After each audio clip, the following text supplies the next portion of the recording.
Welcome! So today we're going to be leveling up my Druid again, and we also got some other little tidbits of things to do. So I'm actually going to be doing a giveaway, not for you guys, unfortunately. It's going to be a giveaway for the kinship, which we had planned for quite some time, and we're giving away an Annie, two Annies actually, to kinship members, and we're also giving away several unidentified torches. Hopefully they'll get some perfect torches. That would be really cool. Hopefully they're not assassin and druid torches, and nobody wants them. But they're unidentified, so they have a chance to be anything, right? Not just simply something bad. They also have a chance to be something very good. So we shall see. Let me make sure I've got everything set up here.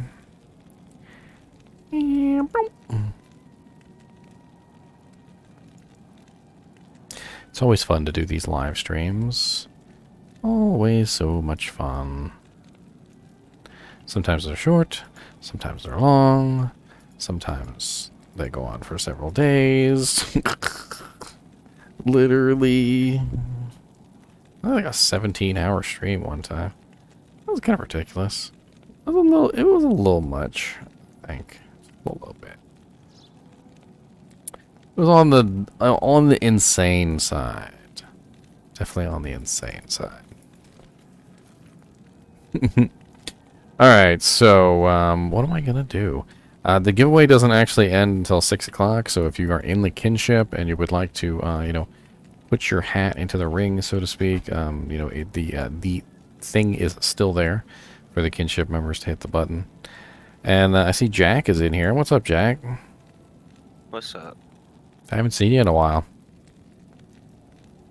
Yeah, my mom and her boyfriend and my brother came down and gave me a toilet for Christmas, and in the process, a whole bunch of pipes got busted. So I've been dealing with that for the past week, and I'm still not done. Oh, wow. What do you need? So I hope that was a fancy toilet. To go through all that mess. I don't even know. Like one of them Japanese Jacks that like warms it up and like washes off your butt for you. Oh yeah, it ain't none of that. Well, did you see all the patch notes and stuff for the changes coming up? Yeah, I hope they don't mess it up. Oh, it sounds like they're digging deep. Like some of the changes that I don't even think they understand the game as well as they should. Because here's one of the funny things they said, and this is one of the reasons why it made me think they didn't even understand what the hell they were talking about. He goes, and we're not gonna buff. He goes, we're not gonna nerf the Act 2 merc, and we're not gonna buff the Act 2 merc either. And then he proceeds to tell everyone that all of the auras would be available for purchase in normal difficulty. And I'm like, that's literally a buff to the mercs, because when you hire them in normal difficulty, they get more stats. And so all the Nightmare mercs had less stats than the normal difficulty mercs, and the Nightmare mercs had the special auras, and so to get the special aura, you had to sacrifice the stats, and you literally just said you buffed the mercs, and I'm like, oh, okay. They don't know what they're talking about. And then they talked about buffing up Thorns, and I'm like, that's another buff to the Act 2 merc.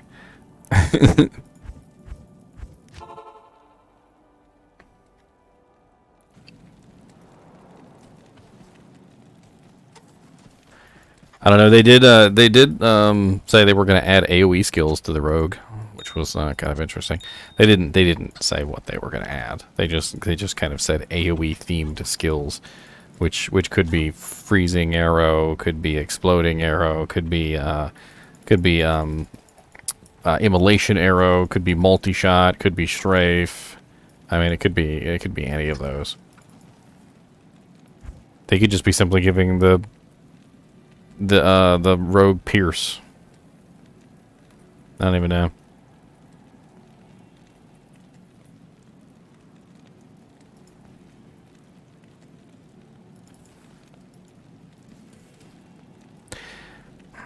The more I think about your situation, I'm like how did they break pipes installing a toilet? I've installed toilets before. Like, but it's not even that difficult. The one I had was a low to the ground toilet, and I didn't want another low to the ground toilet, so they got a normal size one. And in the process of trying to make the pipe reach,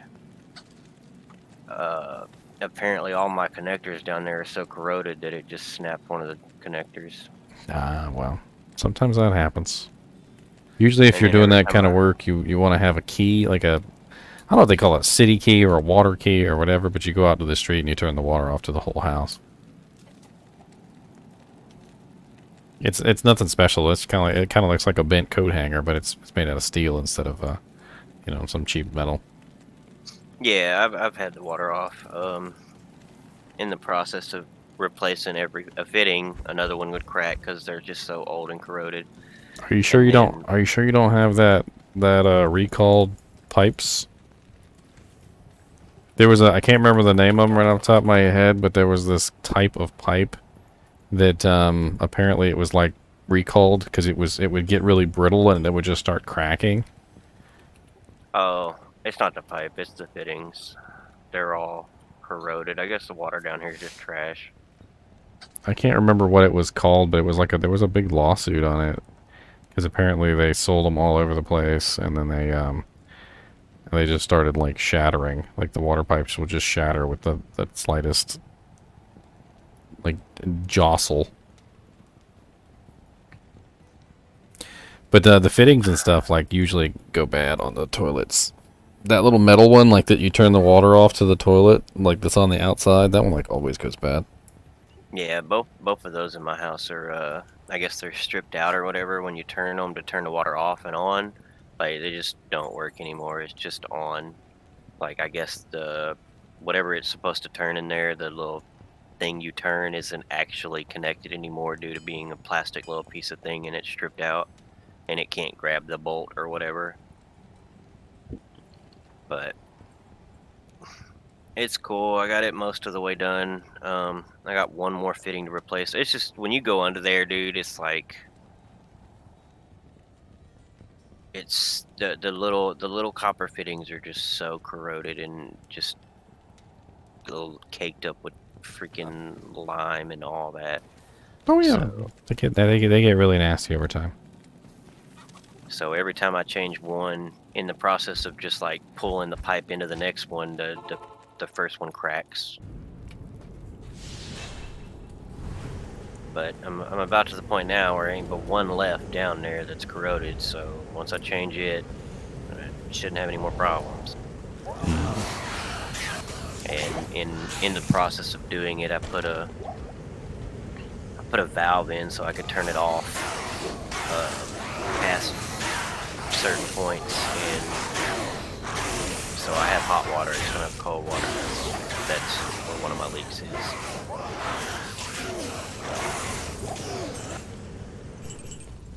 It's past my valve in the cold water, so I just turned it off, and luckily the hot water wasn't affected by any of this because the hot water is obviously not needed to run toilets, so none of those pipes are being affected. Well, yeah, because if you accidentally run hot water to the toilet shatters. Don't know if you know this or not, but it's happened before. I did not. That's Yeah. weird. Yeah, so basically, because porcelain has a lot of bubbles in it, like it's not a pure pour. Like you know how like they talk about on like space shuttles and stuff, they like X-ray the tiles to make sure there's no bubbles in the tiles or stuff like that. Toilets aren't like that. Toilets got bubbles all in them, and so what happens is when the heat gets into the toilet, the heat causes the air and the bubbles to expand too quickly, and the toilet will just shatter. If it hits the right bubble, the frickin' toilet will just split right in half. It's not the first time that that a plumber has accidentally run the hot water line to a toilet and completely ruined it. That's strange, yeah. We're doing a giveaway today, Jack. I don't know if you want to enter. I don't think I saw your name on the list, but you still got time. It's specifically for the kinship. We're giving away one unidentified Annie.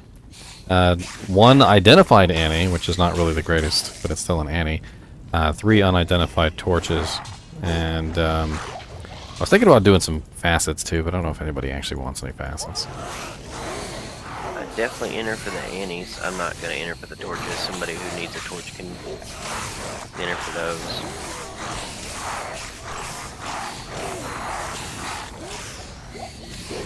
You just gotta put your name on the. It's in the kinship chat. It's like a little pinned thing.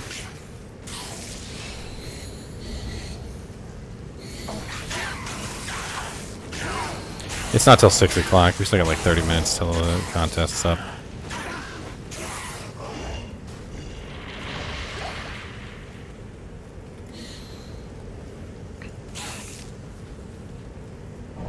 Do I click one of the buttons? What kind of...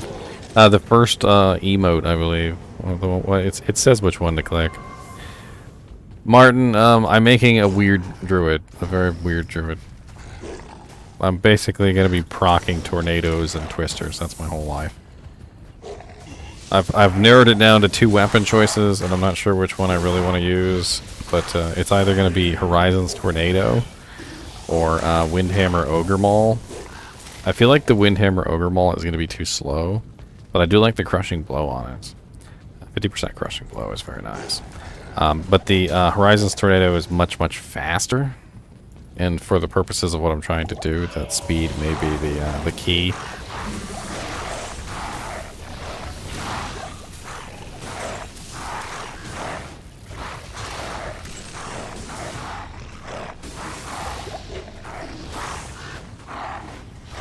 Basically, I'm gonna dual Carrion Wind, Stormlash, Rain, like Windhammer, Ogre Maul, Scourge, or Horizon's Tornado. I should be like literally just spewing out twisters and tornadoes, like some sort of weird anime character that can like shoot tornadoes out of his hands. I have no clue if it's gonna work or not, but I'm gonna try.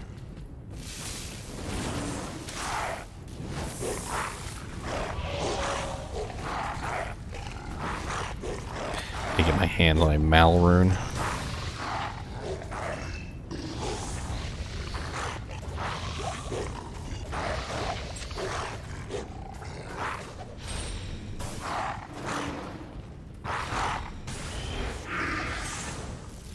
I have a Windhammer Ogre Maul, Rocky, sitting in my stash. I mean, I don't know if it's a particularly good one. I haven't paid attention to the ED on it yet. I don't have a Horizon's Tornado. I found one of those last ladder, but I haven't found one yet this time. I don't even know if Horizon's Tornado is considered a good item or not. Probably isn't. There's the Ogre Maul right there. 218% ED? That sounds low. I bet you that's low.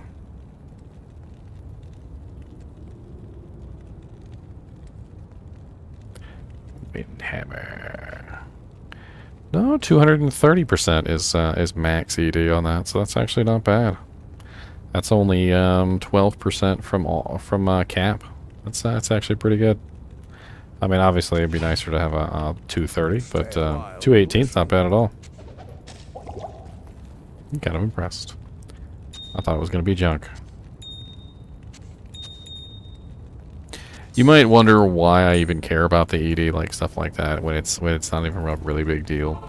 The answer to that question is really simple. So when you're dealing with an item that you're going to eventually socket, you're going to put something in, you're going to invest, time into it. Maybe you upgrade it. Maybe you're doing various things to make the item better. Maybe you're going to put like a 1540 ED jewel in it, or maybe you're going to throw in a Zod rune or something. If it's an item that you're just going to use and throw away, nobody really cares. Because, it's not your end game equipment. But if it's something that you're going to socket, if it's something that you're eventually going to put work into to make into a better item, you generally are looking for one of the higher versions. You're not going to put a whole bunch of work into something that is probably one of the crappiest versions of that item that you could find.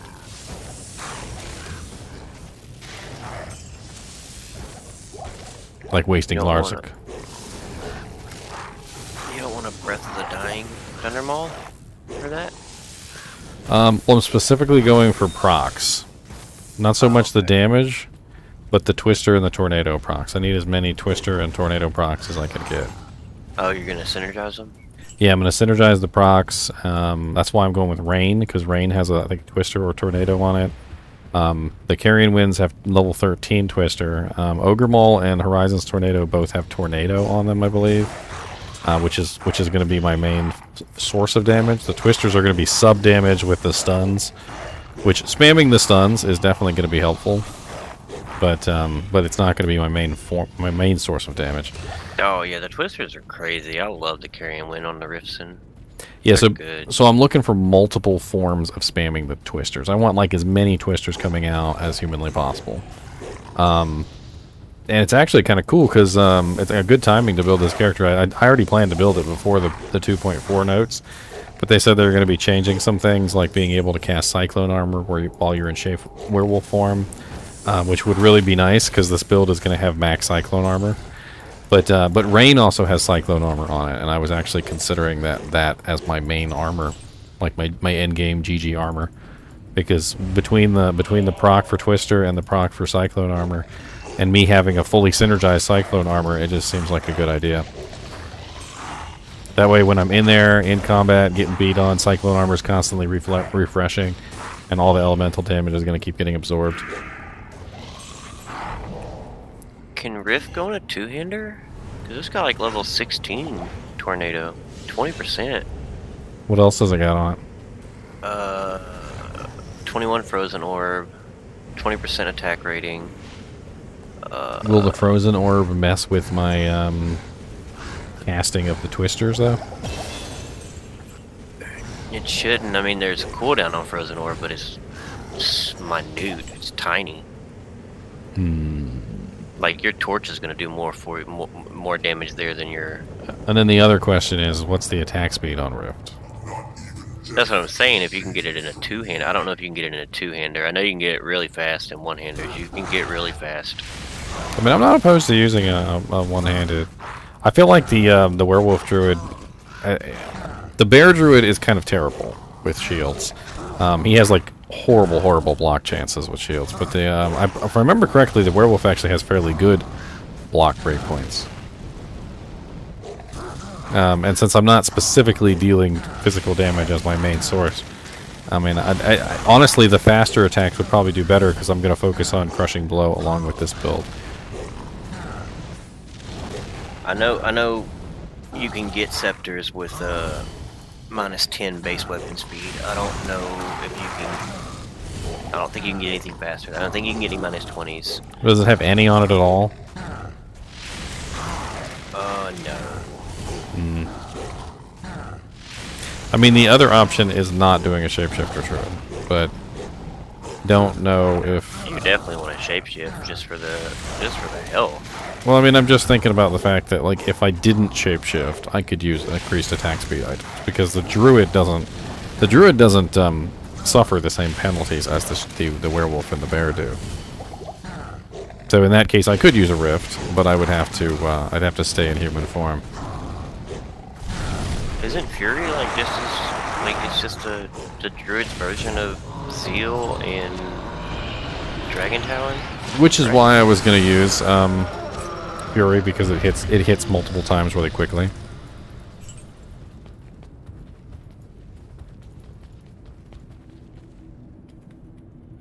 Sorry, I'm not paying attention to chat over here. What are you guys talking about over here? You can put Rift in a polearm.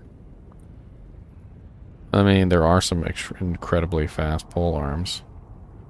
I think that could be an option. Minus 10 is the best there, though, right? I would have to use the fastest pole arm possible, which is either a Giant Thresher or a Yeah, Giant Thresher or... I wouldn't want to use the Thresher because it's only a one range pole arm. It's the worst range pole arm in the game. Giant Thresher is probably the main option there because it's fast, and it also has, I think, 4 range or 5 range. It would be a lot better.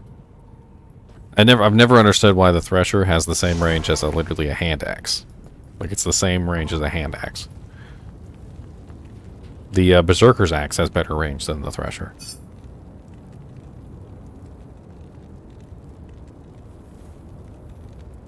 Yeah, Giant Thresher. You got 4 range and it's minus 10.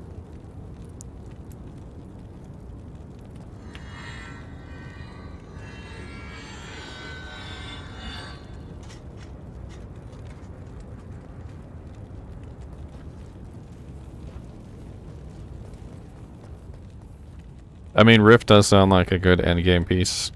I think I'll be okay with the Windhammer Ogre Maul for now. I mean, 33% chance to cast level 22 Twister is really high. I really need Tornado though. I think that's where things are going wrong with the Windhammer Ogre Maul. I feel like it's got to be Tornado. Tornado is the main damage, and Twister is really the sub damage with the extra. Yeah, Twister's just your. It's really crowd control is what it really is. And I already have plenty of Twister procs, so I'm gonna have the 10% or 8% on level 13 Twisters on Carrion Winds, and then I'll also have the. Oh, you got a Stormlash? The Stormlash got tornadoes on it. Stormlash does have tornadoes on it. 20% chance to cast level 18 Tornado. It also has Static Field. Well, dang. That's really awesome, actually. You sure you want to give me this, Ziggy? You don't need this for your Druid?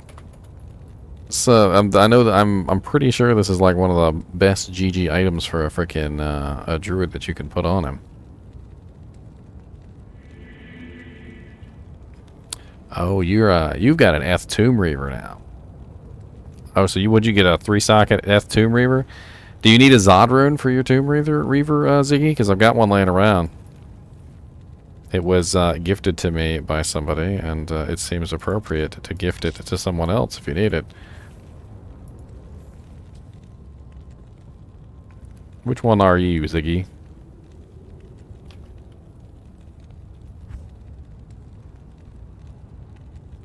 Oh, there's a delay on stream. It's hard to talk to people in chat when there's a delay on stream.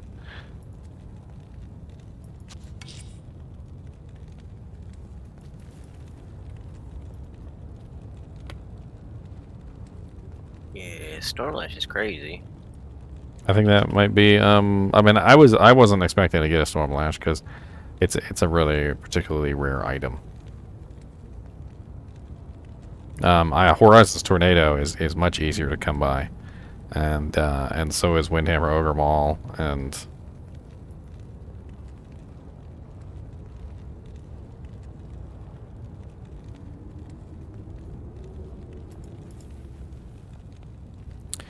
I also need a Mal rune for this rain. Oh, he's got one already. Okay. Got one already. Fine. Would anybody be willing to give me a Mal rune for one of these facets? You guys need a facet. I've got 4 facets. I got a 3/3 cold, a 5/3 fire, a 3/5 cold, and a 5/3 poison. I need to make a rain for this this buddy. It's a pretty integral part of the build that I'm trying to do, and the Mal rune's really the only rare piece of that set. Or that rune word. Did you see they're adding in the 2 old rune words that have been in the game for like a million years? Uh-huh. Apparently they're going to change them a little bit, but... Plague's going to be like the little baby Infinity. One of them is really weird. It's a block claw. And I had to like second guess myself. I'm like, okay, hold on, wait a minute.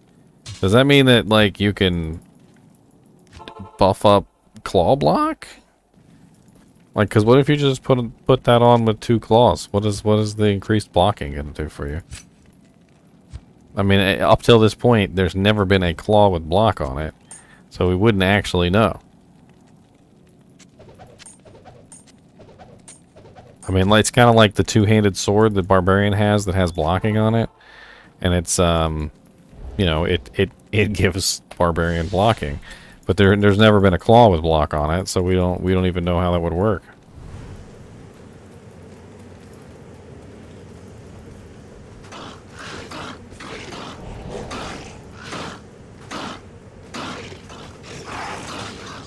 You go grab that merc.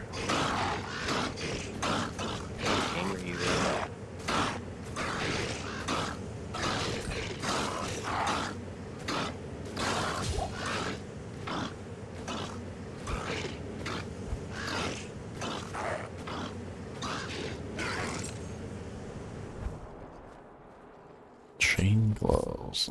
Well, my poison resistance will certainly be completely solved.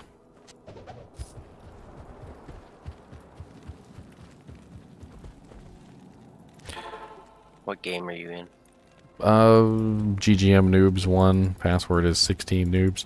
I was trying to continue leveling up my druid today.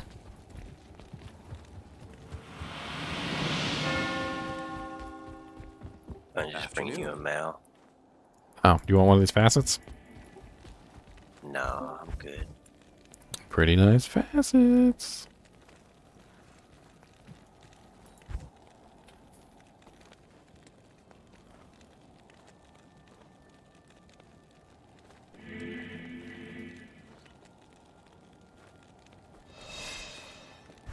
It's in Act 1. Alright. You missed me trolling people with standards of heroes. I would go into the, like the Bale runs, the BXP runs. I'd wait till Bale was just about to die and I'd drop the standard. And make it seem as if Bale dropped it. It was pretty funny. Almost every single time they would get swooped up.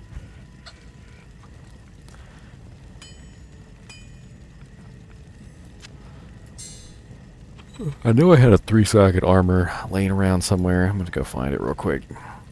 It was like a great hauberk or something.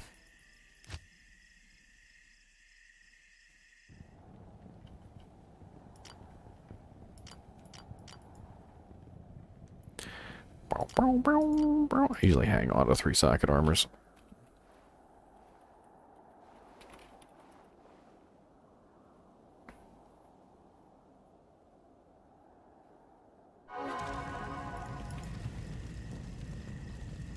I got a mage plate. 229 defense. What's the level requirement on rain? I mean, I was actually planning on using rain, like, end game. So I was gonna see if I could get, like, a great hauberk or something. Okay, that's what I got on me. Everything else I have is the F. Or 4-socket. I mean, I'm not picky. It's just, I was thinking at least, like, 400 defense. Yeah, you don't want this thing. It's only 229. Well, because I'm gonna be melee, so I gotta be in there, like, fight stuff. Rain don't have self-repair, huh? No, it's 5% chance to cast level 15 Cyclone, 5% chance to cast level 15 Twister, 2 Druid skills, 100 to 150 mana, 30 lightning resistance, magic damage reduced by 7, and 15% damage taken goes to mana. It's an interesting piece of armor. I mean, it's +2 skills, and it has the Cyclone armor, which is actually really powerful, especially if you've already got it pre-synergized. So that level 15 Cyclone armor will be pretty strong. For the most part, most elemental damage will just kind of bounce off me. I'll really have to just worry about the physical damage.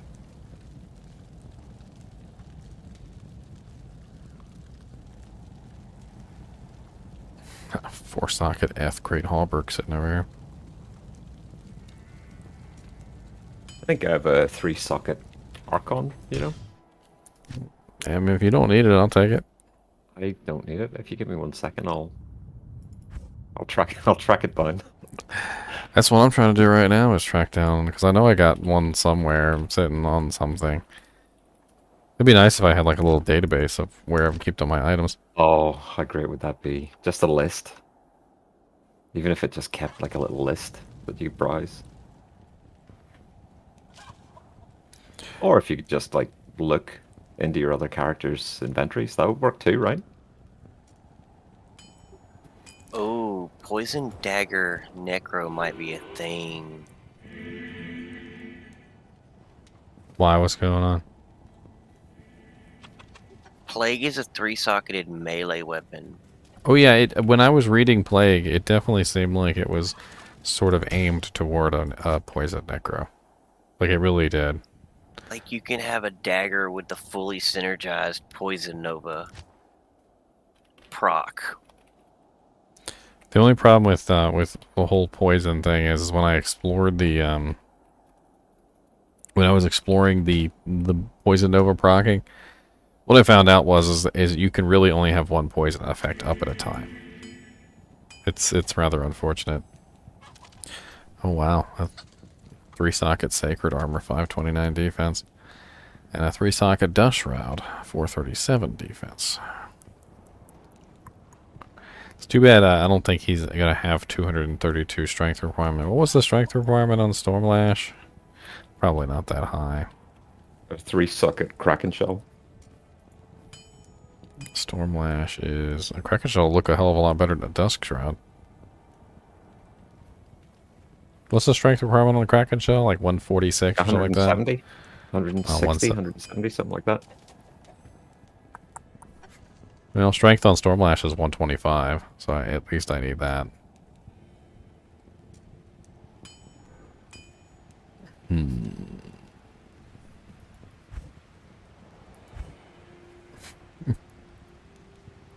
Plague on a fire claws druid. That could be interesting. I just hate the way druids look in the when you don't have like good armor on them. They look so doofy with their no armor, like Dust Shroud. They look doofy with the Dust Shroud. You're gonna be shape-shifted. You're never gonna see them. That's true. That is true. Okay, you sold me. Okay, I'll be shapeshifted. You don't want the Kraken shell? I'll do the Dust Shroud. It's fine. I'm gonna be shapeshifted, and then that way, if I do if it fails, like if the build just completely fails, it'll be a low strength armor that I can use on the druid because it's only 77 strength requirement. Perfect.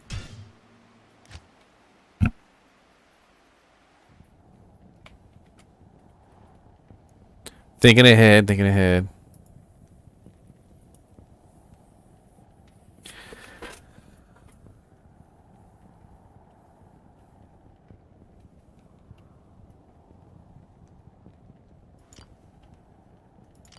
Gilbert. He's not even anywhere near close to wearing this equipment anyway, so I don't even, I'm bother to get it all set up in advance so we can just stare at it. Alright, so Ort Mal Ith. It's a pretty cheap recipe.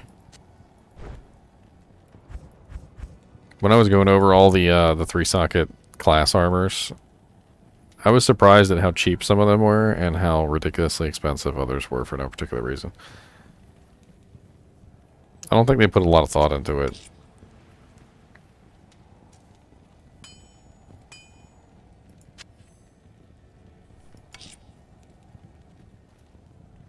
It was really quite strange.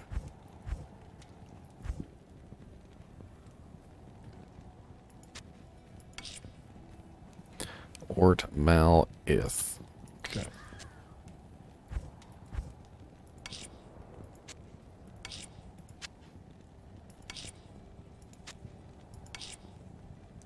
Oh wow. The Dust Shroud has the same exact level requirement as the item.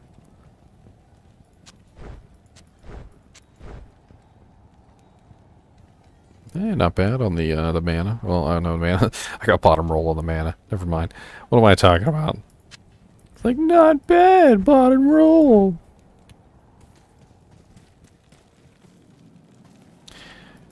Alright. Oh, I didn't get Worldstone Keep level 2.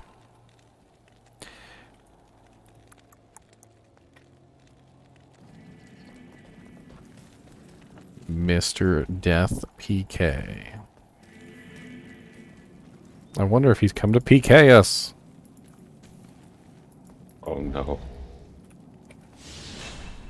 Could be. Don don don don don don don don don don. Be funny if he did. I always think it's funny when the PKs come kill you when you're on your low level characters. You be running around on like a level 10 and they come PK you and they're like, ha! I killed you! Oh. And you're like, oh yeah, you did. Good job there, buddy. That was great. That was great. You guys are like, ooh yeah. Everyone gets their jollies some way, right?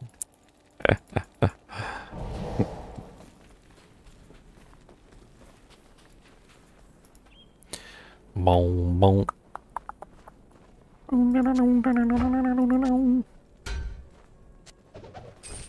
Back this way, have you? All right, let's get this Well, mark into a useful no idea state. the first time.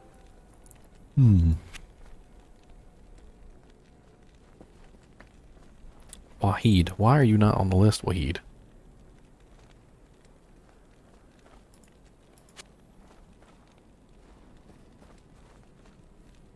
I'm just gonna get a prayer merc so I can stop spamming potions to fill my I can't carry it. endless health pool. I'll put that to good use. I'll put that to good use.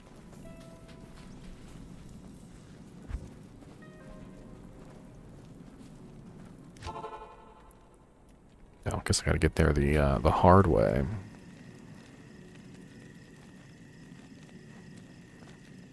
Actually, that's just about time for that giveaway. Let me go make sure I don't have any new entries in the giveaway. Doodly doodly.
An actual hurricane druid. Look at that.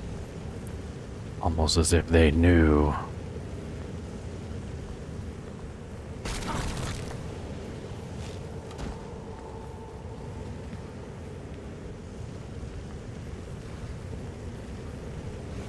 What's a llama chinchilla? Like a crossbreed between a llama and a chinchilla?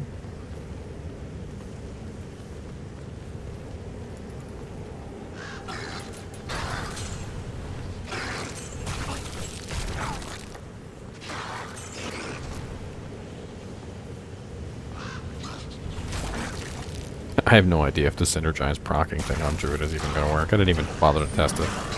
I just want to have fun. I haven't built a Druid yet. And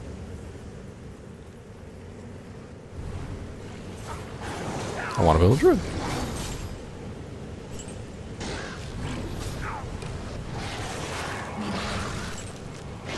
Oh, and you can synergize, oh, it's a different Firestorm. Never mind.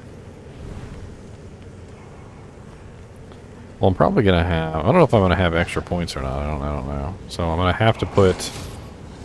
I'm going to have to put 20 points in the Cyclone armor if I want to actually use Hurricane, because it's the duration. I was just saying, because the Hellfire Torch procs Firestorm, but it's a different Firestorm. But Oh yeah, that's Firestorm Diablo's is only Firestorm. like 40 points to synergize it. Too bad that don't work. Yeah, that's Diablo's Firestorm.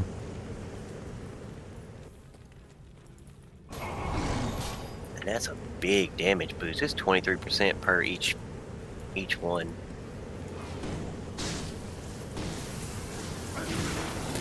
FCR cap? I didn't even think I was actually going to build FCR at all, Alec. FCR doesn't have anything to do with procs, does it? Or am I crazy? When I played my Procazon, she was like procking left and right. Hydras everywhere. There's like 30 or 40 Hydras up within a matter of seconds. I don't think the procs really are affected by FCR. The only thing the procs seem to be affected by is the casting delays.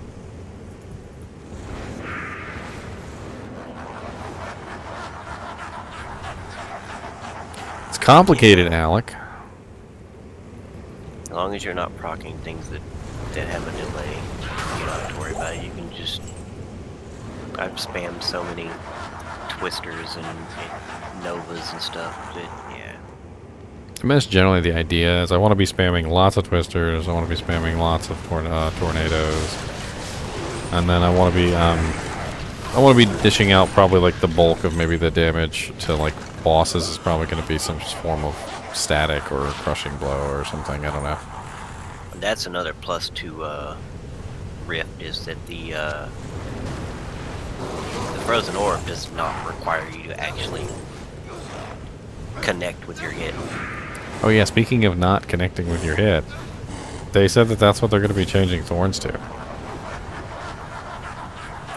So I don't know if you remember, but like one of the biggest issues with Thorns isn't that it doesn't really do enough damage, or isn't that it like when you've got to get hit. You've got to get hit, and as a paladin, especially as a paladin, you're blocking. You got this high defense. It doesn't really work. Like, because they have to actually connect the hit, and so most of the time they're not even connecting to take the damage. So they're changing it to on attack. So anytime a monster attacks you, they're going to get the Thorns proc. I mean, that's not going to be that good then. Like, we already have summoners who use Thorns, and it's not that great. And the skeletons get hit all the time. Yeah, but basically what this means is any attack that is incoming is going to proc Thorns. So anytime somebody attacks, they're 100% going to get it. And Are they doing that with Iron Maiden too? Apparently they're doing it to all the Thorns effects. So Iron Maiden Thorns. They also talked about the Barb one from the Druid.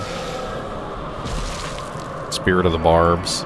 Oh yeah. They also specifically said that the Act 2 Merc would also be getting the effect. And I'm assuming that also means the rune words are going to be getting the effect as well.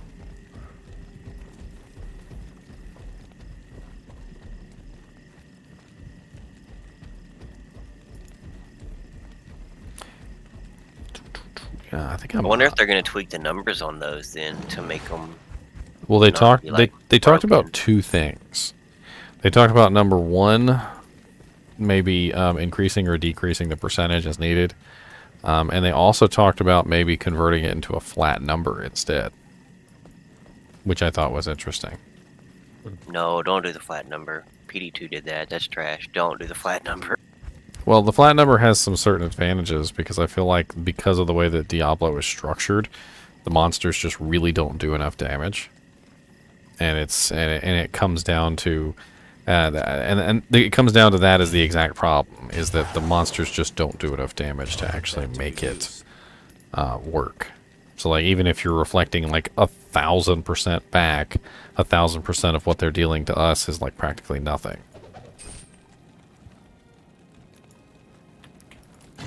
I feel like they'd have to get some really big percentages. Yeah, I feel like the big damage I take comes from spells and not melee attacks. Other than them stupid frenzy lords. What the hell would you put in a frickin' Stormlash? I mean, I've got a socket quest. I might as well go ahead and socket it right now. I would say you need to calc it first and see if you need the shell, and then if you don't. I mean, when it comes to procs, that's kind of the thing. Yeah, but if you're already capped, what's the point? If you're built around procs, the faster the better. That's what I'm saying. You may be capped already with Fury, and the weapon has 30% IAS. Well, I'm also going to be capping out Werewolf, so... Doesn't Werewolf gets attack speed bonus. I think so. Yeah, you're just going to need to calculate it and see if you need it. And if you don't, then I don't know what you Huh. put there. I could Maybe finally do Fury. Yay. maybe a jewel with the proc. Is there such a thing? Open wounds on Stormlash is usually the play, is what John says. Or crushing blow? Put a burr in there. I mean, it has 30% increased attack speed. It is a Scourge. Scourges are relatively fast already. So, I mean, there's that. It does have Crushing Blow on it already. So maybe an Rune is the better choice if I don't need the attack speed.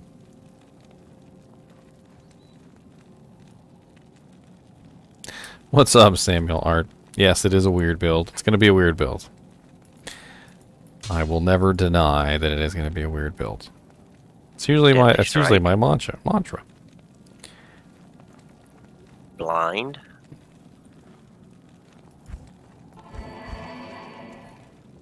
I mean, open wounds sounds nice, but I mean, aren't I going to get open wounds from other sources? I don't really know. Probably Gore Riders at the very least, and then I'm also going to have a shield. Open wounds just does such a little amount of damage. So did you hear what they're doing to Impale? No, I know they were changing Impale and Fend. I just didn't hear what they were doing to it. So super sexy. They're I'm going to the next game, guys. Super sexy what they're doing to Impale. So it is now no longer going to miss ever. So it's going to be the new Smite and Guided Arrow. So it's going to join the ranks of the only other 2 skills of the game, which cannot miss. Why does Amazon get another one? I know, Amazon now has 2 of the only 3 cannot miss abilities in the game. And on top of the cannot miss ability, they also are making it so that it slows its target when it hits them. So it's going to have a slows target by effect accompanying it. Which sounds to me like Impale is literally going to be like one of the new smites. Like, because you know, Smite knockback does like the knockback thing along with the cannot miss, you know, and it has multiple effects like the stun, the knockback, and whatnot. So now Impale can't miss, and it also has an additional effect, which honestly means it's going to be broken. I feel like it's probably going to be the go-to ability for like Lightning Fury Amazons, just so they have a physical damage attack.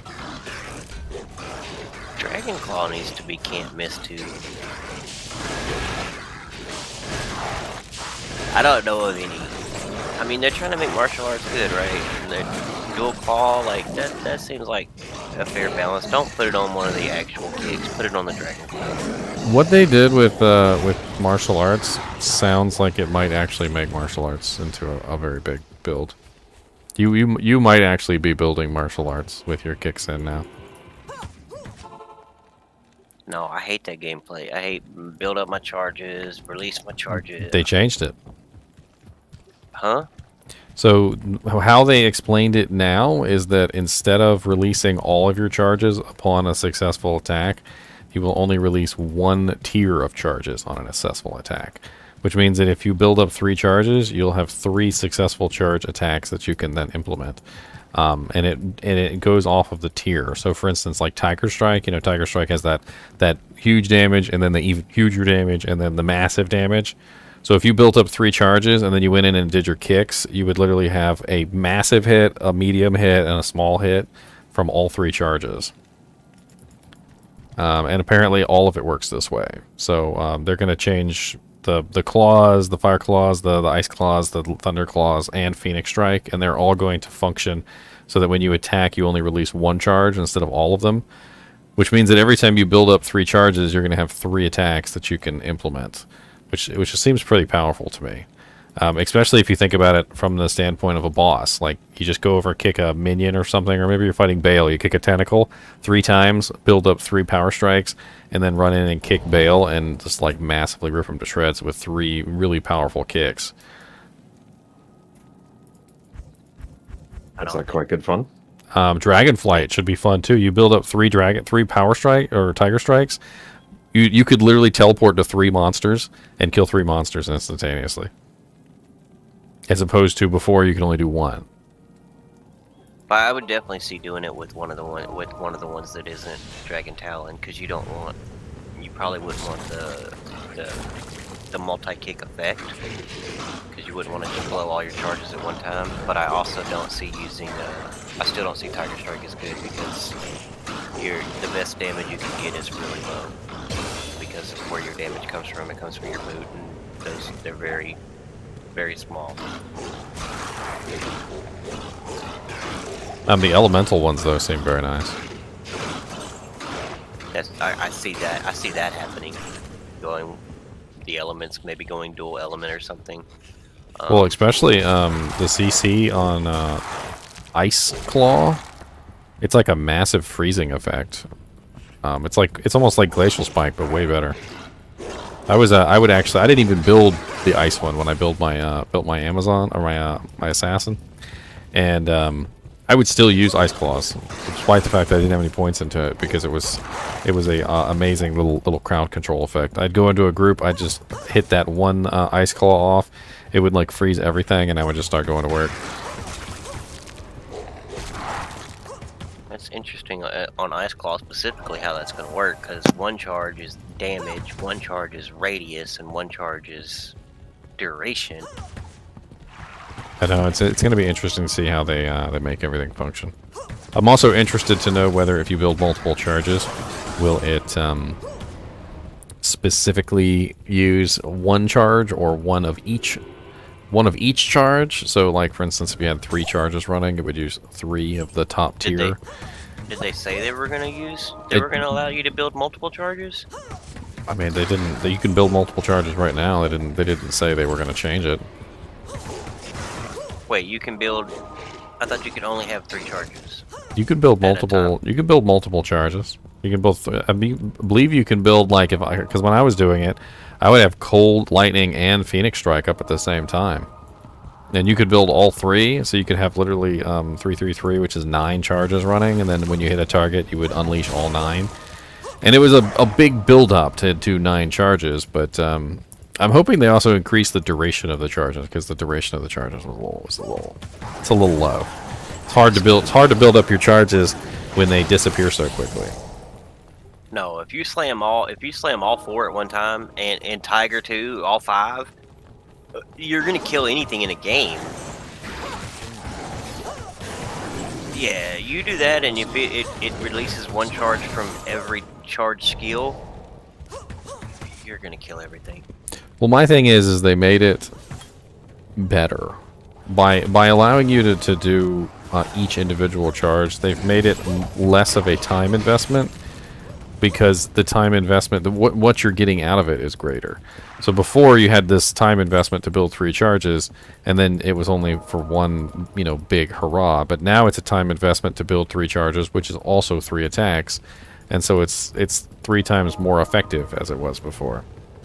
I mean, granted, you do get the diminished effect from like the 1 charge, the 2 charge, and the 3 charge, but yeah, but you think about it. You take a kicker, a new kicker, into Ubers, and you go, all right, 3 Tiger Strikes, 3 Fireballs, 3 Blades of Ice, 3 Blades of Thunder, 3 Phoenix Strikes, and hell, let's just do 3 Cobra Strikes too, because why the hell not? And then you Dragon Talon and release all of them charges at one time. yeah, and then you have 1, 2, and 3 of those as well. So it's not even just. That's what I'm saying. When you Dragon Talon, you're gonna release everything, because the first kick's gonna pop the level 3s, the second kick's gonna pop the level 2s. No, I see what you're saying. And then you're gonna have 2 more kicks for shit and giggles after it. I actually really like the lightning kicks AoE effect. I felt like the lightning kicks AoE effect was probably one of the best AoE effects I've ever seen. It's not just a lightning that like shoots outward. It's a lightning that literally spins outward in like almost like a clock or a counterclockwise motion, like around the battlefield, and does like several loops inward, and will literally hit like multiple times. It's a lot more powerful than I think a lot of people give that one credit for. I just had a lot of trouble actually using it, because Phoenix Strike is just jankety as all get out. Like half the time I would use the fire one, and half the time I would use the cold one, and half the time I would use the lightning one. Anyway, and it was like it didn't even make any sense because like I would try and get it correct, but it just wouldn't. Oh, you mean the lightning from Phoenix Strike? Yeah, the lightning from Phoenix Strike is one of the most powerful AoE abilities I've seen.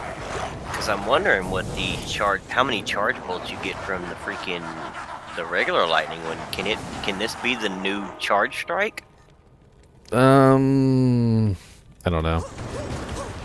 All I know is that when I played around with them, because I did do Thunder Claws,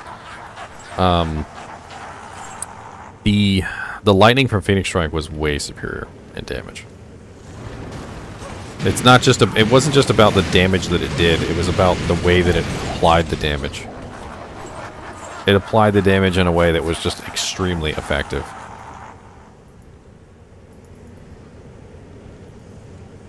I'm just wondering the charge bolt, you know, because according to everything I've read on Charge Strike, it's the exact same charge bolt as the sorceress of the same level. So not only do you get the melee hit, but you get all those charge bolts, and you're in shotgun range, and you shotgun. Same would be true with Walls of Thunder, 3 charges. If I remember correctly, it just expands outward from the target. It's Yes, like but a, I'm it's wondering almost how like many a, it's bolts almost it like is, a though. Nova. If that makes sense. Oh, you mean it's not like charge bolt? It's all around you. No, it's like a Nova from the target that you hit. If I remember correctly.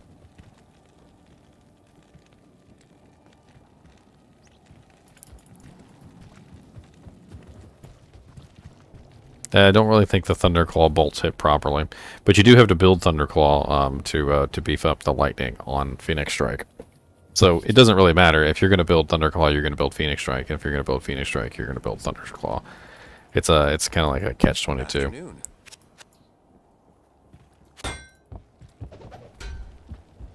I actually rather liked Phoenix Strike. What I didn't like about Phoenix Strike was the way that it applied its ability. There was a lot of jankiness around getting the right number of charges to actually use the ability. And then, you know, like sometimes you would miss and a charge wouldn't be added to you.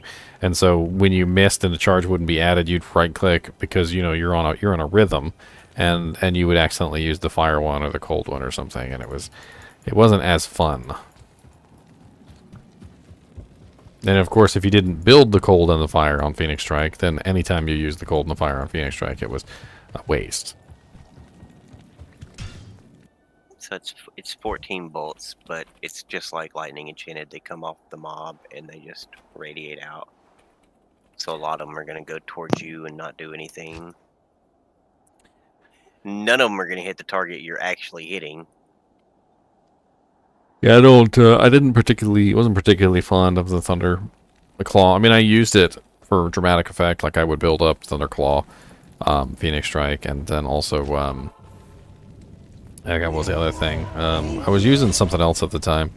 I was also using Max Explosive Kick, which really worked for the extra fire damage. None of those hit the main target other than the first one. Like, even the Nova comes off of the target, so...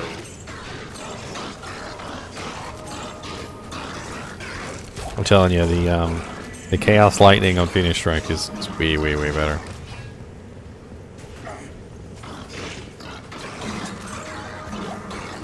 It not only does it do massive damage, it also hits multiple times. The way that it applies, the way that it spins, and it kind of like moves like from the inside to the outside, and then sort of like comes back and then goes back around.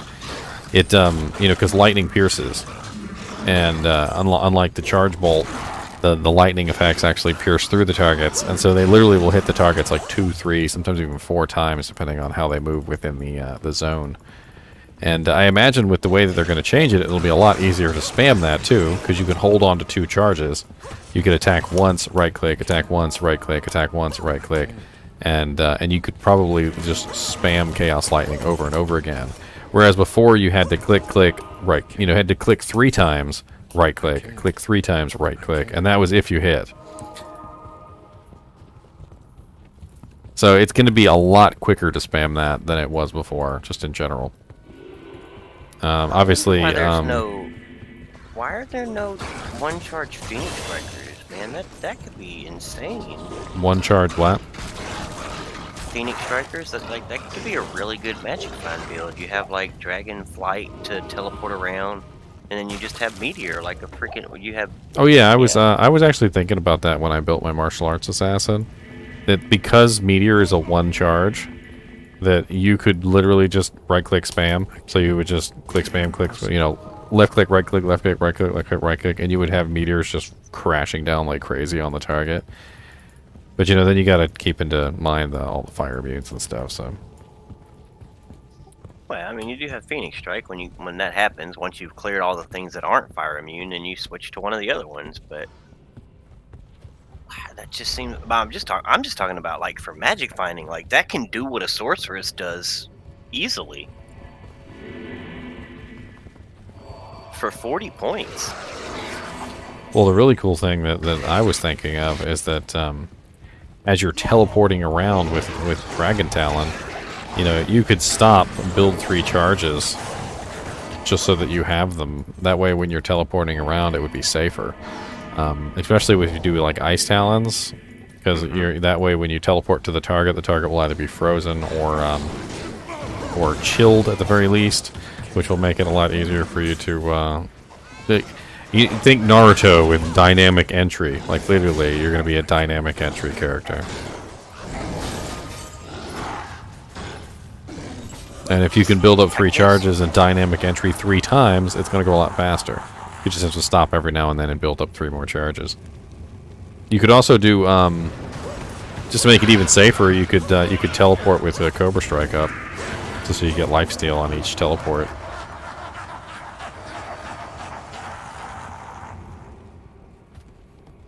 I guess it just takes more to gear an assassin into the sorceress, and therefore you lose a lot of magic fun. Well, the way that they're building the charges, it might be less gear dependent.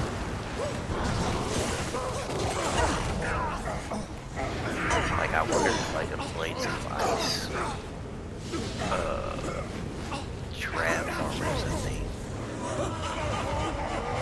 But then again, Blizzard's probably better at that. Well, Vaisnava, basically what they're saying they're going to be doing to the skills is that Tiger Strike is going to be able to be released 3 times before you have to build the charges back up. So the first time will be the massive hit, the second time will be the medium hit, and the third time will be the small hit.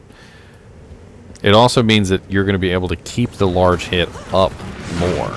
So if you wanted to do it that way, you could very easily build 3 charges, attack once, that would immediately use your big hit, and then as long as you attack, you build your charge again, so 1 more charge, you would maintain your max Tiger Strike on every single attack, which is far greater damage than what it is right now, where you have to build 3 charges, attack, build 3 charges, attack. It's a massive difference. I feel like Tiger Strike's not where it's at though. Unless they introduce some really good moves, like the max damage you can get on moves is not near what you can get on weapons. Well, I know for a fact that the numbers have been done right now. So right now, with Tiger Strike in its current state, it's not superior to the kick. However, it's literally going to become, what would you say?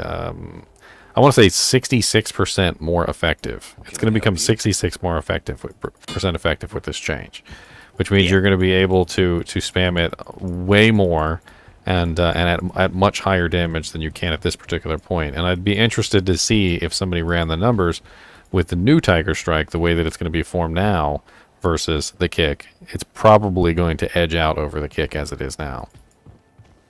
Especially if you consider the fact that you could use the kick without building Tiger Strike for Crushing Blow, and then as soon as Crushing Blow is in its diminishing returns, like I don't know when that exact percentage is, like maybe 33% of its health or 50% of its health, when the numbers start to diminish, you could then start the Tiger Strike. So you could work that into the rotation as the monster's HP drops. To be honest, my Kixin should probably just have Tiger Strike, because it's just more damage. The only thing I never liked about Tiger Strike, because I remember using it quite a lot, is that when you miss, it still steals your charge. And I never liked that. Oh, you mean when you miss with a kick? Yeah, if you miss, it still takes your charge away, and it doesn't give you any damage.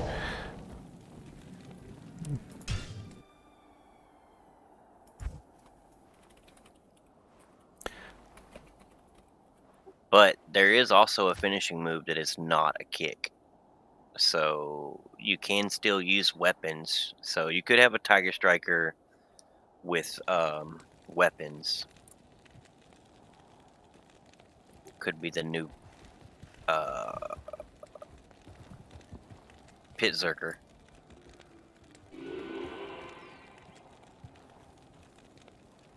You just build up your Tiger Strikes, you teleport, you find the unique, and then you kick it. Or you Dragon Claw it, rather. Yeah, Kyle, we're talking about that right now. We know that right now Tiger Strike isn't needed. What we're talking about is in the future with the way they're changing the way that the claw skills work. The way the charges work, it actually might be the superior choice. It's going to require some testing, but it might actually be much higher damage than the kicks by themselves after the change. Just to say Tiger Strike isn't needed is just it's still a DPS increase, like even for like an Uber kicker. Like you just had to spare the points. Well, when I looked it up, they were close. Like they were close together, but people just didn't want to actually have to build the 3 charges to get the damage. But if it gets to the point where it's no longer close, let's say for instance somebody runs the numbers and Tiger Strike is just way above kicks at this point, then people are they're gonna run it. Even if it's close right now, and once you take out the fact that you need to hit regular attack 3 times and you only need to hit it once every time you expend a charge, like you just increased it by 66% right there, because now you don't have that lower damage, those 3 lower damage attacks to build a charge to get 1 big attack. I feel like it's more than 66% too. Like it's kind of hard to quantify it because it's like 75, right? Because because of the misses. So a lot of the times when you try to build your charges, you'll miss probably at least 1 out of your 3 hits, which means you're probably going to have to attack 4 times. So as it currently is, it was probably less effective because of the misses during the charge build-up. Nobody hits every single time, and unfortunately with the charges, if you miss, you don't get anything. I hated that on the melee on Martial Arts Assassin. You know, you're trying to build up a charge, and you're like, okay, I missed. Okay, I missed. All right, I missed. And you're just like, okay, I need more attack rating. I mean, yeah, the biggest thing is they just need to give melee better hit odds. Like, Cooley did the numbers on kickers. It's so broken. What's broken about them, Kyle? Broken right now or broken in the future? What are we talking about?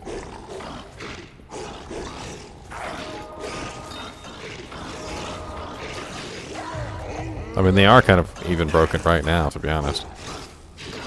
I think mainly what they're trying to do, though, is they're trying to bring some attractiveness to the charge skills. And it's safe to say that the charge skills right now are not attractive. yeah, that entire tree is almost never touched on the assassin. I do really like the Chaos Lighting, though. I really, really do. I think the Chaos Lighting is probably the best thing about that entire tree. It's a completely unique, like, attack that doesn't exist anywhere else in the game. The way that it functions, the way that it moves, how it is like an AoE attack, but also seems to do a ton of damage to a single target as well. It's a lot like Charge Bolt too, in the way that it doesn't really tell you the whole story. When you look at the damage, it doesn't really kind of give you the whole picture of how much damage it does because of the way that it moves. Did they say they're going to make Venom better? I don't know if they're going to make Venom better or not. I think Venom is fine, honestly. I think the reason why people use Venom is to reduce their poison durations, to make it apply faster. And a lot of people use that, even non-druids, or non-assassins like druids. I had druid on the brain.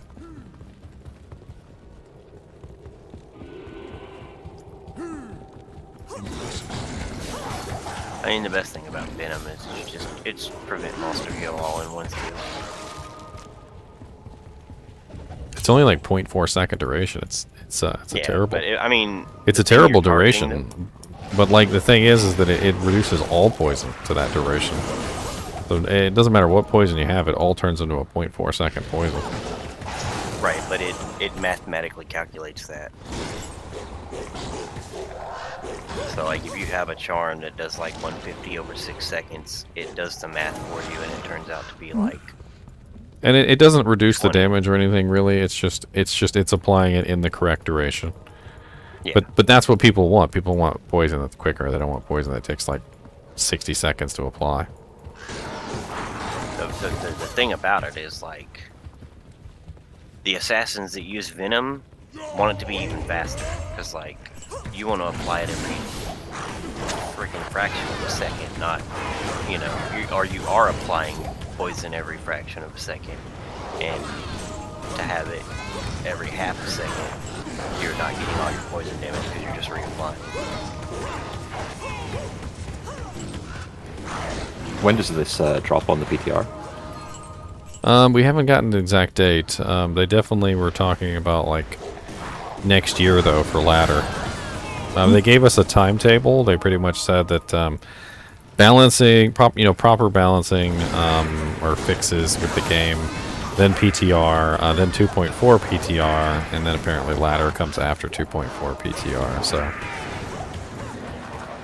public test realm sounds like it's going to be lit too, because they pretty much said there's going to be NPCs there that are basically going to give you like whatever equipment that you want. Like you just walk up to them and they'll just give you the equipment and skills you want, so you can just That was going to be the second question. so you can just build and test Ask and, whatever and you have want. fun. That sounds great. So I mean, you'll be able to. Honestly, I'll probably be there making videos. I'll be like, here we are in the public test realm again. By the way, guys, I'm cheating. I'm playing on public test realm. I don't have these items. Dude, you'd be surprised how many times I actually got to say that. There'd be like 30 burrs sitting in my inventory, and I'm rocking like, and every single item that I have is perfect. And then literally I'll just like whip out like a Zod rune out of nowhere and just shove it into an item. And people are like, how the hell do you have so many characters and items? There's no way. You're a cheater. You're a big fat phony. And I'm like, it's offline, dude. You can add whatever you want. And then I even made a video showing people how to do it. I made a It's hard as hell to find some shitty ass rune word bases, huh? Oh yeah, the freaking rune bases are the worst. I needed 2-socketed armor to do this video on prudence, and I can't find one. Never. You can't make it either. It's a stupid thing. Gotta go out and find Please, damn hero. armor and then socket it and hope it gets 2-socketed. I had another stupid thing going on with Hero Editor. I made an item ethereal, and it's never not worked before. And then all of a sudden, this particular time, like I made the item ethereal, and it didn't get the bonus. It was ethereal, but it didn't get the bonus. And I'm like, what the hell? And I could not fix it. But then I upgraded it, and it got the bonus. I'm like, okay, whatever. I think that's always been a thing with Hero Editor, though. Like, if you just tag the ethereal or whatever, it doesn't actually change until the game reads it. Some of them would, and some of them wouldn't. It was weird. It was very arbitrary. There's a wind hammer sitting on the ground here, just so you know. A wind hammer? Was it better than my wind hammer? I have no idea. It's just sitting there. A 228 wind hammer. Snazzy. See, now I have to ditch one of these wind hammers on the ground. Because I can't. These are too big. I can't be holding on to 18 wind hammers. That is just too much, sir. I mean, my biggest thing about this new thing that's coming out is what they're gonna do to mercenaries. I just hope it's not everybody has a desert freaking. Oh, they were pretty talkative about the Act 1 and Act 5 mercenary, although they didn't say much about the Act 3. We got news that the Act 5 mercenary is going to get a shout. He's going to have a battle cry, which is actually a pretty decent shout to give the barb. I feel like that's not like too overpowered, but it's still really kind of useful. They also said they're going to be increasing the range of improvision. It's going to be really good for sorceresses because they already have the frozen armor. So improvision is going to be a much larger range now. So when the merc is spamming it, it's going to hit everything. To get more negative defense. Apparently, they're also going to give some incentive to use slow missile, which I'm not really sure what's going on there. They said they're going to incentivize spending points into it. That's what they said.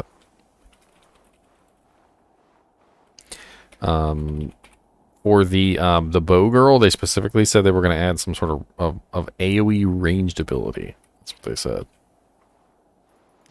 So AoE ranged is I don't know. I was thinking about that earlier, but there's so many different options. They also said they were going to be reducing the mana cost of fire arrow and cold arrow. Apparently, fire arrow and cold arrow have like massive mana costs for no particular reason.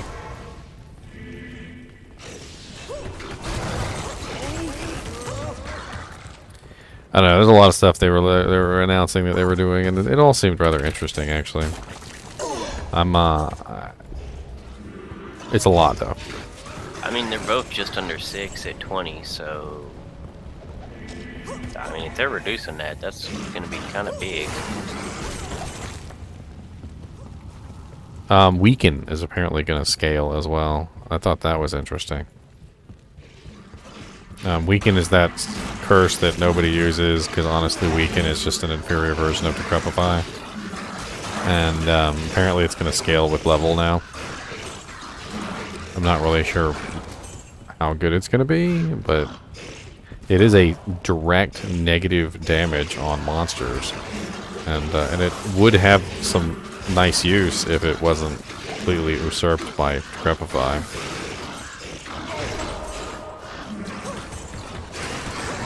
Because Decrepify is already a third. Decrepify is negative. Decrepify is negative 50. Decrepify is negative 50 everything. Negative 50% damage, negative 50% to their speed, negative 50% to their.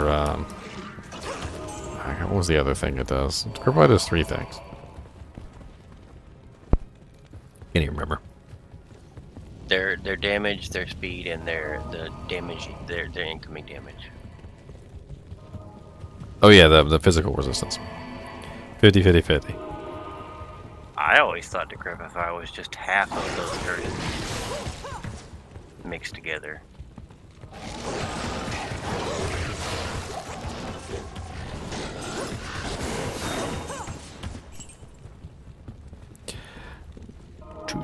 Two socket tower shield. Let's go make myself a rhyme real quick. Bring back Iron Maiden. If it wasn't for the hardcore characters, I would totally say bring back Iron Maiden and Chaos Sanctuary. That was like murderous. That jank was murderous. I mean, lower resist is pretty damn murderous too. Like, they didn't do us no benefits by giving us lower resist instead. I don't really not have any shale runes. I got like 1,000,000 shale runes on my mules. Freaking no shale runes. I'll just hold on to an Eth rune until I find one. You need one? Yeah, if you got one laying around, let's take an Eth rune. Just gonna make myself a quick shield one? Yeah, I was gonna make a quick rhyme shield. Just something that's better than the piece of crap I had on, which was like a gemmed kite shield with like some chipped rupees in it. I didn't even realize I was still wearing it. There you go. Oh god, I put them in the wrong order. I'm an idiot. I wasn't even paying attention. I was so confident. Do you have another shale rune, sir? Yeah. Do you have a second one? Do you have a hell rune and a town portal scroll? Oh, I got the hell rune. I got the hell. I'm on it. You monster. You know what? Here, have a, Have a shield rune. have a something here. Here's a soul rune. How about that? Oh, amazing. It's what I've always wanted. Just in time for Christmas, too. Can you see now? Now I've got a shield. Yay. Da-na-na-na-na-na-na-na-na-na.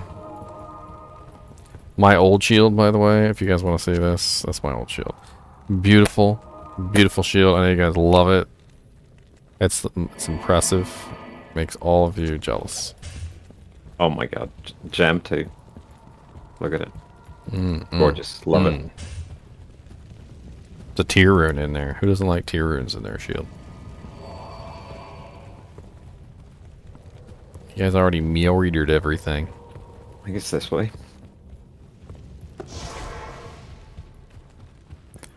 My poopy druid.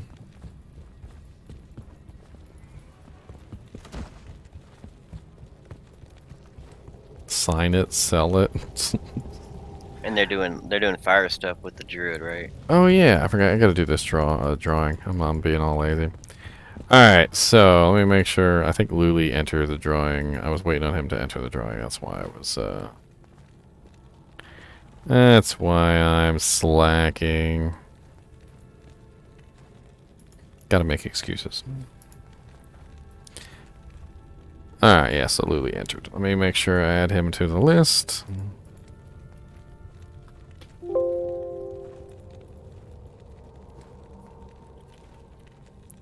Alright, let's give everybody a number. 1, 2, 3, 4, 5, 6.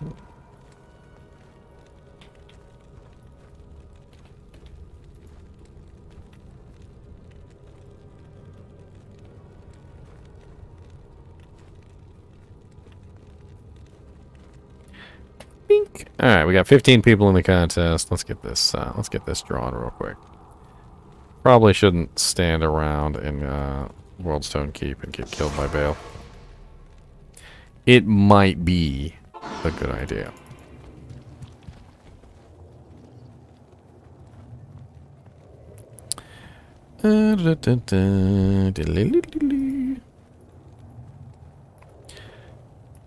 Bink. So these are the entrants in the contest. We've got 15 people, and we're going to roll for these. So we've got quite a few things to give away for the contest entrance.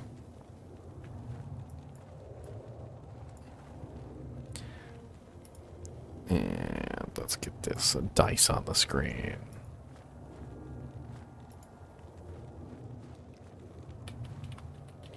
Actually, we can't do dice because we got the number 1 in there. Can't roll a 1 with dice. Doesn't work.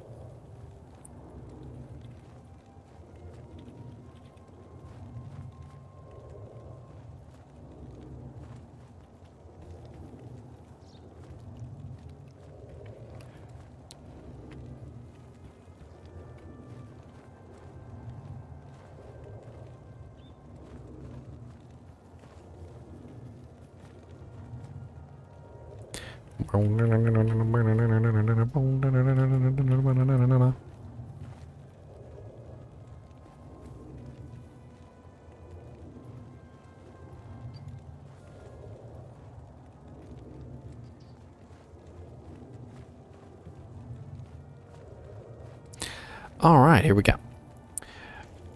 So we've got a couple items to give away. Let me go grab the Annie that I've sitting on somebody. I believe it's on my Zon.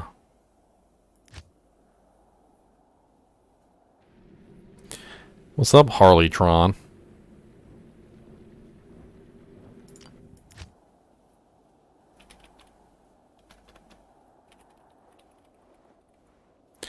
What are we at, like 5?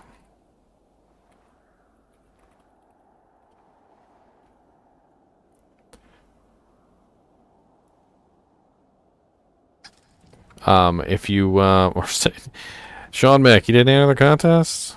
You didn't enter the contest, Sean Mick. I'll add you in, sir. I don't know why you didn't enter the contest. This is a private thing for the kinship members, yes. If you guys have not seen the Discord, I mean, I'm not going to enter any contest right now, but we do have a kinship if you want to join. That's the kinship.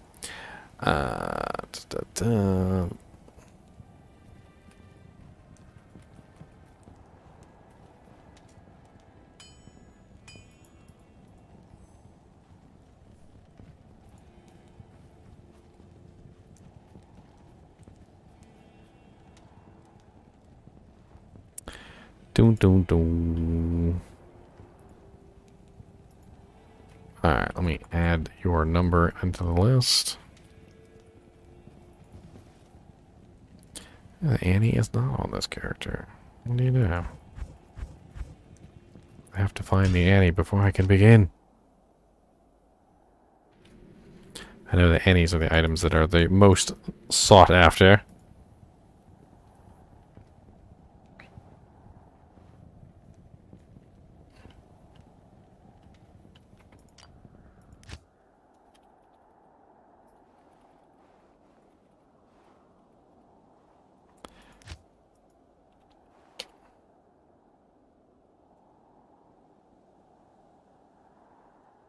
I was abusing the Annie, okay? I was abusing it.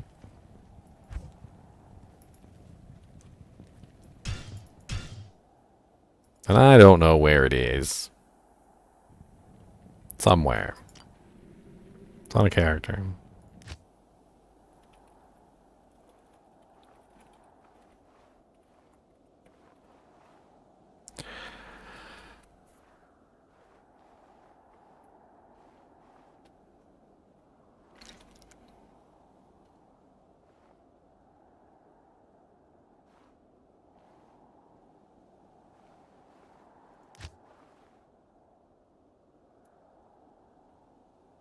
I got carried away leveling up my druid. Ah, there it is. Hello, Annie. Bink. Alright, so now we can do the drawing. Okay, so we have an unidentified Annie, which we're going to roll last. We've got an identified Annie, which we're going to roll second to last. We also have 3 unidentified torches, which could be really awesome. They really could be.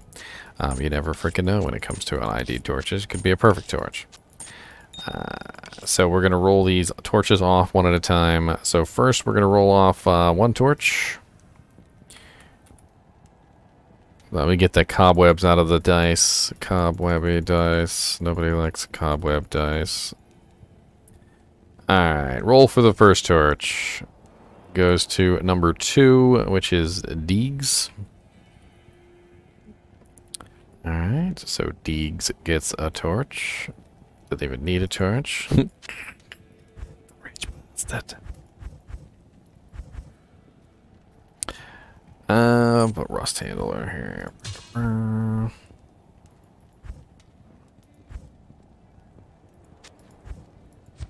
Making some room here. Alright, so Deegs gets 1 torch. That makes some room.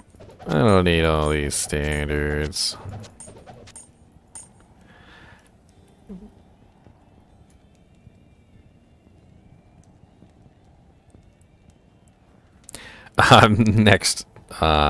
Next. Alright, so we've got another identified torch. That one is going to go to number 14. Jack, you said you wanted to pass on torches, Jack? Yeah, reroll for somebody who needs it. Okay, re-rolling for somebody else. Number 13, PSN SWP Gaming. Alright, so you get a torch, SWP Gaming.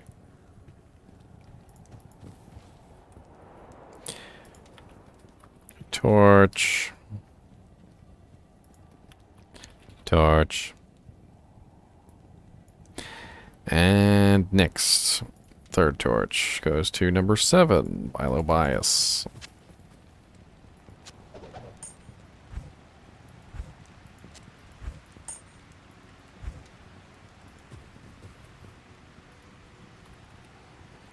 Alright, now the Annies, we're going to do the crappy Annie first. Crappy Annie goes to number 12. Who's number 12? Ah, crappy Annie goes to special ed. And the unID'd Annie, which could also be a crappy Annie. Let's not forget that just because it's unID'd doesn't mean it's a good Annie. UnID'd Annie goes to number 14. Oh, look at that, Jack. You won the unID'd Annie. Wow. You want to come get it? Yeah, what game you in? GGM Noobs 5. Password is 16 Noobs. In fact, any of you guys who won something, come get your crap. Hogging up my inventory space. Come get your crap.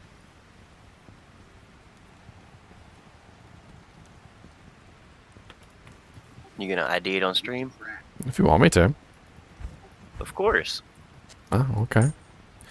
Alright, so unID'd Annie gonna get identified. Let's go. Do you have an Annie yet? No. Oh, well, congratulations. You gotta get all that stuff off your stream so we can see it. Oh, yeah, that's right. Dang, and I'd already identified it, too. You got a 1018 6%. It's definitely better than the one that was already identified. Definitely nice on the resistances, though. 18's pretty good on the res. That's so awesome. Alright, Special Ed. You need to come get your Annie. I'm not even sure if he's online.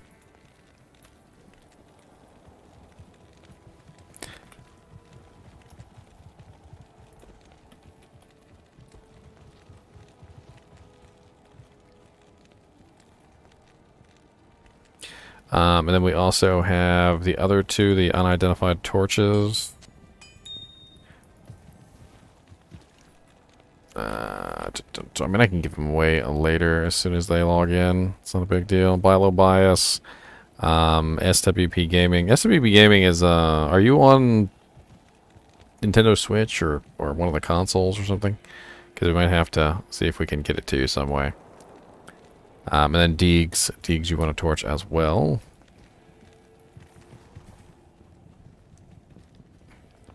Guess I'll just have to hold on to him for now.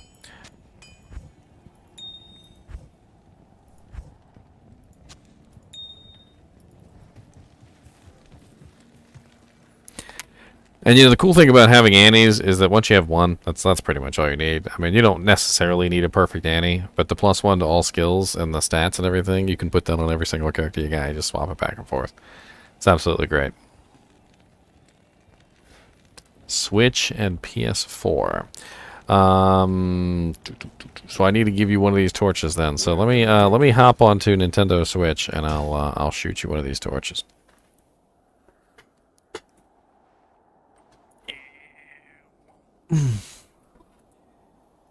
Bink. I gotta bring up the Nintendo Switch so you guys can see it. And I gotta log out of here. That's gonna make getting 93 so much easier. It's gonna be 6% faster.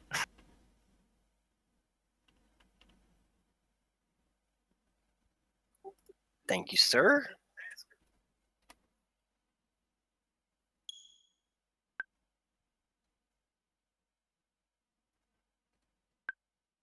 Update.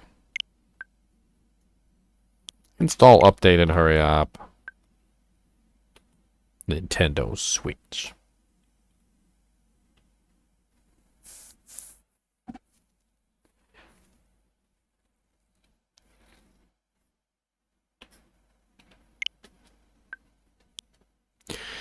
Checking to see if software can be played.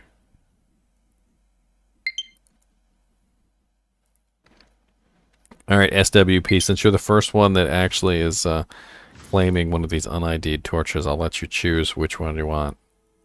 Not that, I mean, honestly, since they actually are already decided, believe it or not, if you guys don't know this, so unidentified items are actually already decided before you identify them. It's easily testable in something like, like Hero Editor. You can literally identify an item and then you can go back, you can reload the item in as unidentified, you can identify it again, and it'll be the same item every single time. So so you can choose which one you want. One of those might be a really good torch. You never know. Or I'll just do eater, meter, miner, mo.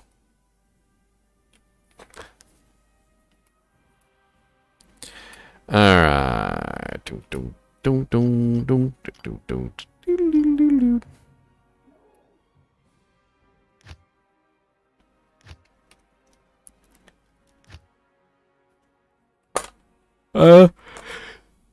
What's the main point of my build, Felix? It's not based on any patch or anything. It's just something that I just was thinking about. I wanted to build a proccing druid. The general goal is to build the synergies for Twister and Tornado and put on items that spawn Twisters and Tornadoes specifically so that my Twisters and Tornadoes are doing the bulk of the damage.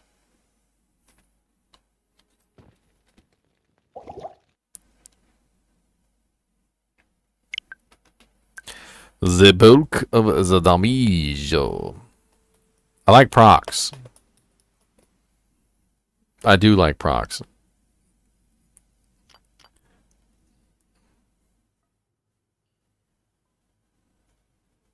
I'm a werewolf that spawns wind from his claws. I'm so powerful and I attack so quickly that I go whoosh, and a tornado pops out. And I go whoosh, and a tornado pops out. And I go whoosh. And if I spread my fingers thusly, my tornado splits into twisters.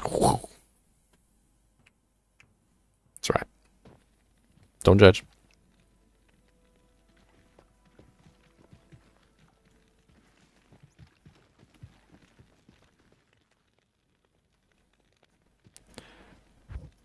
There, here you go, SWP Gaming.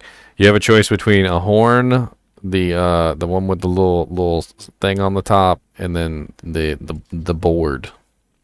Do you want the plank, the horn, or the I don't know what they call that one? The phallic one? The bedpost. Do you want the bed? There you go. The horn, the plank, or the bedpost. This is your choice. He wants the horn. He's a horny bastard.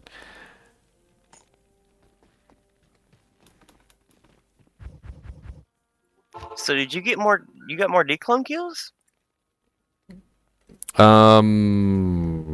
It's complicated. Other people in the kinship have gotten T-clone kills.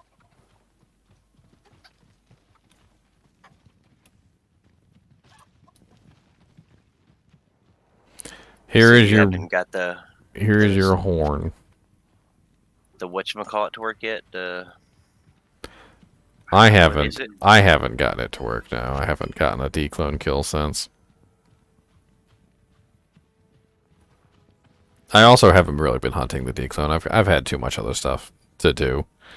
Between all the unique item videos I've been putting out, the patch notes, the 2.3 and then the 2.4 patch notes, and then the PTR, and then the developers conference, and then it's been pretty crazy. It's been pretty crazy. That's fine, SW. You don't gotta throw stuff at me, man.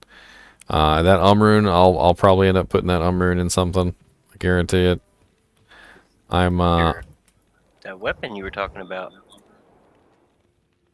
Oh yeah, I could either put it in the Stormlash, or I could I don't know. We'll see. The Nintendo Swatch. I wonder if that 18 resist fixes my freaking assassin's resist problems.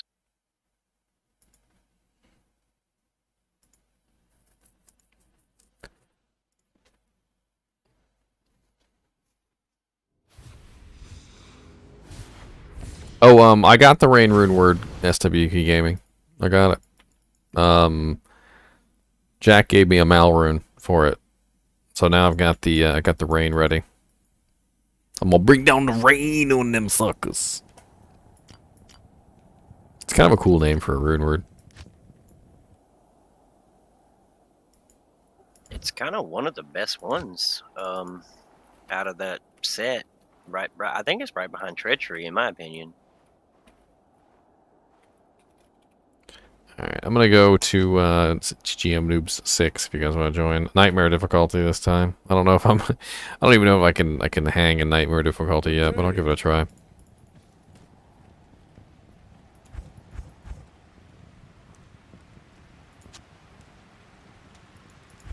Yeah, I mean, it's just all its mods are good. I mean, the mana's not good for what you're doing, but Hey, I'm not gonna turn the mana down. I'm gonna need it. A lot of people look down at mana, but like when you have these skills that you gotta cast all the time, like I'm gonna be casting Cyclone Armor, Hurricane, So it begins. and I planned on getting at least 5 Ravens because I like the blind effect. Although my plus to skills might work that out on its own. We'll see. But I want them to be useful. I want them to be blinding things. That's the whole goal with them. I mean, you can always put the blind rune in your little weapon there, and then just blind everything you hit. Yeah, just let the Ravens do it. They can do it. They're good at it. Yeah, but they're gonna be hitting stuff not near you. Yeah, it's all right. You're gonna be like, I can summon them while I'm in Blindness. werewolf form, so it gives me something to do.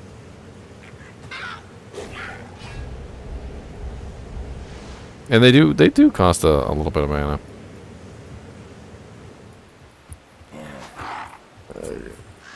Kyle ain't got nothing but bad things to say about me all the time. Kyle's like, get the bong ready. We're gonna start smoking some weed while we watch GGM die. And I'm like,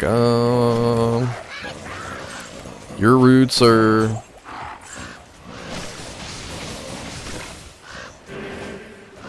I'd be like, tell him exactly what I'm building, and he's like, yeah, that's not gonna work. And then it works anyway, and he's like, well, you're still not gonna kill with optimal efficiency.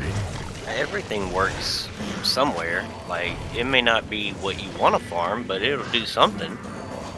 This one dude had me cracking up though. I was talking with some guys on Facebook, and this guy legit told me that his Amazon with best in slot equipment, his bow Amazon with best in slot equipment, couldn't kill Bale on players 8. I'm like, you literally can't kill Bale on players 8 with your best in slot bows on? I was like, that is a lie. I was like, it might take you a little while. It might not be the quickest event that ever existed, but you are straight up lying, sir. Like, you gonna kill Bale. Like, it's not gonna be... What you mean to say is, I couldn't kill Bale in 30 seconds. Yeah, I couldn't kill Bale in 30 seconds like my Hammerden did. That's basically what he's saying. It took me 45 seconds, so the bow was no good. I mean, granted, I do think Boazons need a little bit of work to be competitive with other classes, but saying that a Boazon can't kill Bale in players 8 is just a lie. Everything can kill Bale. Like, you go in there with a poison dagger necro and kill Bale. Like, it might take you a minute, but you're gonna do it. And then I pointed out a video, which I've actually seen before. It was kind of cool. This guy actually killed Ubers with a Boazon with full Mavinas. I was very impressed. I mean, unless he's saying he can't because he just dies before he gets a chance to, but learn to kite better. I don't know what to tell you. That's like Boazon's entire life is kiting. Just run around and fire your bow, run around, fire your bow. Go play an MMO for a week. You'll know how to kite, and it won't be a problem anymore. I'm sure Hurricane lasted longer. I don't see any reason why you can't cast Hurricane while you're in werewolf form. Wish they could change that.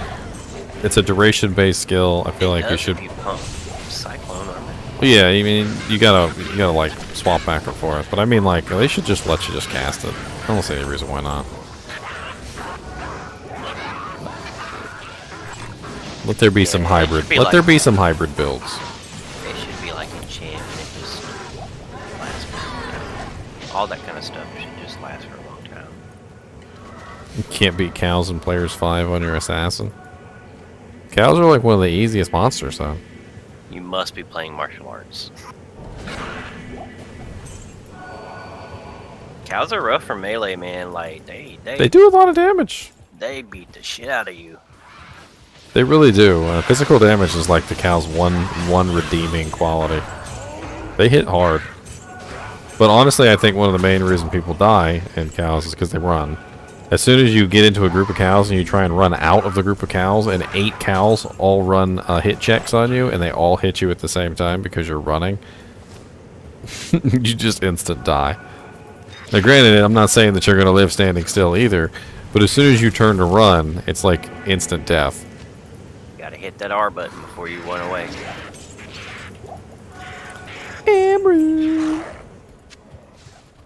You gotta remember, in this game, there's no penalty for walking. The mobs move at your speed.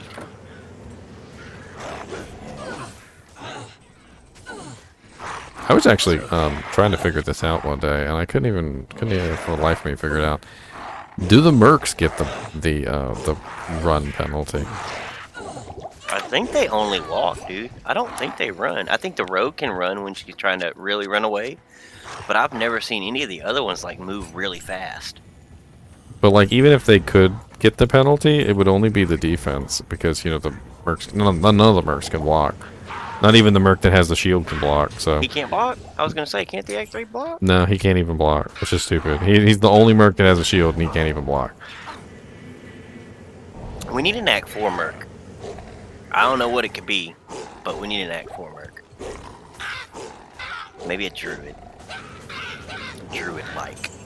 Because all the mercs have some similarity to other Honestly, the classes. only thing it could probably be is a freaking angel. Because the demons Carbot aren't did one, and he on was our like- side.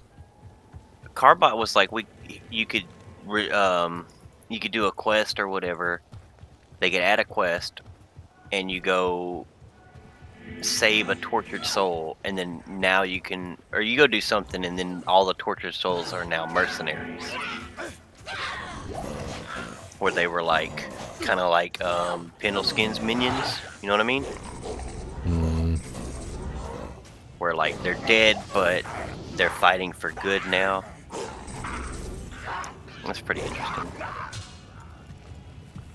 And your mother's soul and your father's soul. I mean, they'd be like slow, barbarians, really.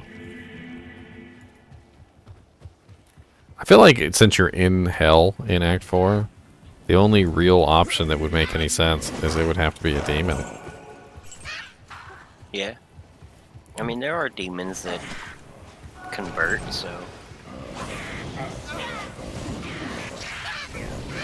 Because it can't be an angel. An angel would be too powerful. That'd be interesting. A demon that casts curses, right? Like, so like a melee attacking demon, but also it casts curses. Kind of like how the Act 2 one is, where it, you know, you have different options and you go pick the one you want. Larzik is just greedy. Why is But Larzik no- greedy? No lower resist, because it's freaking retarded.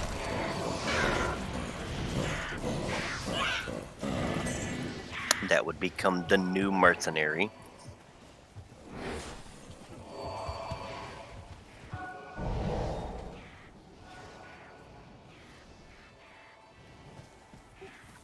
I would say probably no Decrepify, but I don't know. Decrepify would probably be fine because it never gets really big, so you just have to depend on the mercenary to target the right things. We got lower resist running up in here.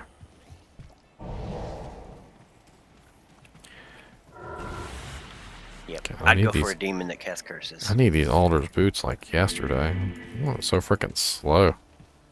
Is it just me, or is Druid like naturally like super slow?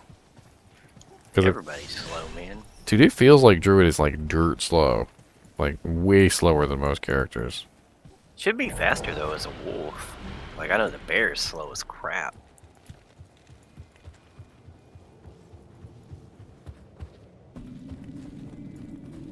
But I think the wolf gets run speed. I know, and even in the wolf form, I still feel slow.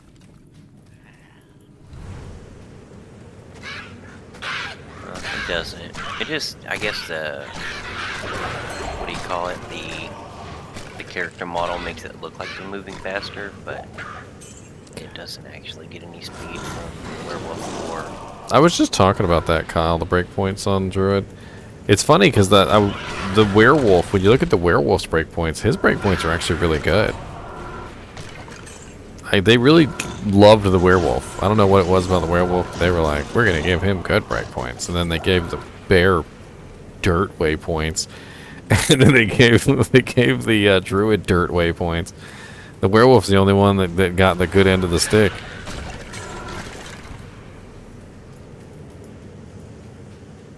I think faster hit recovery and block breakpoints on the werewolf druid are like very nice.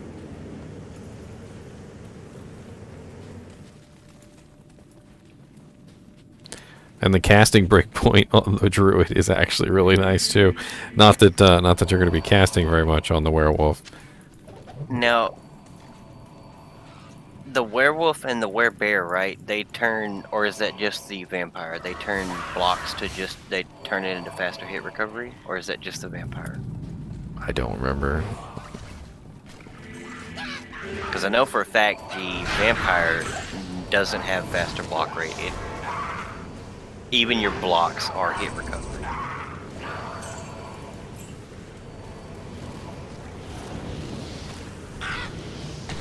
I'm not even going to build faster cast rate, Kyle. I am bypassing the argument altogether. We're not really rushing, Froggy. We're just having fun. Ow, ow, ow, that hurts. Why are you guys so painful?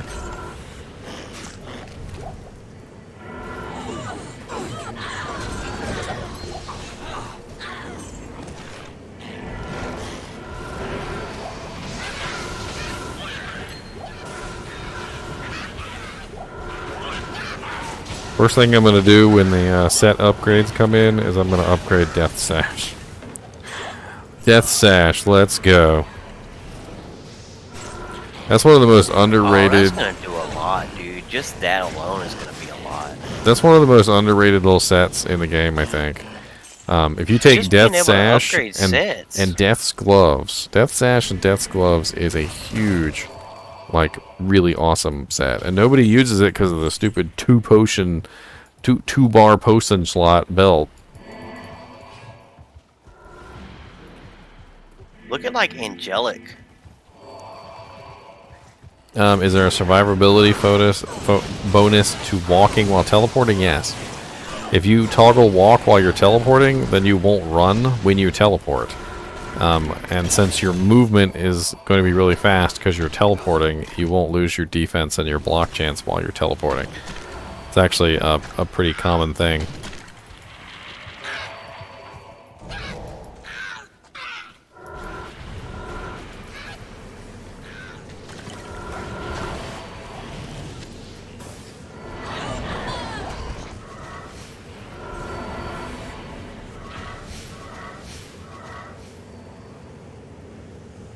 I mean, it does ruin your ability to kite, but...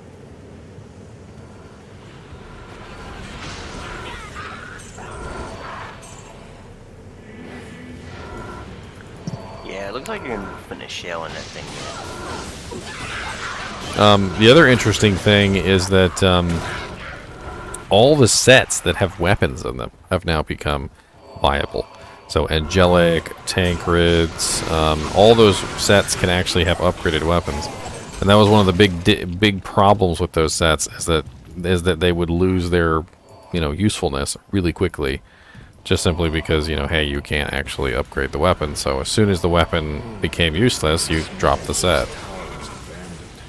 And there's tons of sets that have weapons in them. Can't you even upgrade the Alder's weapon? I can't even remember. I think so. I think it's a nightmare. I think it's exceptional. I mean, Alder's is a great set, but the weapon holds it back.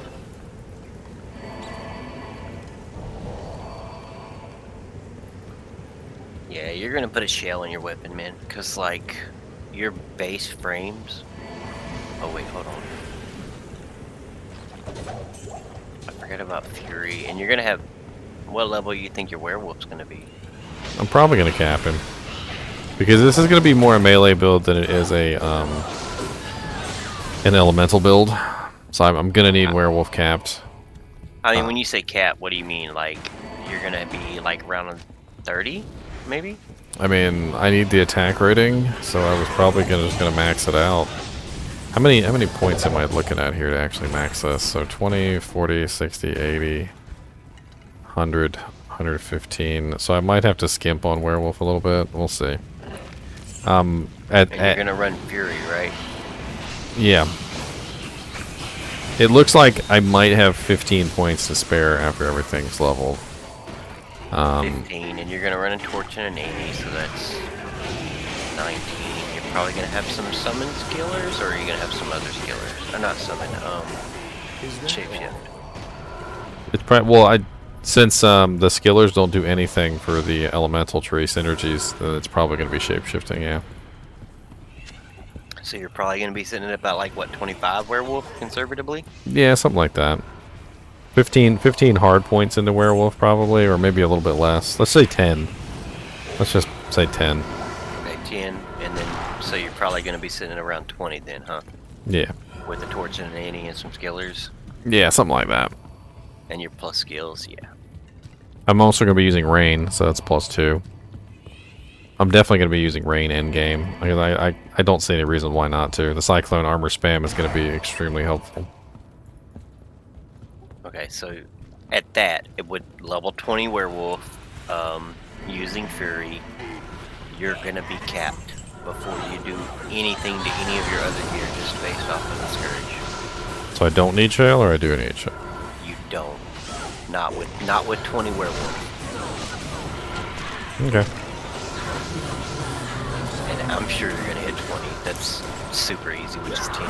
Like, you probably don't even need to put, like, you'll probably be able to, once you get to the end game, you'll probably be able to respec and be like, alright, I'm at 14 plus skills or whatever it is, so I only need 6 points in the werewolf. Well, by the time I'm able to actually use that thing, it's going to be, it's like level 82 on that thing, so it's going to be quite some time. Like, I can't even touch it until I'm going to be, like, end game. Yeah, it's level 82, so I'm going to be using the Windhammer Ogre Maul long before that.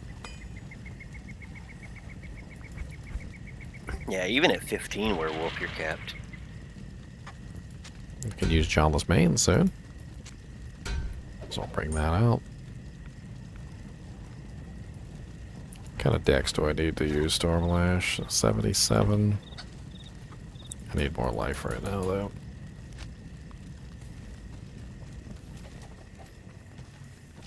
Welcome. Yeah, level 4 Hello. werewolf is your cap. Anything past that, 4 plus, and you're good to go. Can't even get my skill point yet, did I? I am Akara. You.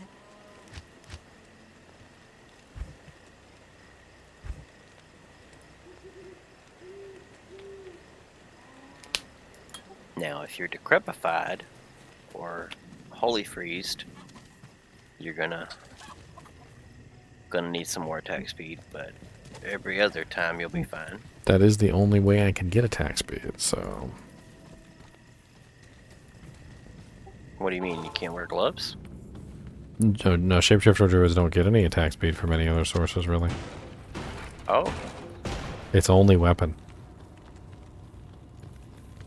I mean, I've heard that there are some roundabout ways that you can get like small amounts of increased attack speed off of like off weapons sources, but it doesn't do anywhere near as much as like for a paladin or something like that. So like mainly when it comes to a druid, it's got to come from the weapon, or the werewolf form itself, I would assume, because the werewolf form obviously helps. I don't know. I might have to do some more research into it because it seems like it's not as simple as just simply you only get IAS from your weapon. But when it's explained to people, it's usually explained in that exact way because it's the answer is just really complicated. It's like freaking rocket science or something. I can't. I'll put it to you this way, like, with the shell, you're at max frames. If you're decrepified, it's a lot lower. You're at The sisterhood welcomes all of you. your first 4 hits are 6 instead of 5, but your last hit is still 9, even with Decrepify. Like, so if you were farming Bale or whatever, even with Decrepify, you're losing a frame on every. With the shell, you're losing a frame on every regular attack, or the first 4 of your Fury, but the last one is still 9 frames. I mean, it might still be worth it putting a shell in it. I don't know. I mean, it's basically the choice of, you know, hey, do I want to do, like, be as fast as I possibly can be in all scenarios, or do I want to be, you know, only fast if I'm in, like, the optimal scenario? And I've had that a lot of the times on, like, Zeal Paladins and stuff. I'll build my Zeal Paladin, and I'm fine with how fast I go. But then when I get decrepified or something like that, or I get chilled because I'm not Holy wearing Cannot Be Freeze, yeah. Frozen, like, it just doesn't, like, it's not a fun time. That's the one I'd be more worried about, is like Holy Freeze. Because Decrepify is so uncommon. Like, what, Chaos Sanctuary and Bale is the only places you're going to face it. You are correct, Van88. If I am proccing Tornado, I don't need points in Tornado. However, if I'm proccing Twisters, I need points in Tornado. So I plan to do both. I plan to proc Tornadoes and Twisters. Although there may be room for wiggle room there on that, because I'm actually thinking about the fact that Twisters don't really do a massive amount of damage. But I'm gonna have multiple proc sources for Twisters, and then there's three Twisters per proc. I'm gonna have it at bare minimum, from what I can tell, I'm gonna have 3 different sources of Twisters proccing, which means the potential to have literally what 9 Twisters on the field with a single hit.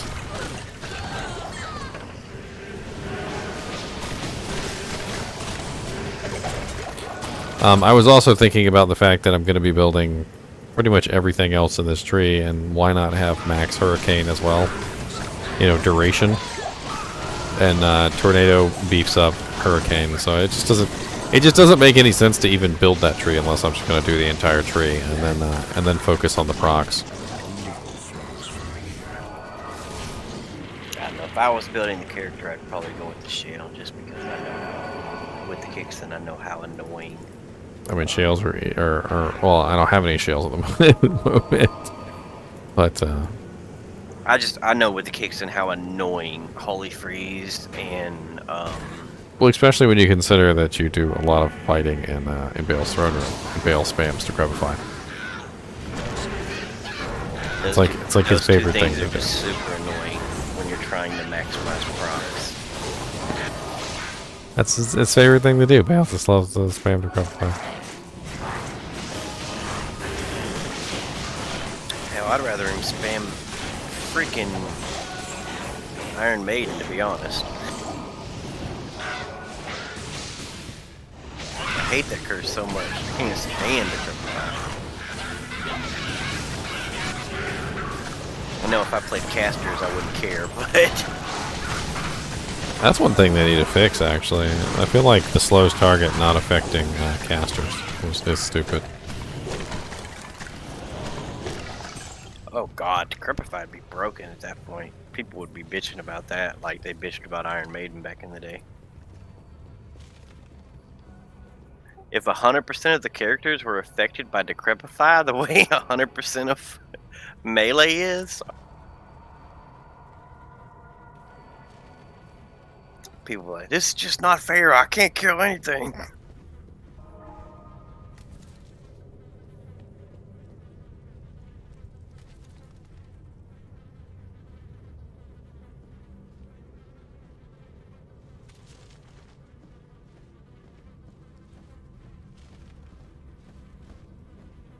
It is so hard to find a Bale game. Like, I love the fact that bots are gone, but like, Blizzard, do you think y'all could have some of your own bots to just do Bale games? That'd be great. Sorry, I was talking to my girl. I probably missed everything you just said.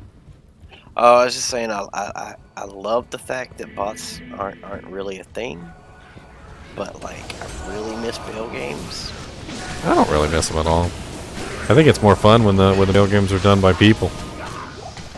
I mean, yeah, but it's just so hard to find anybody, or maybe I just don't see enough games. Maybe if they would fix this lobby a little bit. They're more willing to walk. If you get into a bail game and nobody's teleporting, and you just start walking, a lot of the times people will walk with you. It's pretty fun. So what you're saying is I should just start my own game. I mean, yeah. I mean, if you're, I think with the walking thing though, is like you need to be strong enough to walk by yourself. Because a lot of the times, if you're not capable of walking by yourself, they're not gonna prop you up. I mean, I can get there by myself. I just can't. I don't kill anything. I'm not, I'm trying to level up barbarian, and you know how that gameplay works.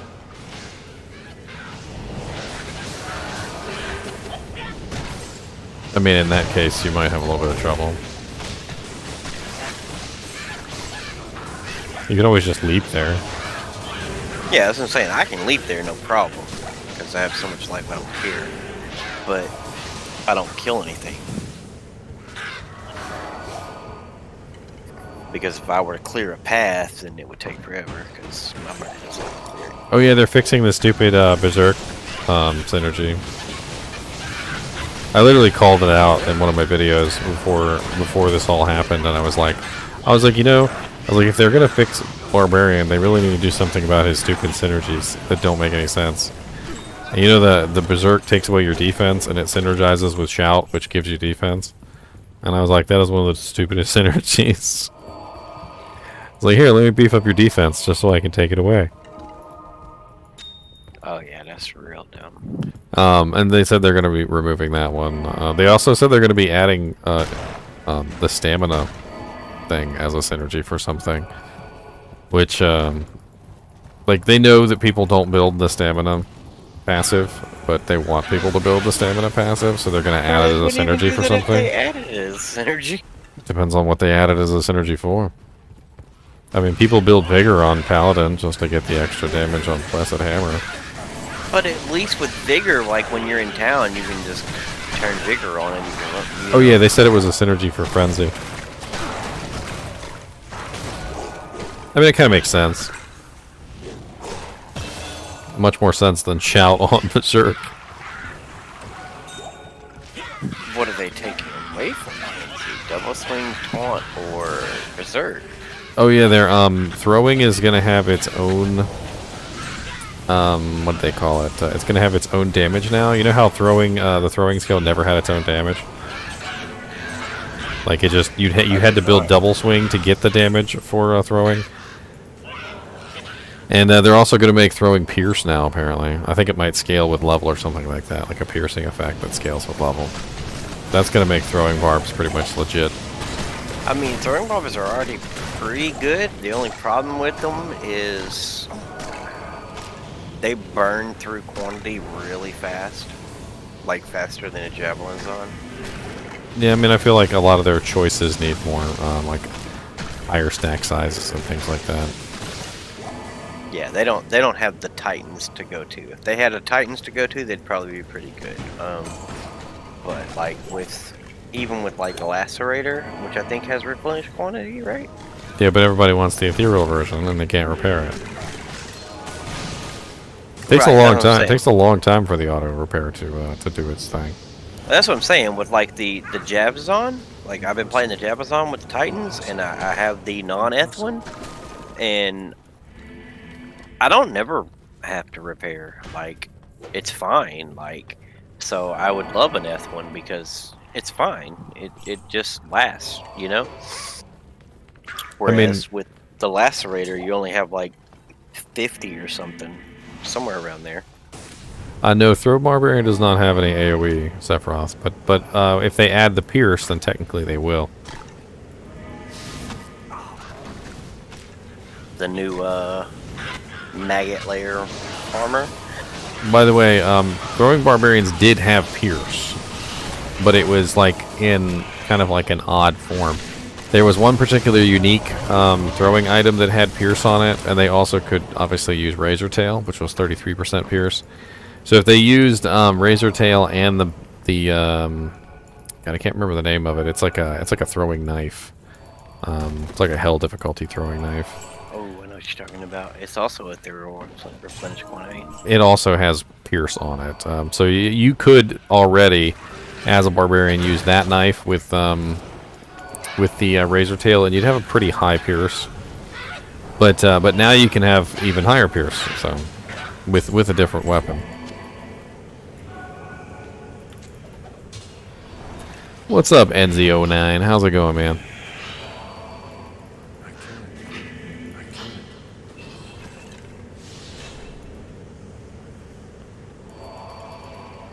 War Strike. Yeah, War Strike.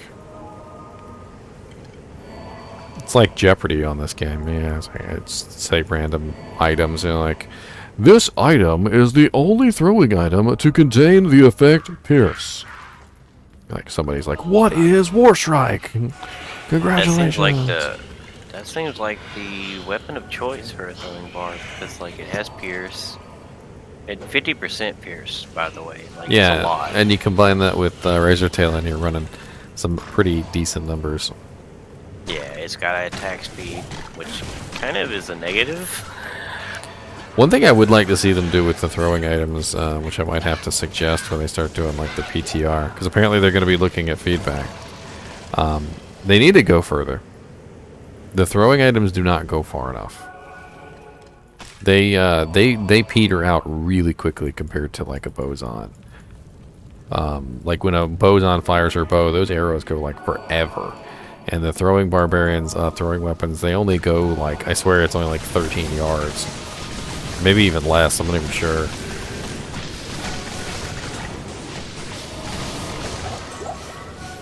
I mean, it should just be infinite. Like, it should just go across the screen until it hits a wall. Like, I mean, it's not like Lightning Fury where it's gonna hit a wall and then ricochet and do all kind of crazy stuff. Yeah. They just need, what they need is, for throw barb to make it viable is not only do they need double throw, but they also need like a skill like Lightning Fury. It doesn't have to be lightning, it could be, you know, it could be a fire one or something. Or a magic one, since Barb already does magic stuff. It could be a magic thing. It could be like a berserk throw or whatever.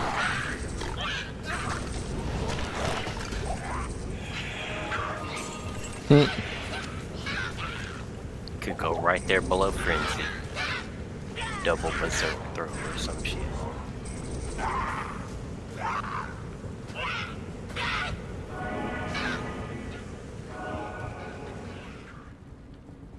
And then that would make sense. Like, you lose your defense, but hey, you're at range, so it's okay. Berserk. I just think they put too many penalties on Berserk. I feel like if they took away the defense negative on Berserk, Berserk still wouldn't be a great skill. It's the fact that you cannot lifesteal in any way, shape, or form with Berserk, and all the synergies you have to build to make Berserk worthwhile, just makes it like you can't build anything else to assist Berserk so that you can restore your hit points. And the negative defense is just like the slap in the face on top of that. It's like, oh yeah, by the way, not only can you not restore your health in any way, shape, or form while using this skill, but also we're gonna make it so that every monster just rips you to absolute shreds while you're using it. And I'm like, oh okay, well, that's rude.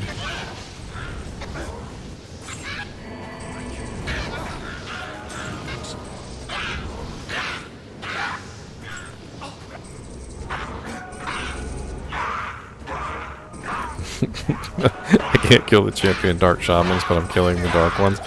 Every time they resurrect the dark ones just die.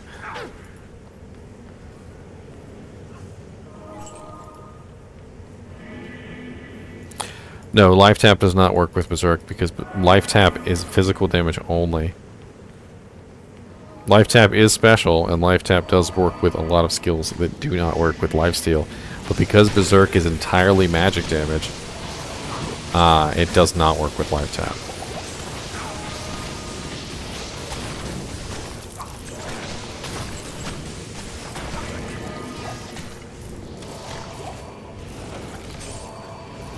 I will say, playing a Berserker, you don't care. You have so much life that it I doesn't matter. can't carry anymore. I mean, you still have to restore your life at some point. Yeah, it's not hard to drink a potion and pick one up while you're going along killing them. I always had trouble with that, though. Like, the potions were terrible. Like, they wouldn't restore anything.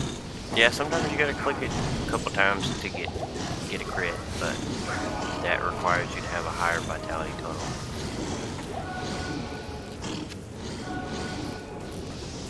Like, the more vitality you have, the more likely you are to crit.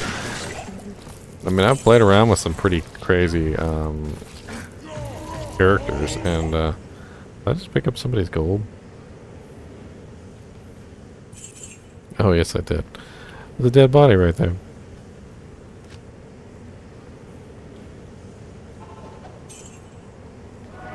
I was like, man, that's a lot of gold on the ground there. They're fixing Fist of the Heavens as well, Sephiroth. So, the Fist of the Heavens is apparently getting a look at. I think they're going to mess with the delay. Because, why not? Fist of the Heavens has a horrible delay. I don't even know why they decided that was a good idea. Also, Holy Bolt is going to pierce now, which is just kind of a ridiculous change. I feel like not only does Holy Bolt piercing enhance the damage of that skill tremendously, it also is going to make possible a build that was not possible before, which is a healer paladin. So I don't know if you guys ever actually tried to make a healer paladin who sits in the back firing holy bolts at his teammates. You can't really do it because monsters block your holy bolts and then therefore prevent the heal. So trying to heal your teammate who's in the middle of a bunch of monsters is not possible. But now that Holy Bolt pierces, you could sit in the back and you could just target your teammate and spam Holy Bolts at him and keep him alive.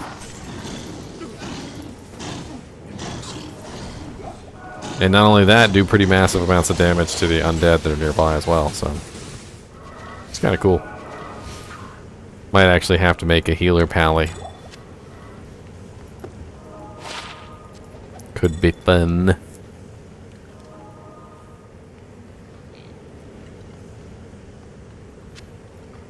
There is a couple uniques that shoot a bunch of holy bolts on hit, actually.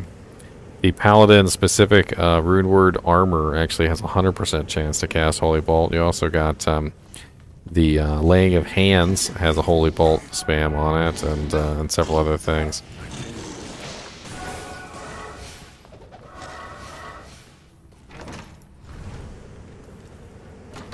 Those are all on striking, though. All your teammates are going to be behind you.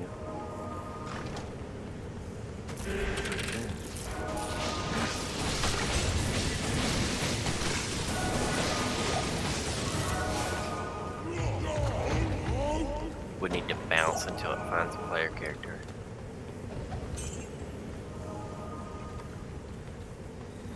I feel like they need to do something with prayer and cleansing too. I feel like those need some buffs. Well, we're getting a cleansing aura. Or cleansing rune word, rather. Yeah, so he's actually kind of excited about that. That rune word seems kind of OP. Lower Yeah, resist, like cleansing, I all said, sorts of that's- cool stuff. That's the cheaper version of Infinity. I can't. Like, until you can afford Infinity, you just run that on your elemental guilds. And then get sometimes something to break enemies. Based off of hits instead of...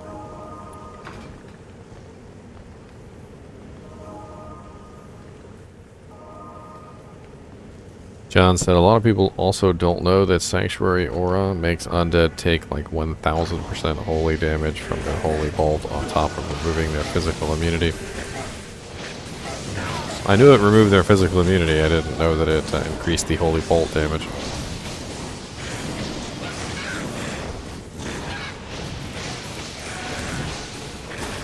I mean, Chaos Sanctuary is a pretty important zone.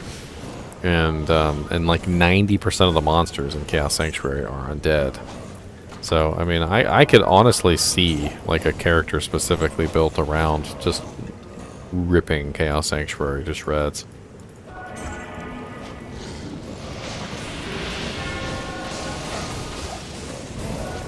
I mean, you'd still have to deal with the Pit Lords. Those are the only really monsters that are in Chaos Sanctuary that are not undead. But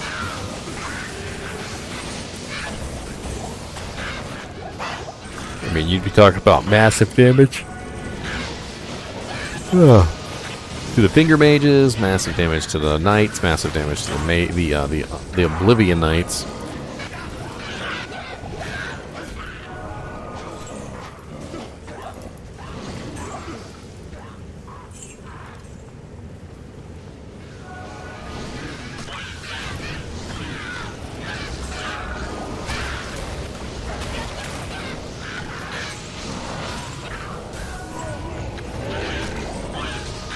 Come here, Blue and Ariel.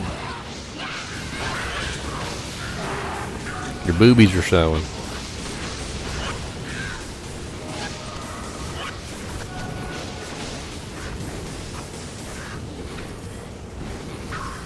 Oh yeah, one of the really cool things, I was actually kind of excited about this.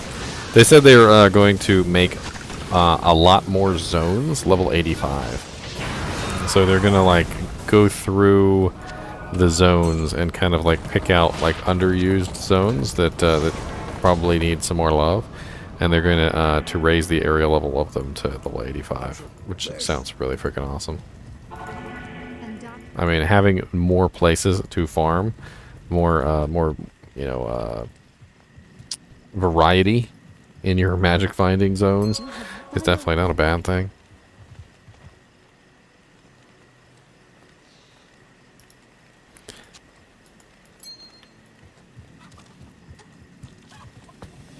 Specifically, they were talking about a lot of zones in Act 3, and there are some really cool zones in Act 3 that they could use some love. I don't think they're going to get anybody to go into the Swampy Pit full of undead Stygian dolls. Stygian dolls. The Stygian dolls.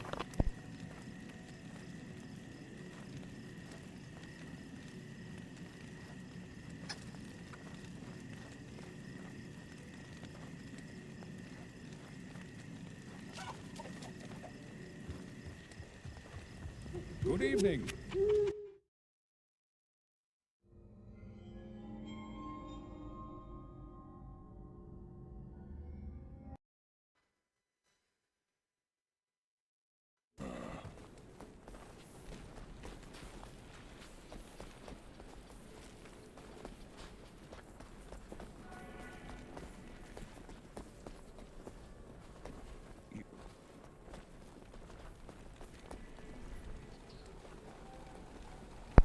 I mean, Maul, how many times have you walked by Arachnid Lair and never went in?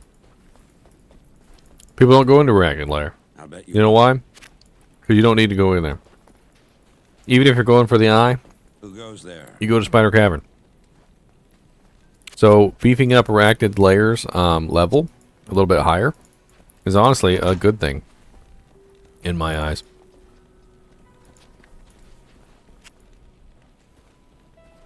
I want to switch my merc.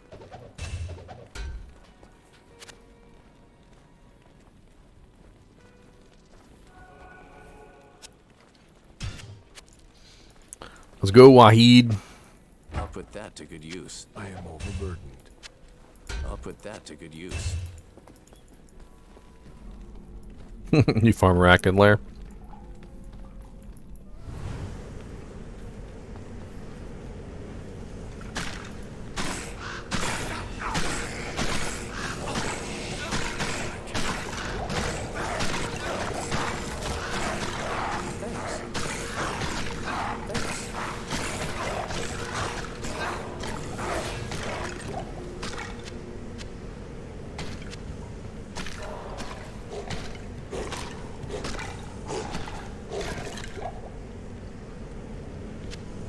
Well, that's another thing, Maul, is that because the elemental limitations of a lot of these zones favor certain classes and builds, there's not a lot of places for those other characters to farm.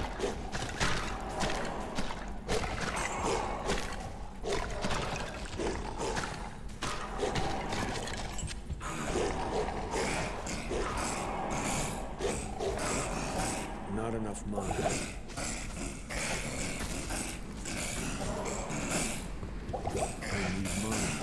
Freaking guy's got fanaticism. Get out of here. That Jimmy Jane. Come over here for a second, Wahid.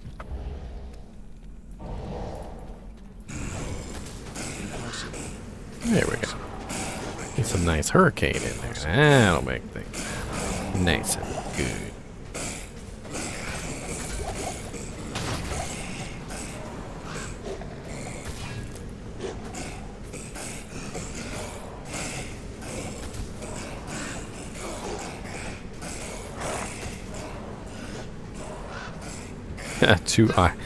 Not two IO runes, two low runes. The you're looking at it wrong. So I'm gonna give you guys the best piece of advice you're gonna get. All runes. Oh, that's really nice. That's a really nice helmet. Dang. Hey, Subject Zero, you want a +4 battle orders helmet? You even have +1 to Grimward. You can play around with it and troll people. Best advice I can give you on runes. The first letter is always a capital. Okay. IO runes start with a I, and the I is capital. Low runes are an L, and a capital L does not look like a capital I. It's two low runes, not two IO runes. Low runes are pretty darn expensive, and you're probably not going to waste those to make a Sur rune.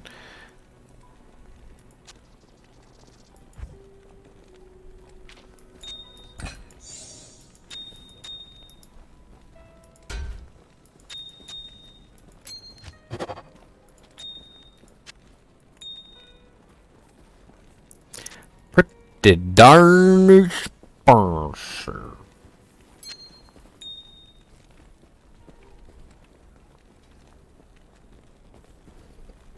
I still don't even know, Shamek. I just call them the shouts. Like, I've literally been calling them the shouts for years.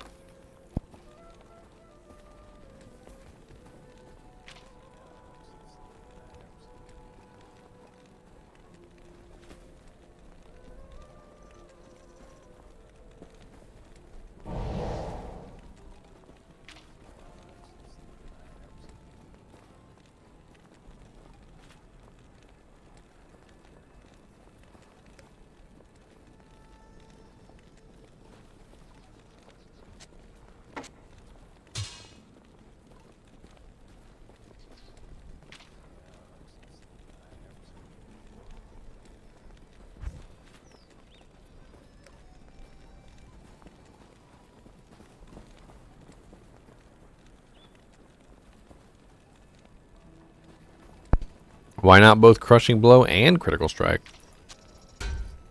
Why not both?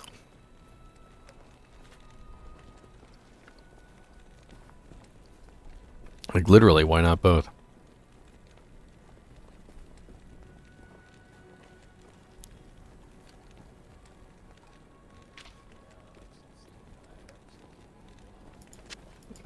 Ooh, are you high enough level? I can't use that yet. Why can't you use it? Oh, low dexterity. You low dexterity boy.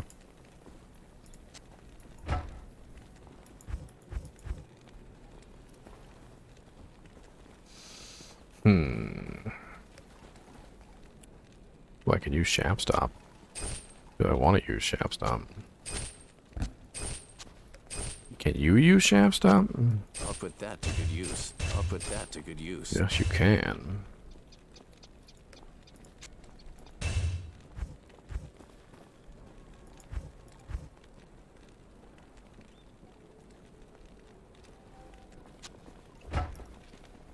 We're gonna upgrade this dim oak's hue. It's ethereal. Why not? It's round soul, perfect diamond, I believe, or perfect emerald. Sorry. There we go. That'd be better than he was using. That to good use. Should make him a little bit more viable.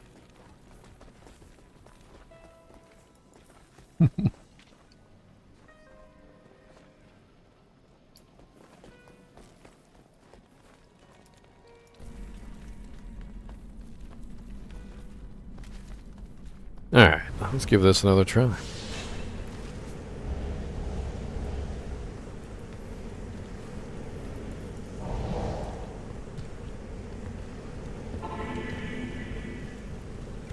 Should be able to use my Jawa's mane soon.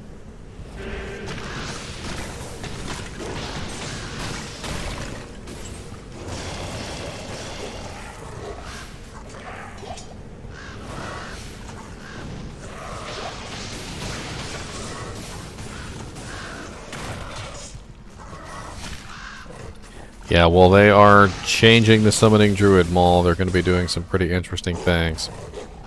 From what I've seen, we're looking at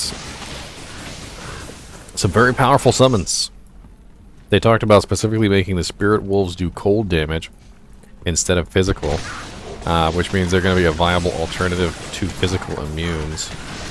They also talked about fixing the HP of them, because a lot of the times apparently they spawned with very low HP because their HP was random, which was stupid.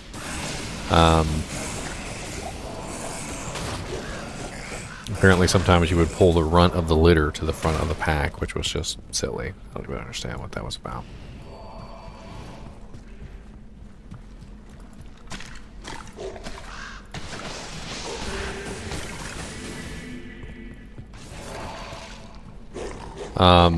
They also talked about adding some synergy bonuses for ravens and making them a little bit more useful, which I would actually like to see.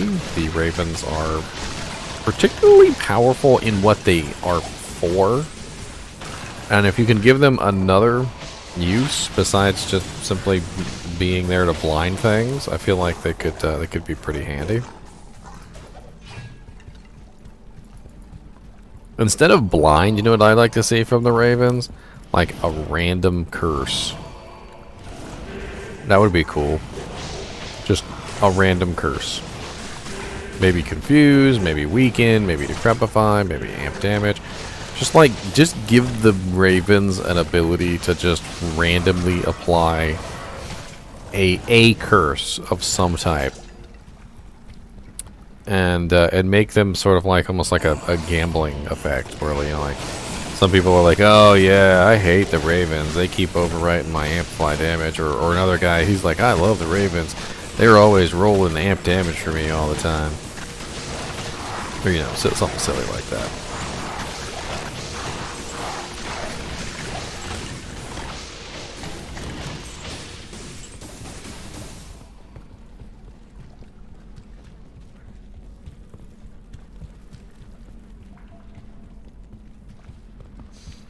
I was actually kind of proud of Llama too, because he asked the question, the question, which is I think the one that everybody likes to ask when it comes to Summon Druid. And he asked, will the Summon Druid be able to summon all of his wolves and bear at the same time? Which I think is probably the easiest way to fix Summon Druid, in my opinion. I feel like if you did that, you would fix him. 100%. Like, being able to summon all three wolf and bear types at the same time would totally fix the issue.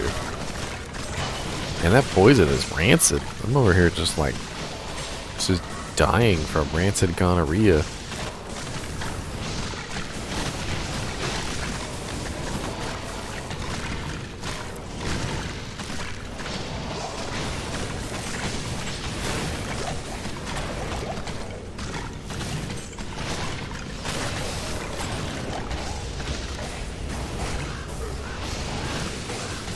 What's up, Radamant?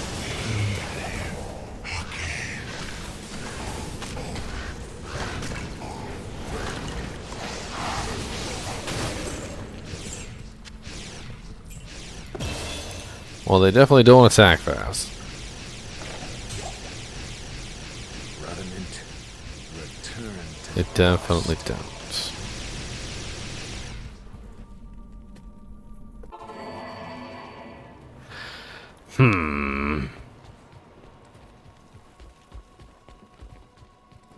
They say Atma, you go clean up this body and all this blood on the ground in front of your establishment? I feel like I thought you ran a better ship than this, ma'am. Ma'am.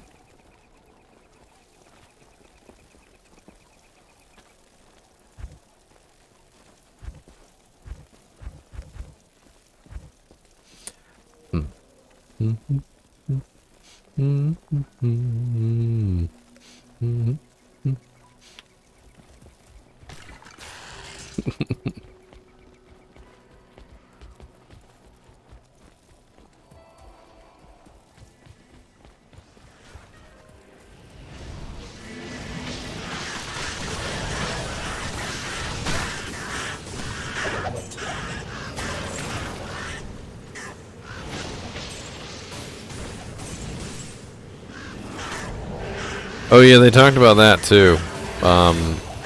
A ability that adds corpses. So since there's so many abilities in the game that run off of corpses that have to do with, you know, corpses, you know, exploding or corpses being sucked up for redemption or you know, whatever the corpses in particular are being used for, they're being used. And they literally asked the question, would there ever be a skill in the game added to add corpses to the ground, essentially, to spawn corpses? And they kind of got like an odd answer on that one. All of your primary attacking abilities spawn corpses from living things. Well, like, the Necromancer is like the easiest one there to think of, like, options for. Like, okay, well, he's got like a blood golem. What about the blood golem spawning corpses when the blood golem dies or something? Yeah. Or maybe, you know, or yeah, maybe you sacrifice him or something. I don't know. But it didn't seem like they were too enthused with the idea, so I don't think anybody has anything to worry about if you're not interested. Oh, I'm definitely interested. I definitely want a necromancer friend that can spawn corpses for me. The answer for having all the summons out at once was kind of like a like we'd really have to look into that. Like they were worried that it was going to be like a huge balance change to the game or something. I don't know. The only thing that I can think of that it would be a balance change to the game with is PvP, because people use them stupid things as satellites to intercept attacks. So when you try to attack a PvP druid, like, you can't, because the PvP druid is just like surrounded by these little orbs. And even if they only take one hit and die, he's still got what, like 5 spirit wolves, and that's like 5 hits that they can intercept. And if you gave him the ability to summon all of them at the same time, that'd be 6, 7, 8, 9 hits that could be absorbed instead of 5. It's particularly effective against like a necromancer, because when you're firing your bone spirits to as a defensive mechanism, they can literally teleport in. The little wolves like absorb all the bone spirits, and then they can just murder you.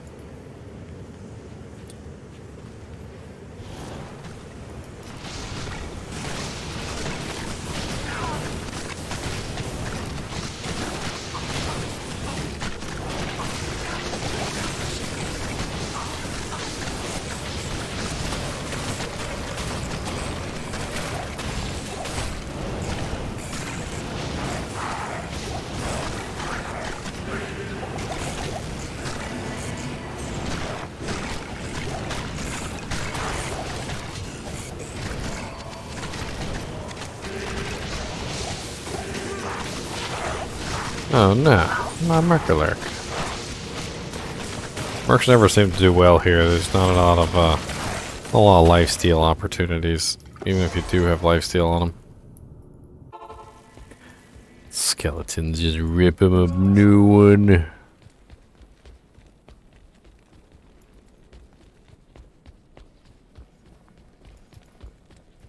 Good morning. Perfectly good gold grand charm. You can have it, Maul.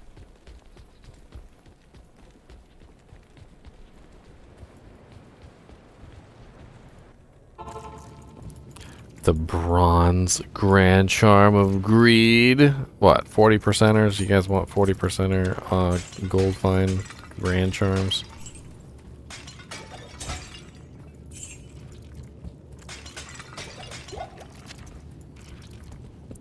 I want that jewel. I don't want that jewel.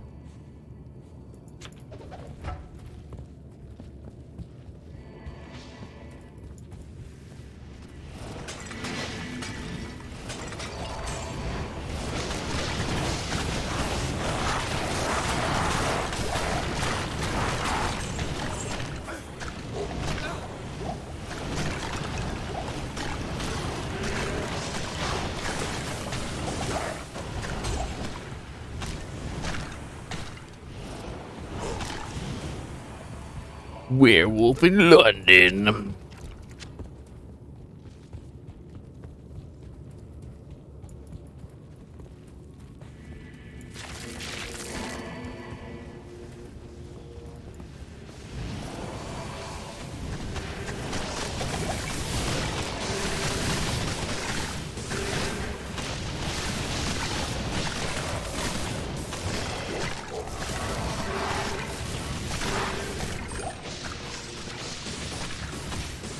Yeah, I feel like a lobby.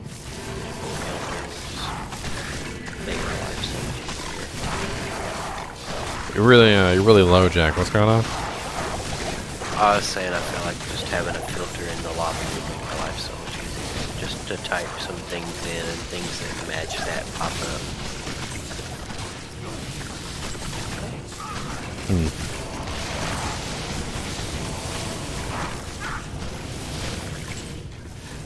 They hinted at some sort of like fix to the bots, the bot spamming chat. Like they said they had some sort of like thing in the works that was gonna like completely solve the issue. That was kind of cool. Well, the fact that they've already implemented the ability to just right-click on their name and block them is a lot. Yeah, but they just keep switching though. Like I tried it a couple times, and it was just like they kept just swapping. I just found that I can like block, and once I block, like it's a while before I get spammed by garbage again. Whereas before you had to scroll through the characters and find the one that was spamming. Now you can just right click on their name and block them. Ban. I think what the big deal is there is there's just so many that it's going to take a while for you to filter them out. But at some point you're gonna have them all gone. You know what I mean? Like right now, like because the bot makers aren't gonna make new bots every day or whatever. Like they're just gonna. They might do it every day, but Well, I don't even think they're in the game. I was thinking it's probably more along the lines of like old school chat. Like I don't know if you ever actually used one of those old programs where you just like join these like chat rooms, and it was like some sort of IP address joining, where like the program was external to the game, and you could join pretty much any channel you wanted as long as you had the IP address and the server names and stuff. Like IRC? Yeah, IRC, exactly. I think that's what they're doing. I think these bots are on IRC, and they have the information. Or it might not be IRC, it could be anything. And they're just logging in, creating names and spamming.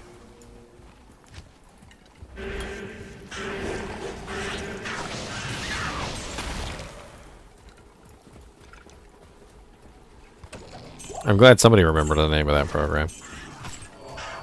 I can never seem to remember the name of the program. I used to be pretty big on IRC for a while. There was a lot of clans and stuff that used that. Honestly, it was kind of like the an old school version of Discord.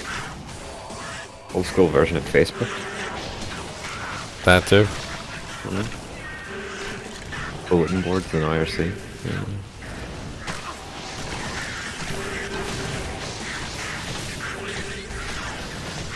I mean, that's what mods were, right? I still remember this. Gosh.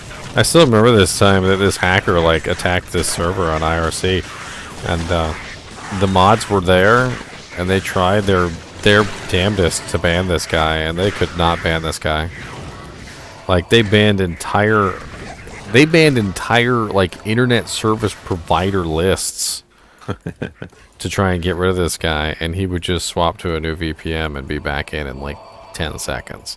And this guy was just like, you know, like yelling racial expletives and stuff, you know, into the chat, and telling the admins they sucked and all sorts of other stuff, and like taunting them because they couldn't ban him, and it was fun to watch. It really was. Like you would, like the ban commands that they would put in IRC would appear on the screen, so you would literally see them ban like over 10,000 IP addresses, and this dude still hopped in. Like they would isolate like what IP address, like what country he was coming from, and they would literally ban the entire country sometimes. And it still wasn't enough.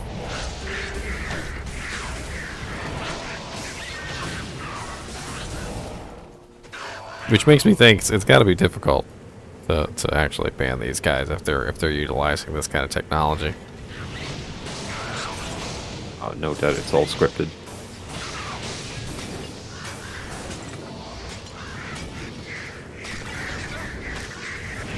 Oh, before I forget, because I always do. Griswold Heart. That's going to be an interesting one to upgrade. It's an ornate plate. It would upgrade to a sacred armor. Griswold armor has 3 sockets, and it's also negative 40% requirements. So you would have a negative 40% requirement sacred armor with 3 sockets, which I feel like is going to be a pretty big thing. Magic point. I mean, you could do a lot of things with it.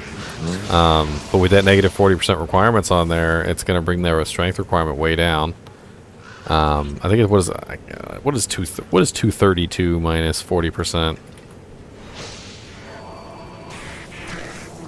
40%? Yeah, it's 60 plus 10, 70. Subtract 70. So 160. So 160 is not bad. That's actually only four off of 156, which is the Monarch shield. That's certainly doable.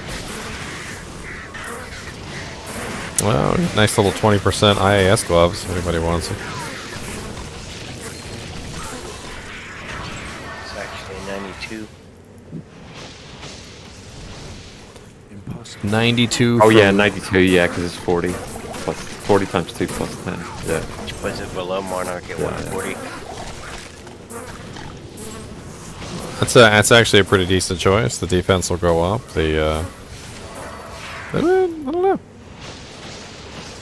Plus, it's a sacred armor. It'll be pretty.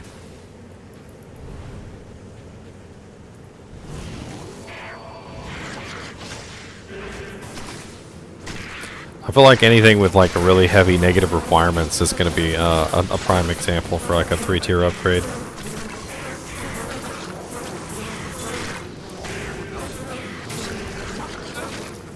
I mean, I don't see anything other than Paladin using that though. It has a shield.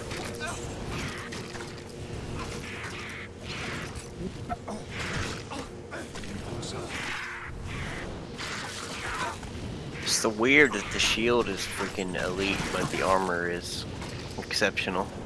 Those sets have always been weird. Actually, the armor is the only one that's exceptional.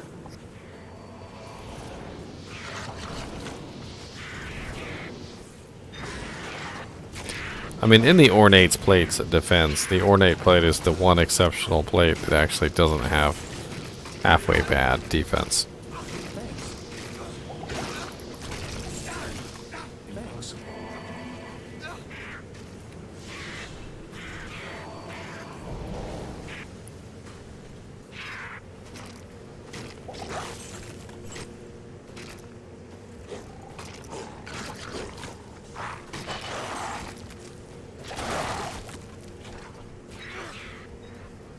Yeah, I mean, it just doesn't. It doesn't. That armor just doesn't offer anything to anybody other than a paladin. Other than defense, like yeah, defense and sockets, like. I mean, it's basically it's better than just a plain 3-socket armor with some jewels in it. That's what people generally use it for. If they wanted to put jewels in a 3-socket armor, it's an alternative. Defense wars as well. It's an alternative. John said that the shield would do really nicely on Griswolds, but isn't the shield already elite? Yeah, everything in the set except the armor is elite.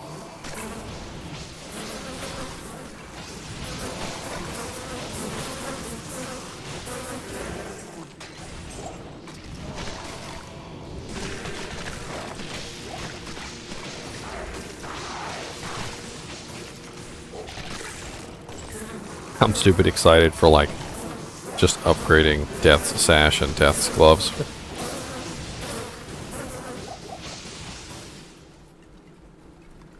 Death's Sash and Death's Gloves have some nice effects. Cannot be frozen. Might be a thing now. Lifesteal. I don't they have 20% IAS on them when you put them on the set bonus? Like 75% poison length reduction. Some nice little effects on that two little piece bonus. Awanas could be like budget Act 2 Merc gear once you can upgrade it. No, the build goes to Colossus Folds. Does it have negative requirements on the build though? No, it is indestructible. I don't know if you can find it ethereal. No, set items don't spawn ethereal. It also has 200% enhanced defense and 40% IS. That's like the most IS I've seen for a merc weapon. The armor has static field when struck. Oh, Cow King's leathers. You just reminded me. So the Cow King set has static field. Fairly nice static field as well. It's only 3 pieces. Could be interesting upgraded.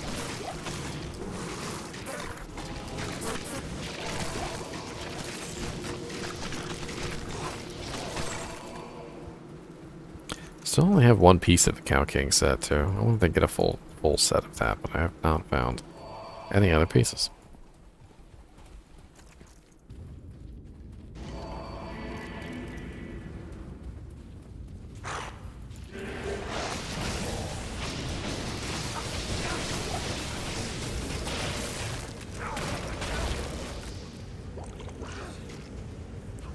Uh-oh, Kyle's back.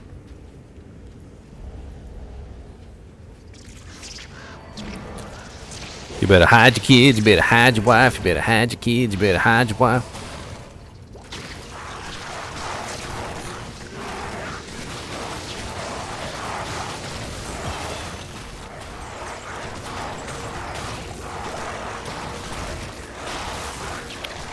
Berserkers.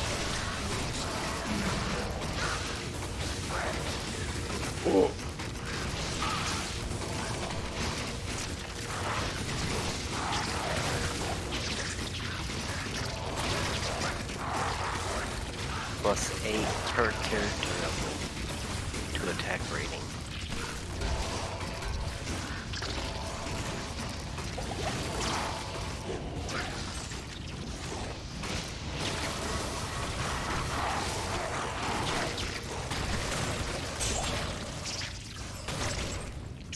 They're gonna have to adjust some of these for sure. Let the set shine for a little while. I say just let it happen. And then they can do balance changes later if they need to. I can't carry anymore. A lot of these sets have languished in obscurity for so long. They need a little bit of time in the sun.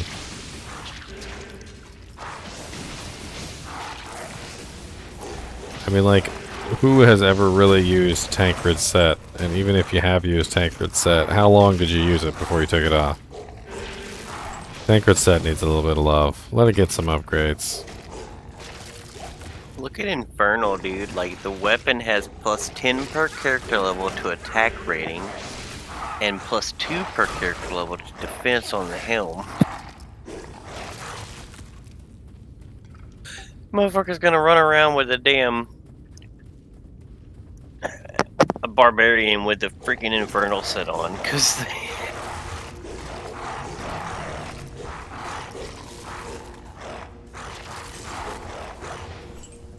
I get a ton of attack rating with my wand. Try it. Upgrade the wand. Get some more damage. I not died at all, Kyle. Harass's is insane. The shield and the belt both give 2.5 defense per character level. Yeah, one of The one of boots the- give attack rating per Yeah. level. One of the best things that you can do early game is you wear Death Sash, Death's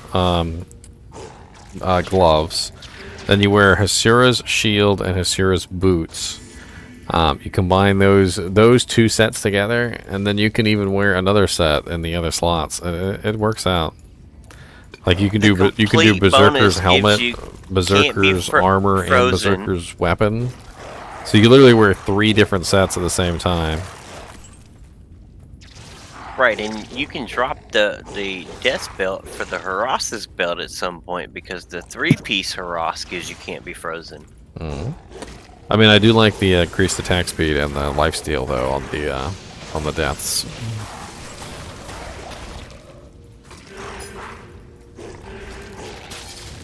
I think it's like 8% lifesteal and 20% IAS, I want to say. There's no trouble a mug can't cure. I know my... Good evening. That's only if you got all 3 on, though. I thought it was for 2. I thought there was a 2-piece bonus that was pretty good between the 2. The gloves is the 2-piece on the gloves is 30% IAS. Oh yeah, it's 30%. That's why I remember it being so nice. Yeah, 30% is way better than 20%. I can. Impossible. Clayglaw sword has max damage based on character level. Oh yeah, Cleglaws, if you ever get a chance to build yourself a Blade Fury Assassin, Cleglaws is like the best Blade Fury Assassin set. It was such a delight using that set on my Blade Fury Assassin as I leveled her up. Just imagine in-game Blade Fury when you can actually upgrade these things. I mean, it gives you slows target by, it gives you knockback. The damage on the sword is great. The full set bonus was actually pretty sweet too. The sword has daily strike and 30% bonus attack right. rating. It was a delight. So I said that was a very nice set for that particular build. Suburbs is tons of undead damage, if I remember correctly. Suburbs. Hold on, yeah, this is one that never gets used. Tons of undead damage, because I think I built it during the beta. I had a full Suburb set. And I put it on just for fun. Plus 1 character damage per level. 200% damage to undead.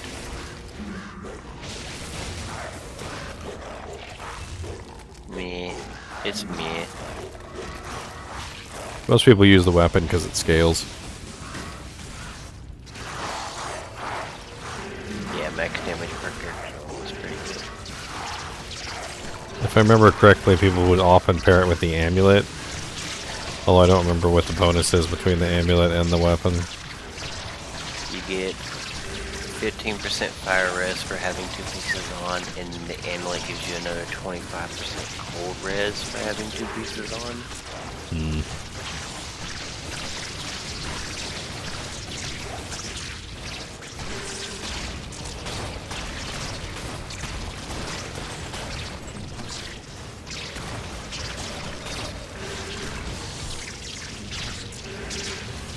It's pretty good too, man. The helm already gives freaking 30 to the resist you want. And now it's gonna give defense and defense based on character level. Oh, Arathas? Yeah. Yeah, Arathas, I would definitely upgrade Arathas. The belt and the helmet. And the gloves. Upgrade all three. That's a prime example of at least a tier 1 upgrade. I mean, it's already a highly defensive set already. You're talking about being able to add even more defense to it. Yeah, 3 items give you run walk.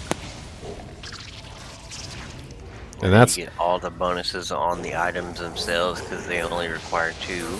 it's super easy to build into other characters because the helmet, the belt, Max res for the full set. 10 to all.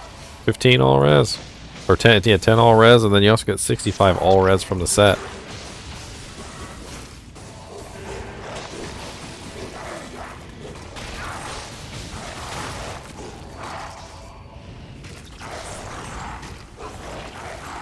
And poison linked reduced. Yeah, and half freeze duration, and everything else that you could ever possibly want to make your character defensible. Like you put on a Ratha set normal difficulty and you're golden, and then even in nightmare difficulty you're golden. It's not until you get to hell difficulty that a Ratha kind of wanes off, but I mean, by then you need so much resistances it's not even funny. It's still useful. And if you combine it with Guardian Angel, you get literally 95% cap resistances.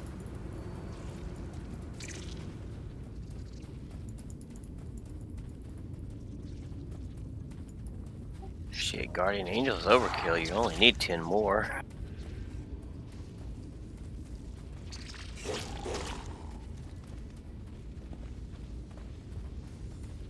What's up, Stan? Inferno Strides will give you your fire. Did you come to troll me, Stan? Because we already have a Kyle. We don't need a Stan, too. Only one member of South Park is required.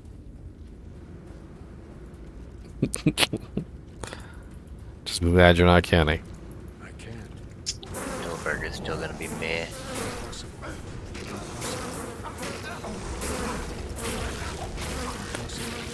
I'm kind of excited with the weapon sets. Like whatever sets have a weapon in them, they've just never really been viable because the weapon just outclasses them so fast.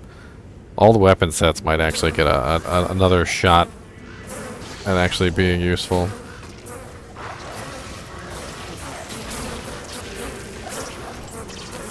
That sounds like fun, Stan. Come on in. Vidala's Amazon. Oh, Vidalis is great. 33% Pierce before Pierce level. Freaking love Vidalis. If you play a Bozon, that's like the set to put on your Bozon. It's 50. Yeah, 50%. 50% Pierce before you can even get to the Pierce skill. And Pierce is so powerful on Amazon. You guys, if you guys haven't played Amazon before, you guys don't even know, but you literally, Pierce makes the character. Like, without Pierce, your character sucks. As soon as you get Pierce, your character is like murdering everything. It's the multiplicative damage of Pierce is crazy.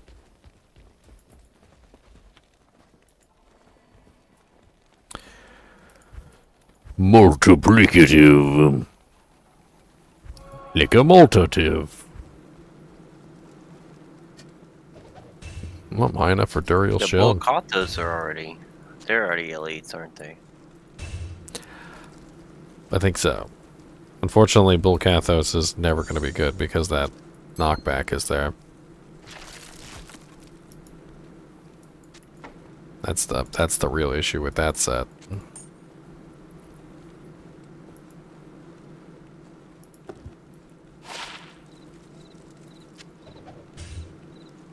I just don't think it offers anything. That's the problem. Like, because the knockback, you could work around that. You can single out your target and knock it into a wall and not care, but Why do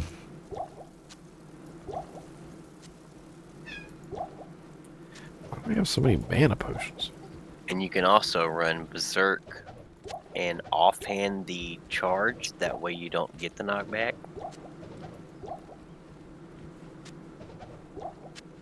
Good day.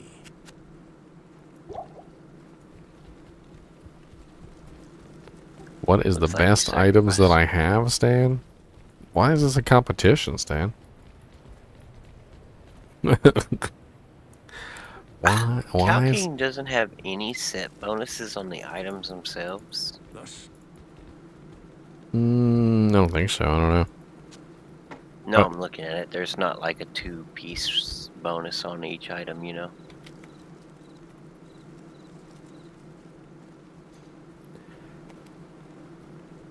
Ooh. Ah.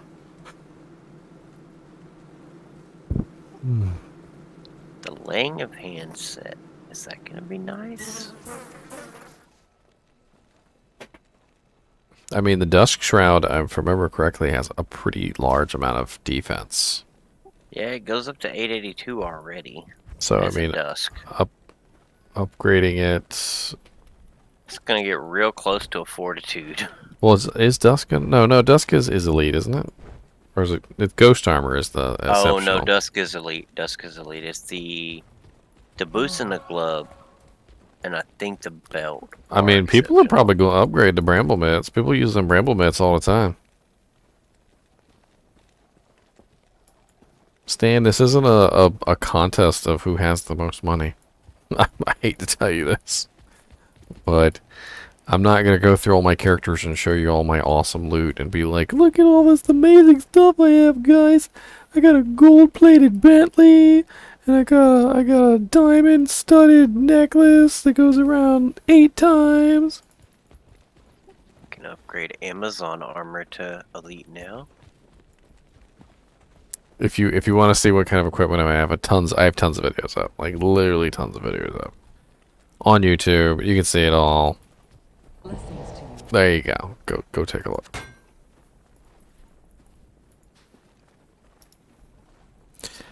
Tarnell. No, I'm not showing you. Sit tongue? Nah.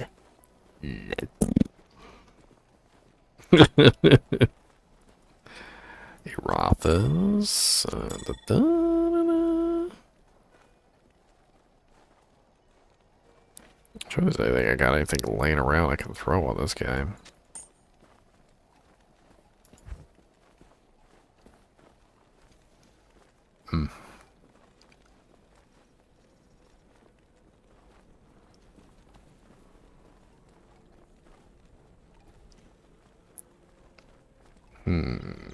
Nah, Rising Sun is too high level.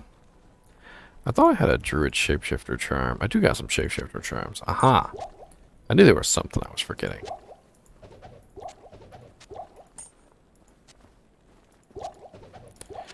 I knew it!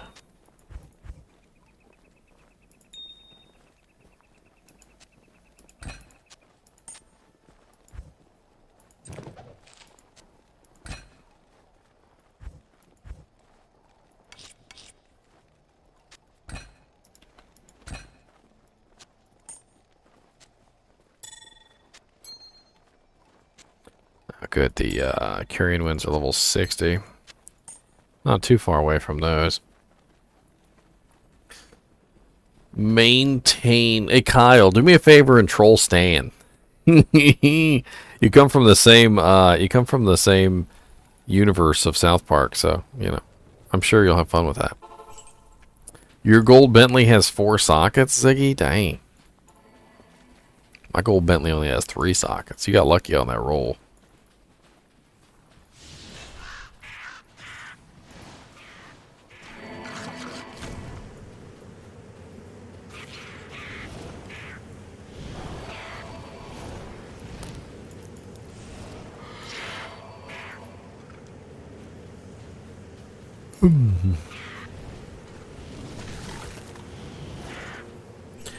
working. You could work all day and come home, play some games. You're too tired to even want to play the game because you work all day. Congratulations on being a grown-up. I was talking with somebody about this the other day. I was like, you know how school, like, they make you wake up early in the morning, right? You gotta go in there. They get mad at you if you're late. They tell you they're gonna hold you back. I was like, it seems like training practice for work, right? Because, you know, if you're late at work, you know, you don't get to work there anymore. You gotta get up early, go to work.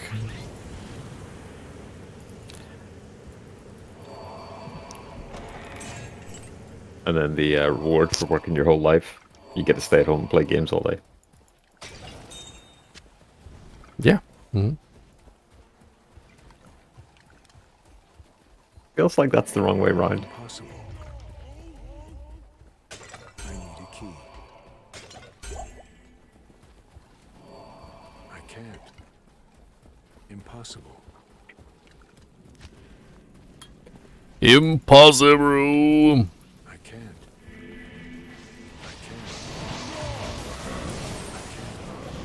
No, Rain is level 49. Alder's Advance, which I really want to put on, like, super bad.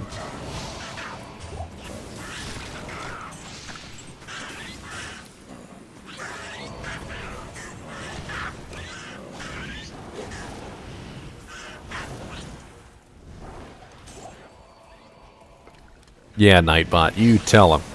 Don't forget to hit that like button if you enjoy the video. If I made you giggle at least once. If you did a chortle, which is kind of like a half giggle, half not giggle, you are obligated at this point to hit that like button. It's an obligation.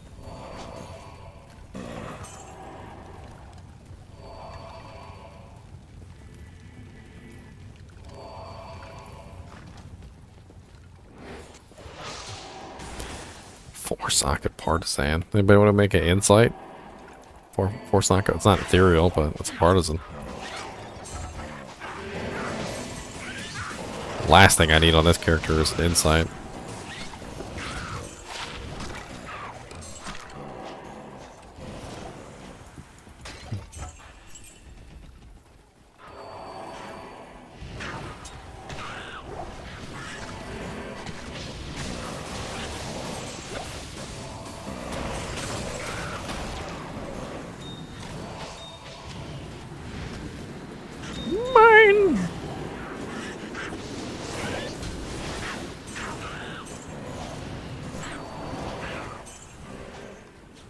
I want to spam it, spam it. I want to spam it, spam it.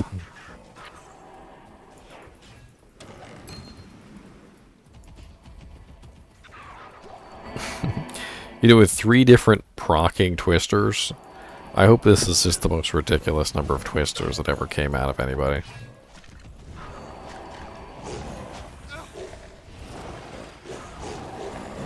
I actually need to do a little bit of research and see if I can really stack on more twisters.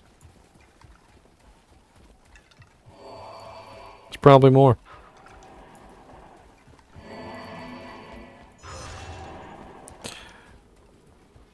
I haven't found a lot of websites that actually list procking effects, but one website in particular has been my go-to source for procking effects, and that is Amazon Basin. I don't know if you guys have ever played around on Amazon Basin. But when you go to Amazon Basin, they actually list, like if you pull up, for instance, if I pull up Tornado, Amazon Basin, at the bottom they will list all of the items and like rune words, things like that, that have a chance to proc that particular ability, which I think is really cool. So like, for instance, I just looked up Tornado, and Tornado is apparently on the Wind melee weapon. Horizon's Tornado Scourge, Rift Polearm Scepter, Stormblast Scourge, and also a Wind Struck chance on the Storm Chaser Scupptum. Level 5, 4% chance on the Storm Chaser Sculptum. Interesting. Get him. What's that? It's a shield. Ooh. Which is kind of interesting, because I could, I don't know, I could maybe use that with Stormlash, so I have even more tornadoes coming out. Why not? Extra tornadoes, let's go. And then we could look up, Go. we could look up Twister. So Twister and Shouter. So how many items does Twister proc from? Zephyr, but it's on Windstruck, so that's no good. Windhammer, Ogre Mole, Rain, and Carrion Winds. So I have everything. And then we can... Zephyr procs Twisters? What? Did you say Zephyr procs Twisters? Yeah, Windstruck. The Ringward? Mm-hmm. Oh.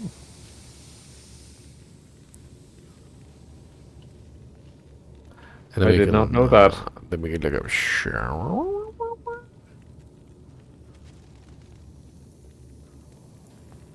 I'm all slacking behind here.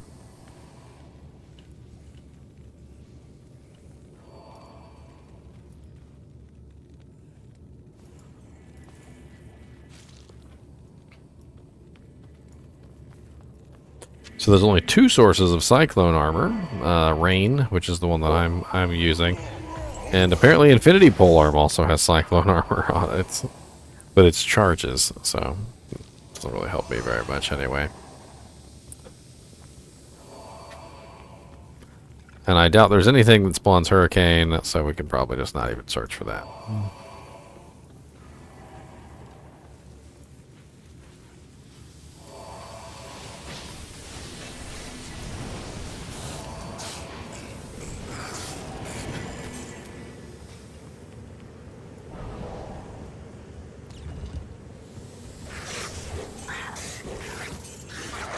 We got a charge pally up in here. Oh, 87. Oh, yeah, high level and stuff. Coming in here, killing our lobby monsters.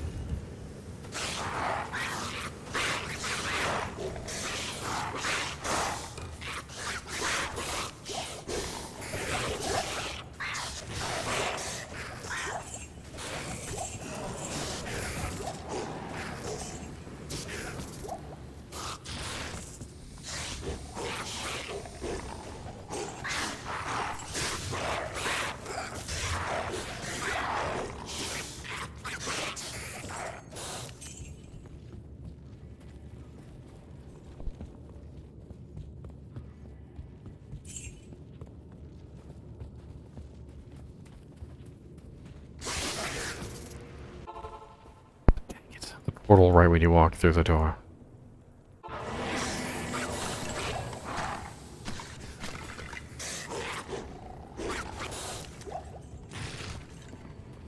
Ah,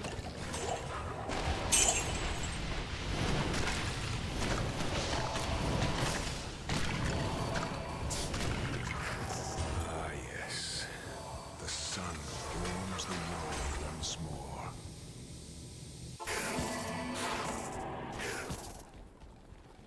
Snakes just randomly dying.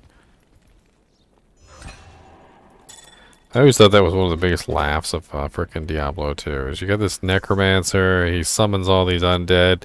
He goes back to town for a drink, and the undead just start dropping dead in the middle of town.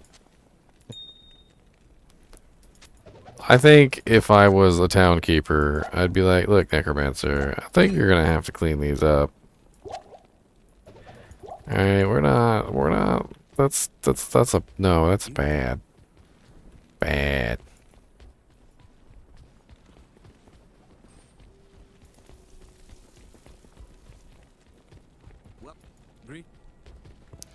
Stan. You gotta come up with better material, man.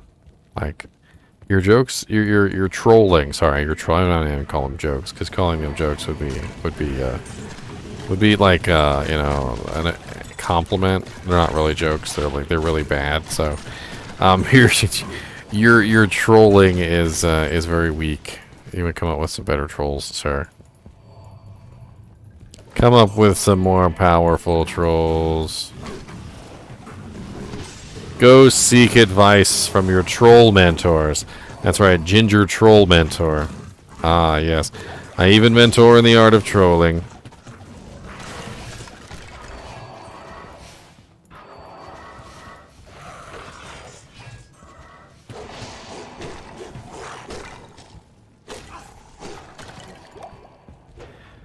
Hell mode.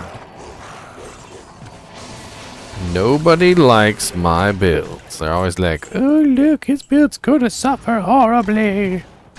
And then they do just fine. They don't do great, but they do fine. It's alright, I guess.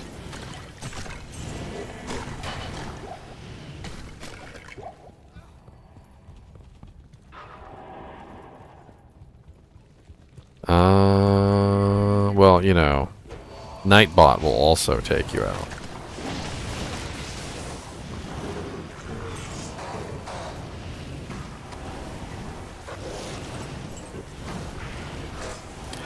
Mr. NiNi. He's in his cage. I didn't take him out today.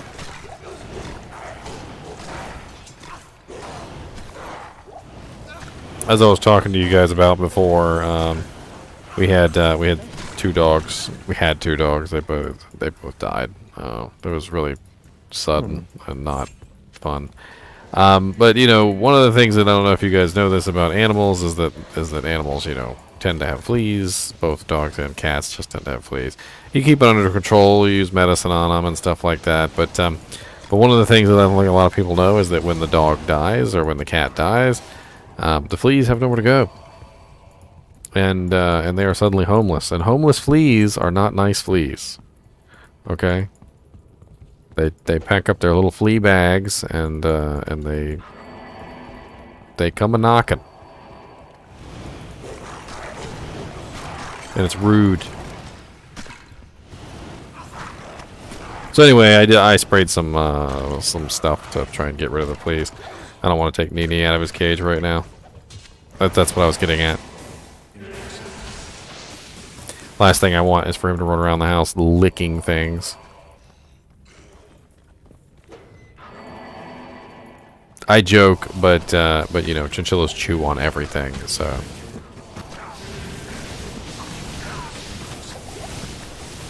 They really, really do.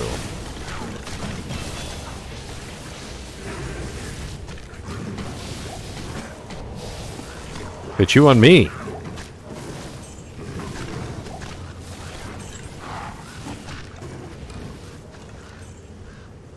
Yours doesn't fly, it glides, Kyle.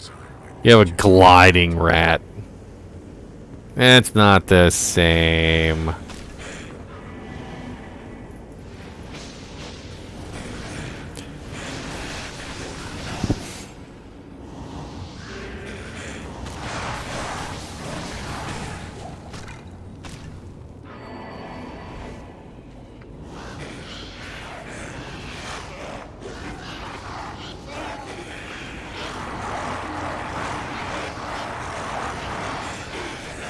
Fleas are evil. That's all I got to say about fleas. They're evil. They're some sort of like devil creation. Pretty sure like the devil was sitting there with God, and God was like, he was like, let me make just one thing. He goes, let me just make one thing, and the devil's like, ah, fleas. Frickin' bastard.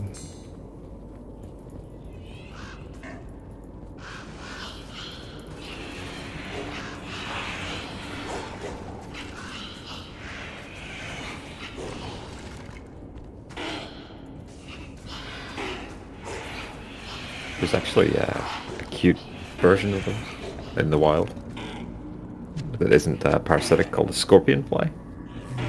Scorpion fly? What is that? Yeah. It's a fly that's got the head of a scorpion. Oh, sorry, the tail of a scorpion. It's the maddest looking thing, but it's not like parasitic. People. I've only ever seen one in my life. I actually collected it in a little vial, and then a bunch of students lost it. I was dead upset.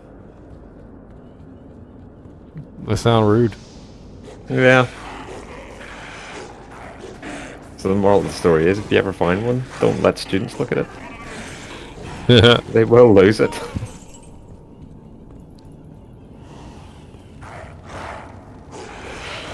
Animals. Evening, gentlemen. Oh my god, why can I not attack? Attack. What's up, man? So many ghosts, they keep stealing all my mana. I need more mana. That's it. I'm breaking out the hurricane. You guys asked for it. I was trying to be Mr. Nice Druid. But no.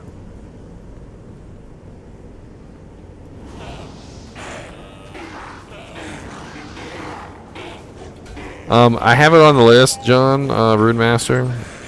It's going to be an interesting one, that's for sure, because Rune Master is a multifaceted item that can be, you know, obviously done up quite a few different ways.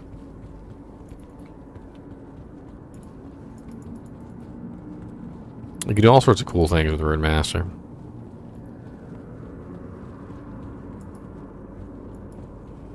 Just put 5 ists in it. Magic find weapon, go.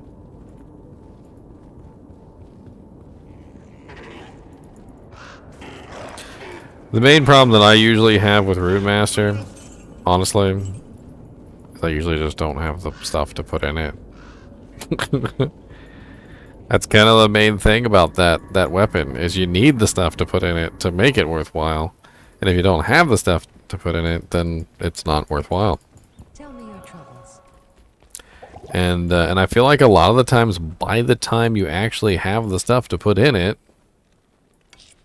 you've kind of moved on or found something better, or, you know, it's an odd one.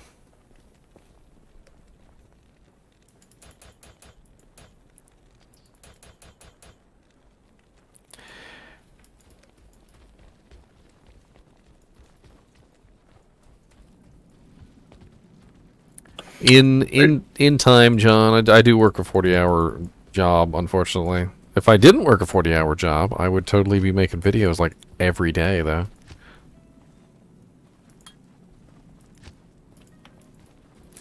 Just be pumping videos.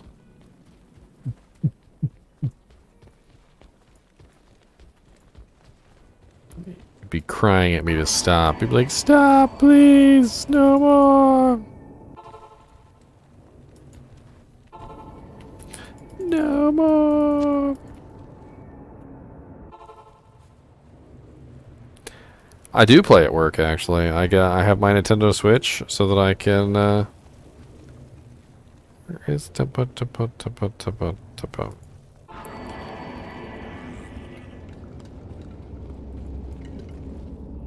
have my Nintendo Switch so I can play Diablo while I'm at work. My Nintendo Switch.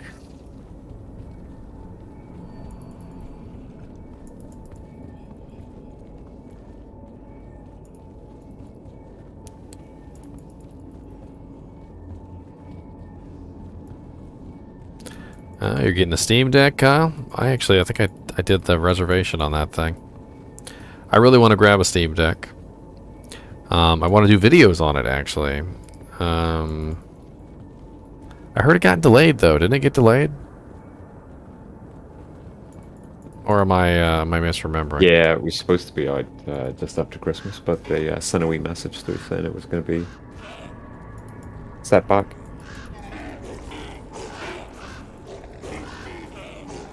No, I'm pretty excited. I had the NVIDIA Shield first edition that came out. It was the NVIDIA Shield Portable. I actually have it sitting right here. Let me kill these monsters real quick, and I'll whip it out.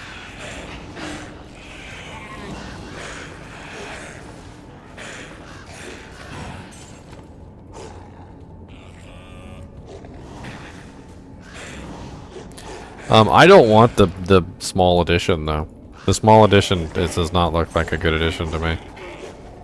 The small size. Yeah, if I don't know if you guys are familiar with some of the videos I have on my channel, but I've actually done a bunch of videos on this thing. This is the NVIDIA Shield Portable. I had an unboxing when this thing was brand new. I actually really loved it. The Steam Deck reminds me a lot of this thing when it was brand new. Unfortunately, the NVIDIA Shields got killed by the Nintendo Switch. The Nintendo Switch basically bought the kind of like the property, because NVIDIA was the company that made the Nintendo Switch. Literally the Nintendo Switch is the NVIDIA Shield, like, portable too.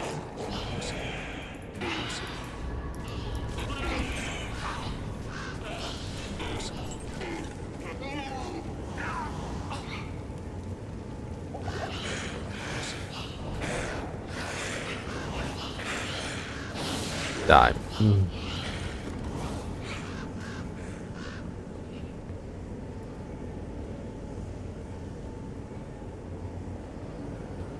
I forgot to grab the waypoint like an idiot. That's why I'm running back.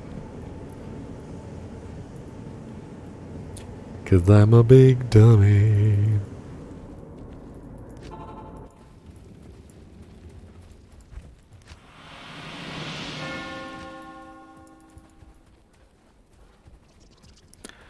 $1,400. Sounds like the price of the big one.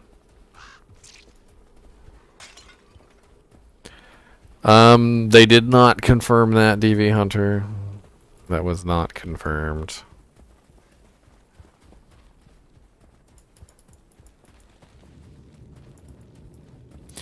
It was not confirmed. Die.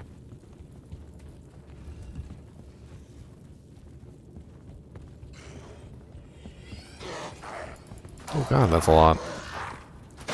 Run away! Run away!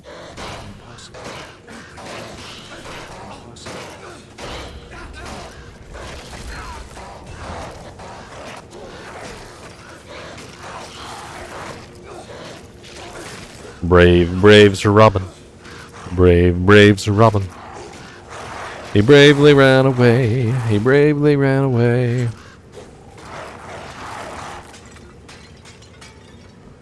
Did not. Shut up. What's up, JJ? How's it going, man? I don't recognize your name right off the bat, but, you know, it could be the difference between the different platforms. Everybody's got different names everywhere.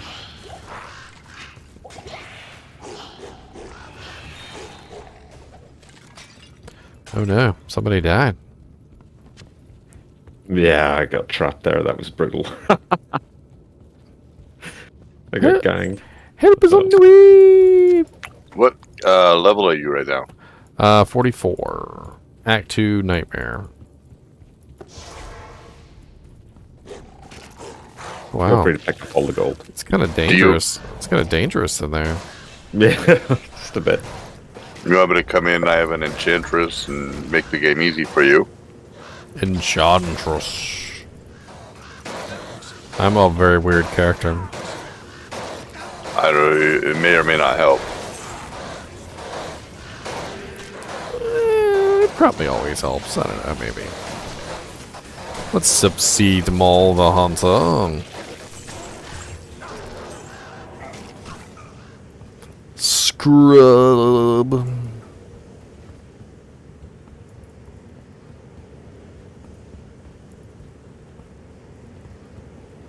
So, did anyone watch the developer little conference thing with Llama and Pez Radar and what was his name? Can't even remember all the names. I watched a portion of it.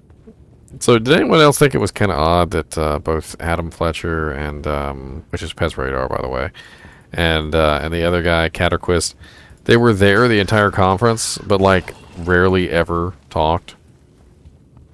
Like, ever. It was kind of weird.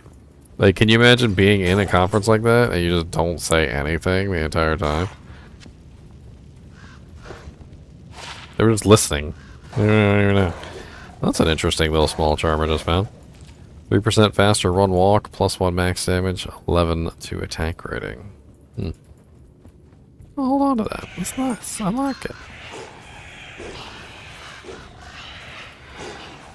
Oh yeah? Did you watch mine Who Day FPS or did you watch somebody else's? What game are you in, sir? GGM Noobs 6. Password is 16 Noobs.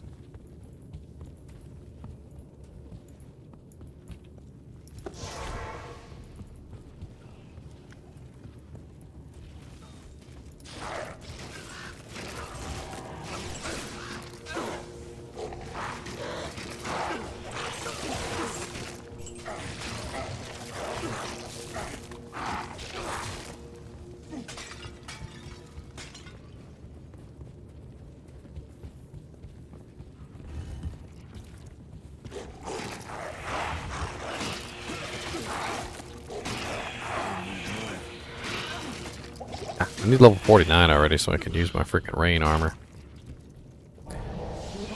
Desummoning to have to recast my my cyclone armor is painful.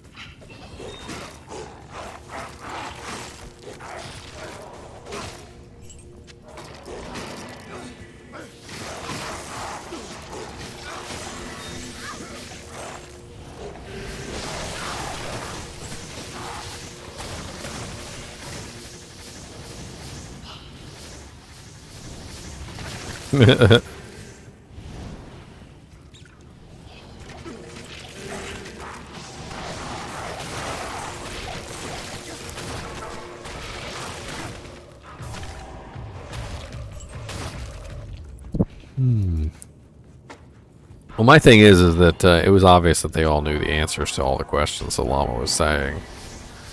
And it was like they were just kind of like choosing whether or not to answer.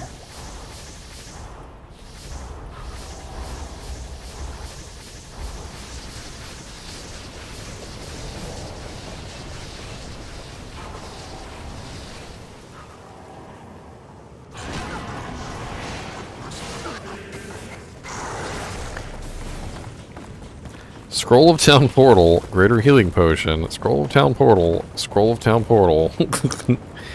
Duriel, never change. Never change, Duriel. You give those bastards hell. How dare they kill you? No, you're not going to drop anything good. Keep it all in your pockets. Only drop Scrolls of Town Portal. Only drop scrolls.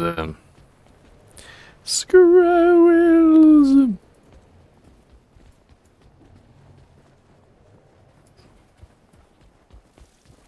Hello. What's up, Deckard Kane? Hooda hooda hooda hooda hooda. You have done. Please state your business.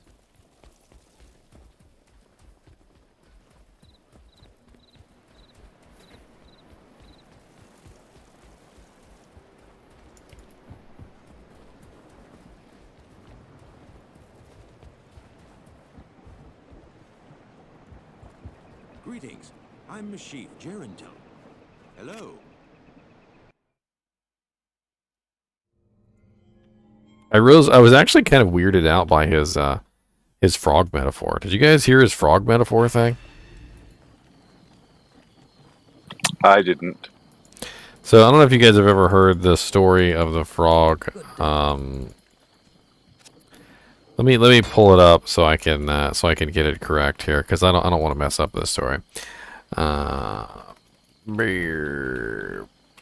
He literally said in the conference, he was like, boil the frog slowly.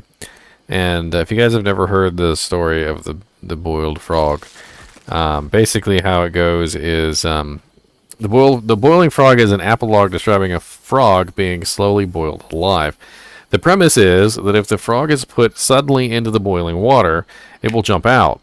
but if the frog is put into tepid water, which is then brought to a boil slowly, it will not perceive the danger and will be cooked to death. The story is often used as a metaphor for the inability or unwillingness of people to react or be aware of sinister threats that arise gradually rather than suddenly.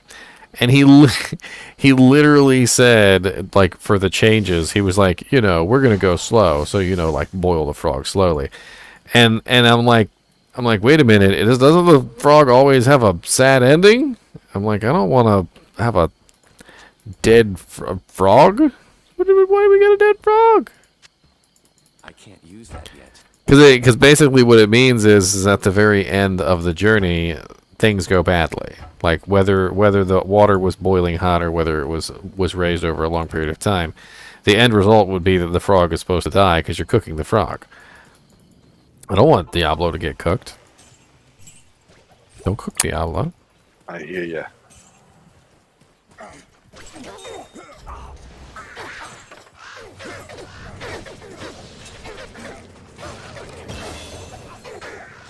Oh yeah, you're not gonna be able to skip Act 3 anymore. They already said that. No more skipping Act 3. I'm cool with that. I'm fine with it too. I don't really care. I know a lot of people are upset about it though.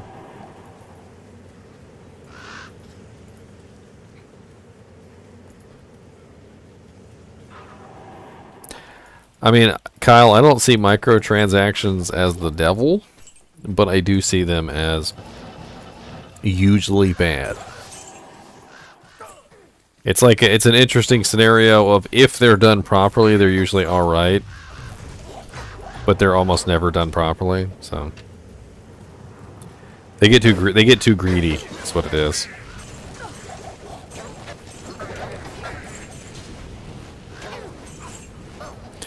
The greed. The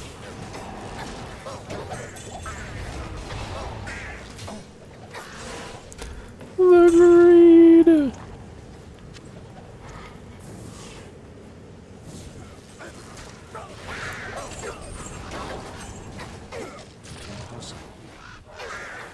That'd be fun if they made Ancients a little harder.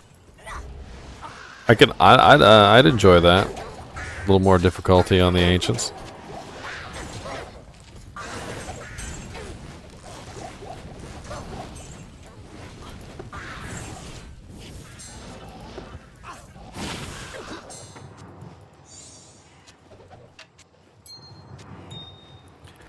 They could do some things to make the Ancients a little tougher.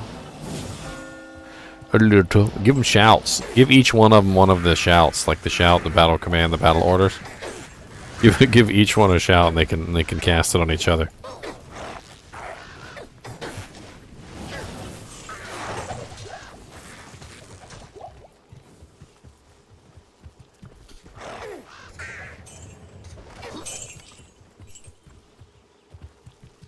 The rarest of runes, the L rune.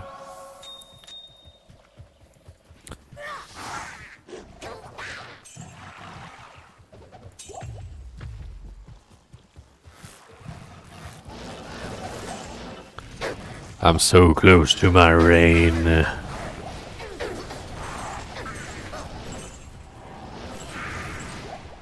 Rain is going to make a huge difference in the way this character plays.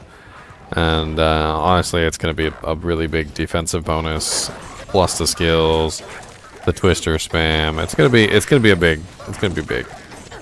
It's going to be huge. It's going to be so huge. You guys don't even know. It's going to be so huge. Well, it's a decent little level 9 jank-a-lank.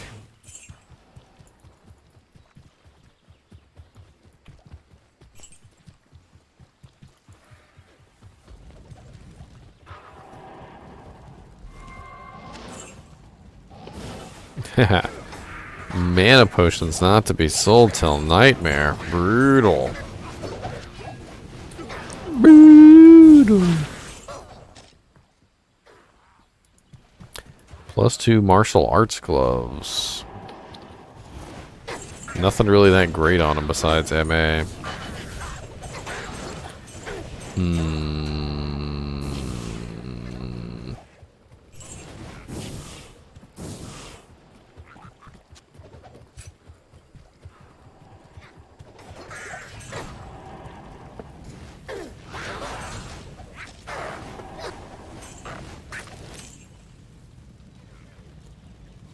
Whew.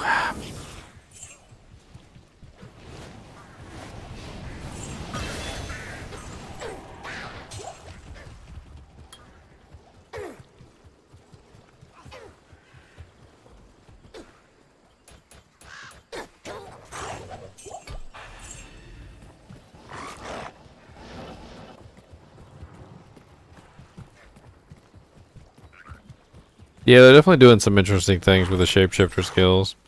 Like being able to cast the buffs, so cyclone armor, and I can't even remember. There was something else. Being able to cast the buffs while in shapeshifting form, that's definitely going to be nice.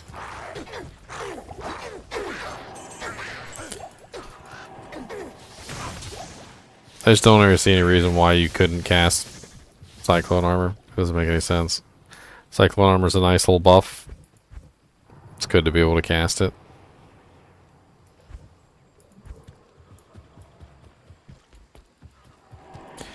Into the Flayer dungeon we go. Let's all die in the snow.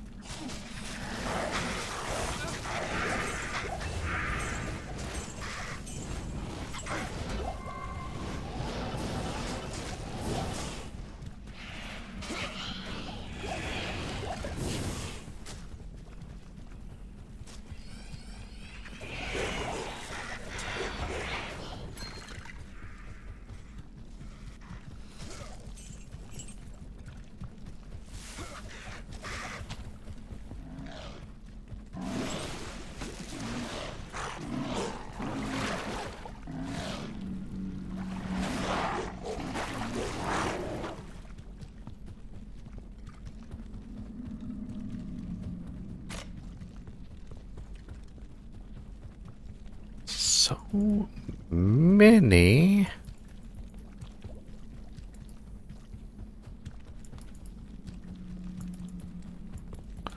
Oh Lord. Portal up, Subject Zero. I got a portal for him. Ooh, a battle belt. Let me guess. Dolls. Lots of dolls. I like to doll it. I want to doll it. Cabanetcha with the dollies and the dollos.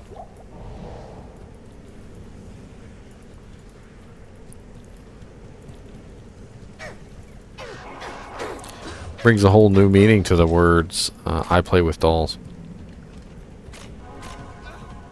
Walk in there, it's like a freaking skeleton.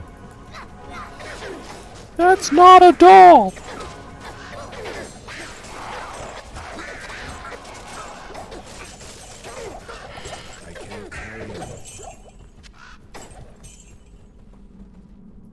Yum, yum, yum.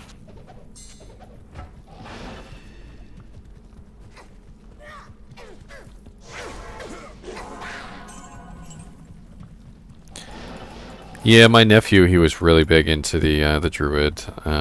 He liked to play the bear, I believe. And I remember him talking about like what they did to the bear, and like every time they made a patch, for some reason they were just completely ruining his class, and over time, eventually, I think it got to the point where he didn't want to play anymore, and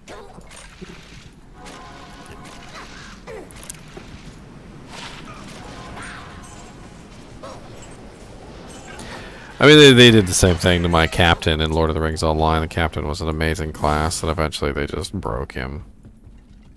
It was sad. It was very sad.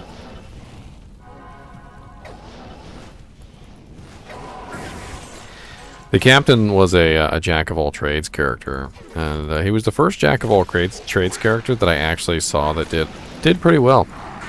Most jack-of-all-trades characters, they don't really do very well at their specific jobs, or they do way too well, and what ends up happening is they end up being like way too good at what they're supposed to only be slightly good at, And I've noticed that this is true among most games, but it wasn't true in Lord of the Rings. Like he was decent at everything, but he was not like the greatest at anything.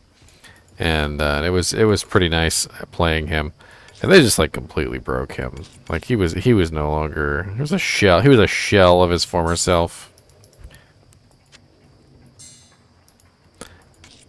They tried to make him have specializations so that he could like specialize in different trees, and I don't know, it never really worked right. Made me sad because they broke him.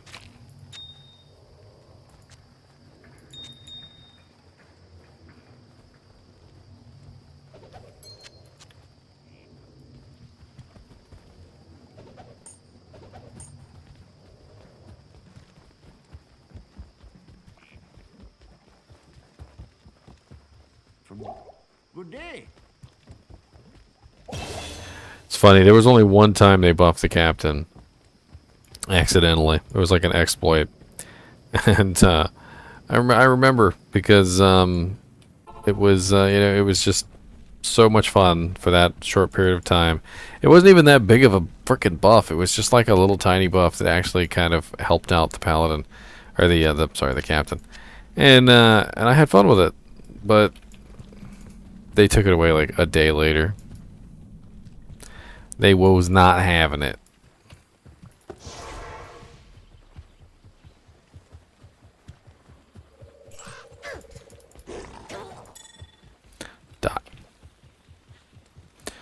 So glad I got alders on now. I'm running so much faster with alders. Lower curse waypoint is up. You hacker. No, I'm not a hacker. I break all the rules equally.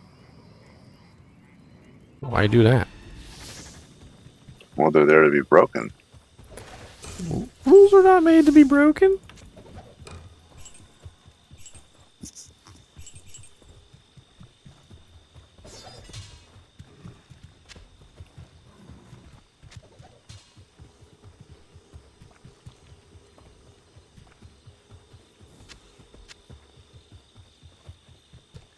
Somebody already ran through here, clicked on everything in Lower Kuros? Nope. I just opened it up. No, but they did. I'm running around. I was like, yeah, stuff's already clicked on. There's no super chests in nightmare difficulty that are worth clicking on. I think Subject Zero came through before you did.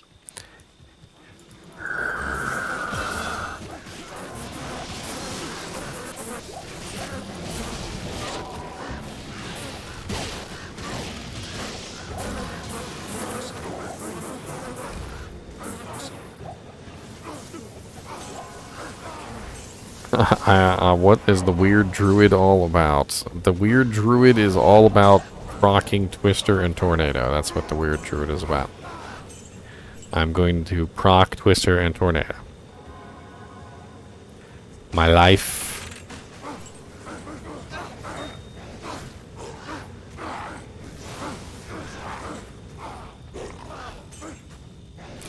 So many twisters coming out of me, it's like a big old conglomeration of the air.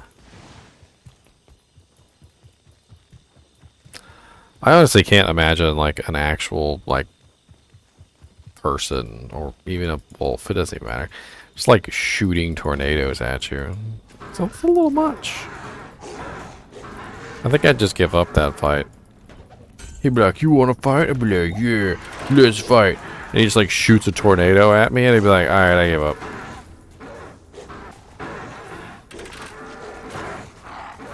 He'd be like, whoa, I thought you wanted to fight. I'd be like, dude, you just shot a tornado at me. A whole tornado.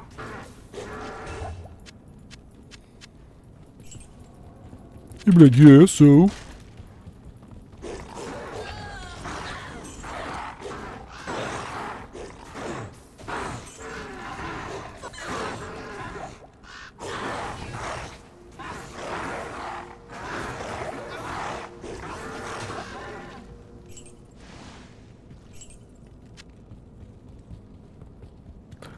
Battlemate Serena.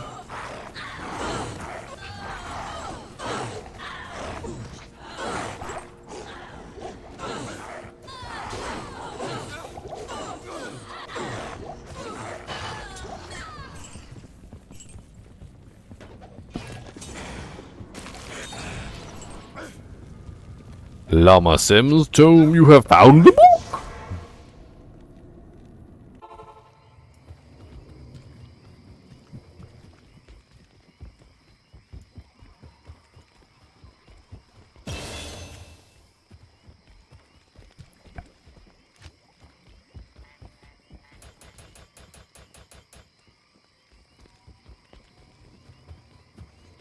Level 47 Druid.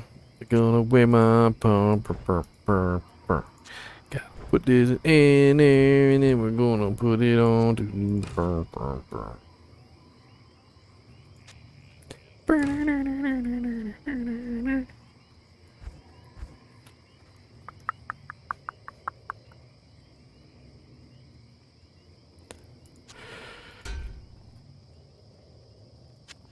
I'll put that to good use. I can't use that yet.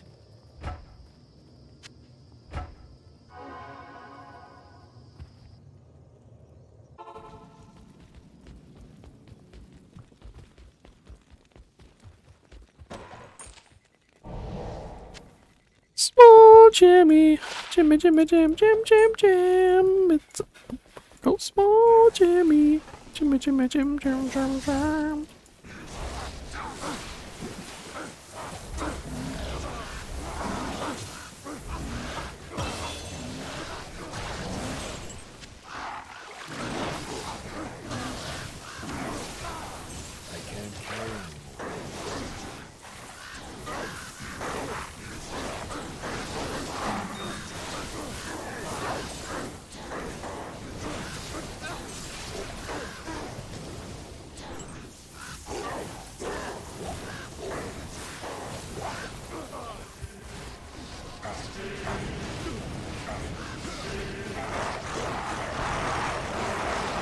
The fire, it burns.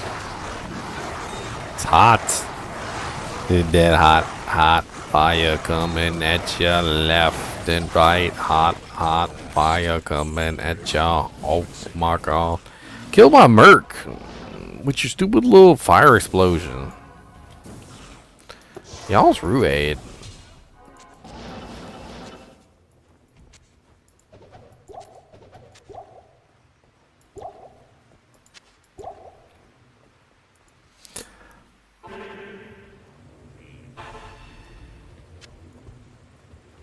That's where you get the Key of Terror from. That is the place. I have a couple of terror keys. T key, F key, Q key, W key. I think I got 11. 11? Yeah, I've done a couple of count runs. It's a relatively high number.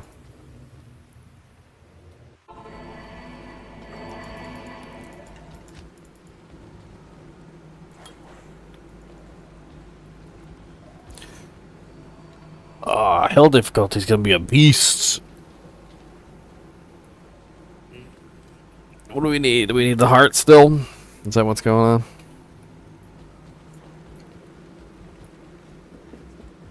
We gotta go back into the sewer.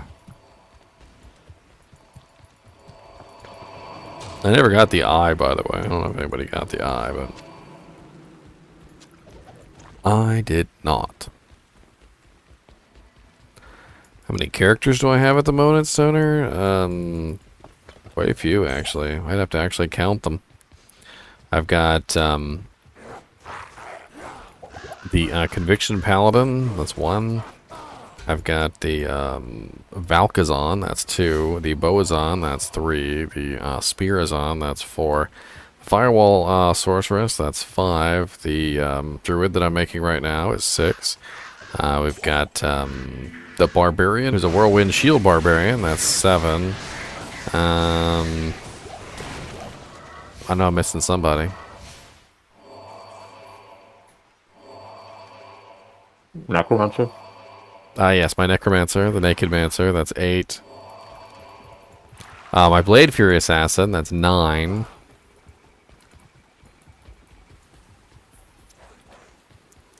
Blade Fury Assassin.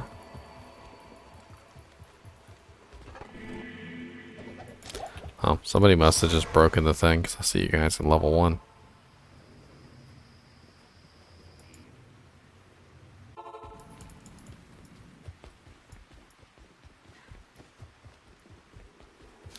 Yes, Neelathak, if you were Nature's Peace, you can keep him from exploding you. That is a thing.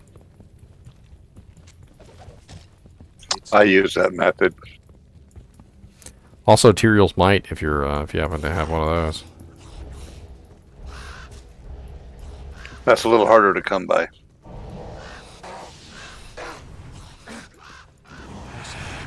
I don't know, I don't have either. Oh god, Sticky and Dolls. Go away, Sticky and Dolls, I don't want to play with you. Nobody likes you. Nobody likes you.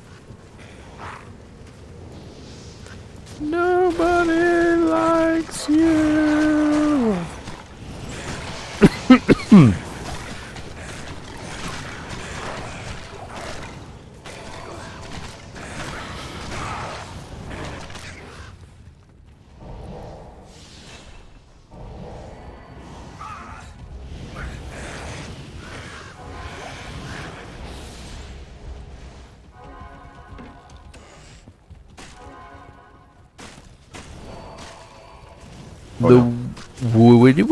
I think it's already at level 3.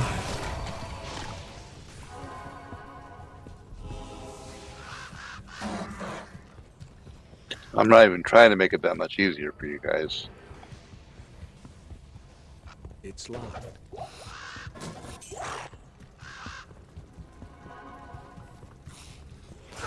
Look at your conviction dolls. It's locked. Don't want what you're selling.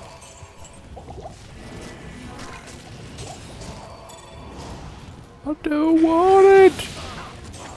I don't want it. Yeah.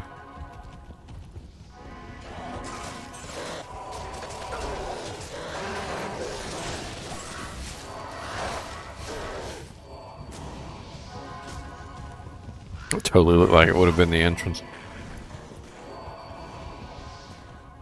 Yeah, if you come to the entrance, you'll see us.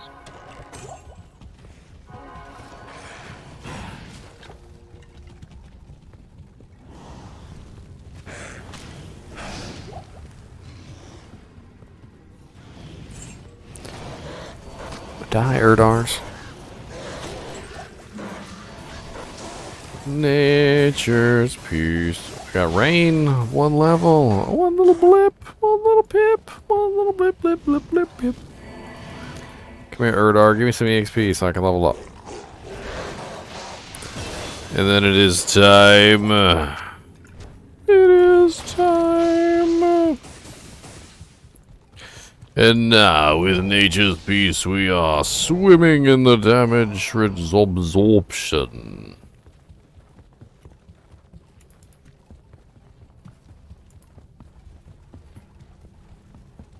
Why do I keep saying Nature's Peace? Rain. Rain. I got Nature's Peace on the brain.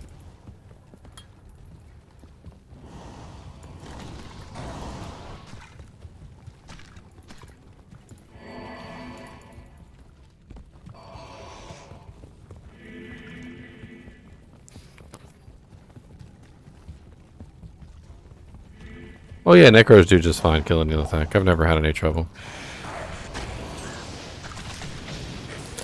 It's really easy.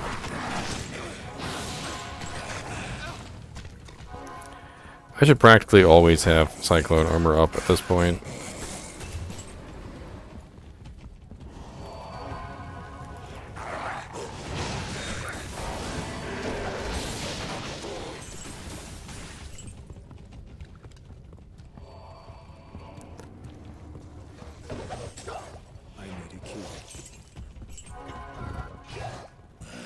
Yeah. Need a vacation already. I'm gonna have to schedule my next vacation for when ladder starts. Man, my girlfriend's gonna hate me.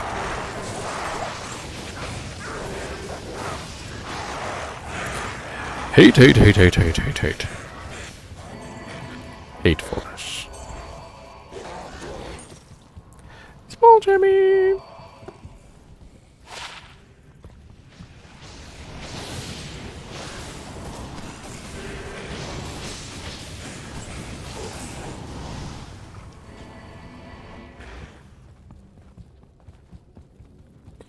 Yes, excellent.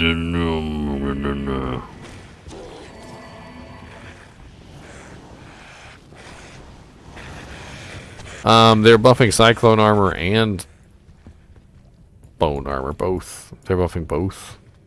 The Bone Armor doesn't have really good, like, bonuses when you beef it up. Like, apparently it was always the inferior choice to beef up Bone Armor as opposed to, like, Bone Wall or Bone Prison.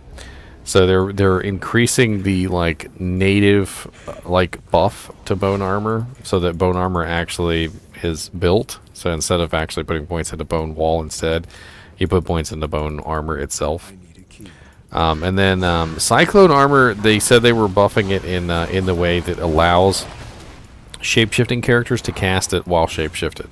So as you can see right now, I can't cast Cyclone Armor while I'm in werewolf form. But if I shapeshift out, I can cast it and then I can go back in.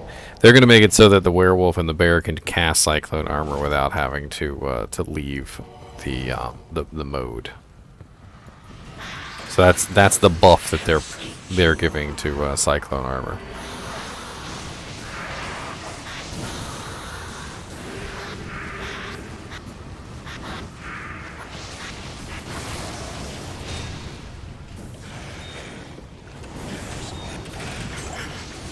Mephisto's Hillstone.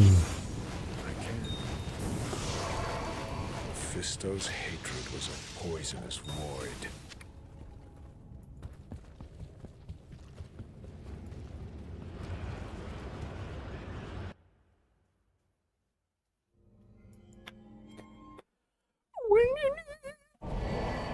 Oh man. Almost through nightmare difficulty already.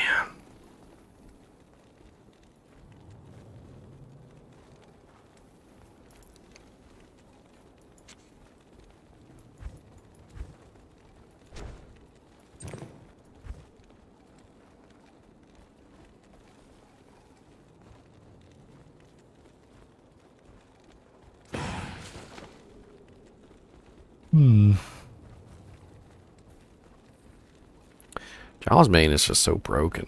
+4 to skills. I mean, how is Cerebus Bite ever supposed to actually like keep up with something like Jawless Mane, which is already broken out the wing-wang? I mean, you've got literally +4 shapeshifting, but Jawless Mane has +2 and +2, so it's already +4 shapeshifting. You've got 20% bonus to attack rating on Jawless Mane, and the only thing that Cerebus Bite has over it is the 106 bonus percent to attack rating. It does have lifesteal, which is nice, and it has open wounds, which is nice. The freaking Jawless Mane over here has got all resistance 30, my 5 mana after each kill, 20 strength, 20 energy.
Pretty good.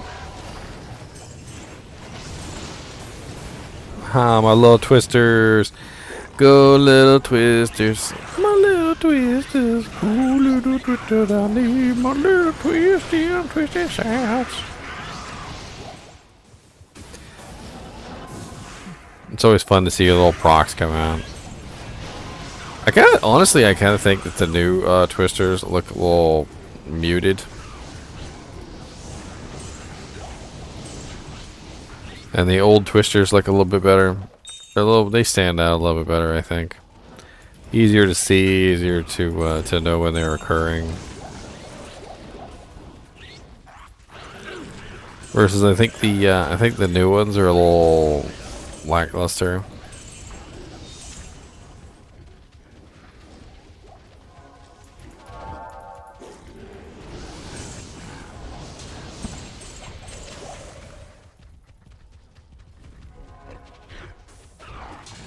Ravenfrost is a good ring. Very good ring.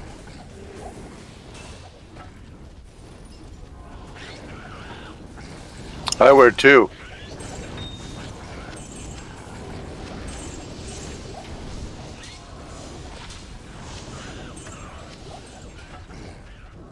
Protects against freezing. 2 Ravenfrosts. You got that double freezing effect. You know they cancel each other out there, right? Anti-freezing. Freezing. They should have little cows flying around in the tornadoes.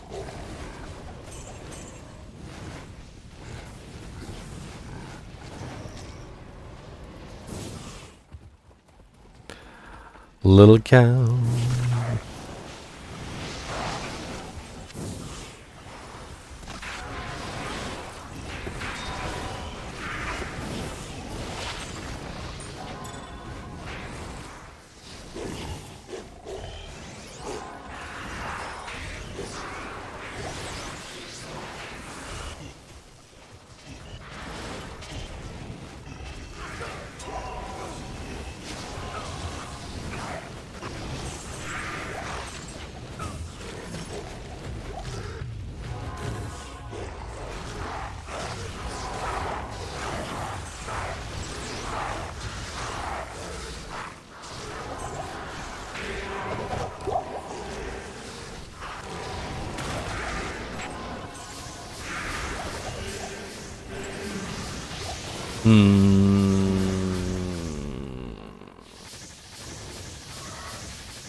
Where are you, Iswell?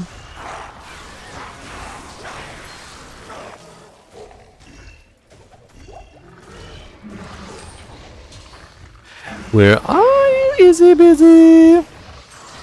Hey, dumb dang old Izzy Bees. Dumb dang old Izzy Bees. Dumb dang old Izzy Bees. Coming at your Izzy Bees. Got that dang old Izzy Bees. Ain't old Izzy Bees.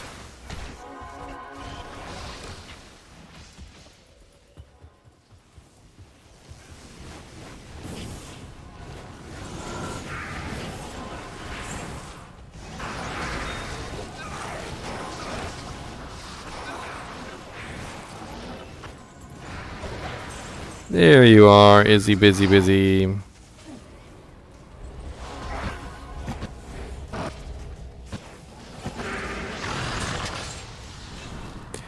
Dead before I even summoned all my ravens. Give me my 2 skill points, I need 'em. Gonna put 'em in the things I'm bleeding.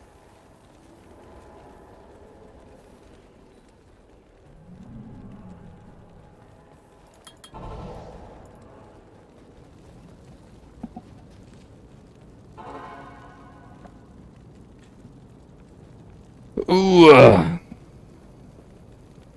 Alright, guys and gals, I think I'm gonna call it a night. I'm falling asleep. Work sucks. That's what I got to say about that. Work sucks.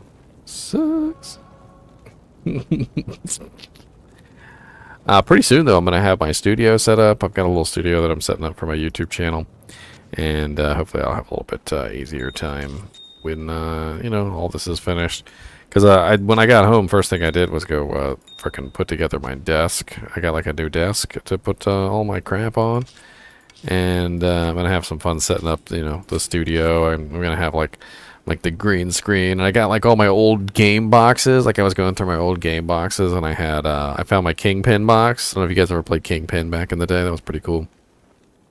My Dune 2000 box, my Diablo 2 Resurrected, Diablo 2 Lord of Destruction box, all sorts of cool boxes in there that I can display. You know, my Diablo 1 CD and whatnot.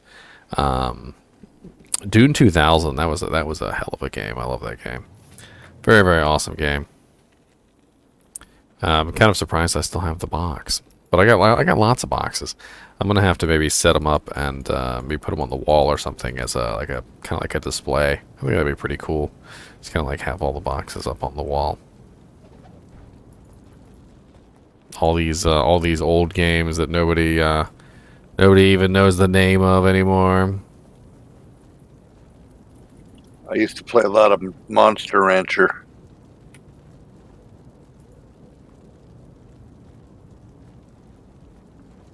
I think it was on the PlayStation. Monster Rancher. Yeah, I think it was a PlayStation game. We would scour all our CDs that we had bought from the early 90s and find out what monster you would get by putting them in. Oh yeah, before I end today, let me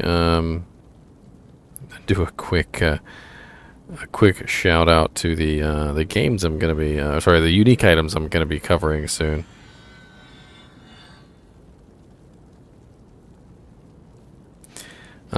I got a list here, so I've been keeping a list of ones that people request. So the next videos that are coming up, I've got Blood Moon, the Grandfather Sword, Gladiator's Bane, Stormlash, Centurion, Razor's Edge, Schaefer's Hammer, Vampire Gaze, Lenumo Sash, Biggin's Bonnet, Rune Master Axe, Shadow Dancers, Mage Fist, and Black Bar Sharp. So those are the ones that are coming up soon. And I just saw something really funny on frickin' Twitter. So apparently everybody was getting these boxes. Like tons of people got different boxes. Somebody got a bat. Somebody got like a freaking skull. Another guy got like a what was it? Like a gauntlet. Apparently Mr. Llama got a rat.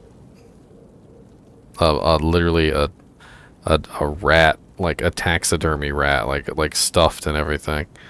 Freaking hilarious. And he literally made a comment. He said, so everybody be getting all these sick things from @Diablo, and I got a taxidermy rat. I think they mixed up my package. That's freaking funny. By the way, if you guys haven't seen, Diablo is doing a giveaway. I don't know if it's still going on or not, but the link is in the Discord. It's like they're giving away like these little packages of stuff. I actually went on there and I entered into the giveaway and I got $25 in BattleNet money. I'm not sure what the hell I'm going to spend that on, but $25 in BattleNet money. Yay! I have no pity for him. Oblivion is his reward. Let's see if I can. Hey, you guys killed Diablo, huh? While I was yakking.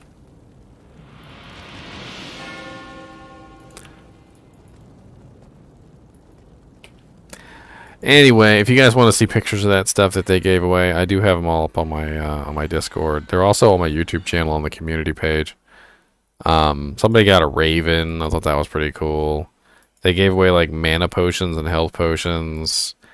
Like I said, there was a taxidermy bat. It was a lot of interesting stuff. I don't know. There was actually like a skull. I don't know what the skull was. It kind of looks like a dog or something. I guess it's supposed to be a demon. I don't even know. Alright guys and gals, I'll see you next time.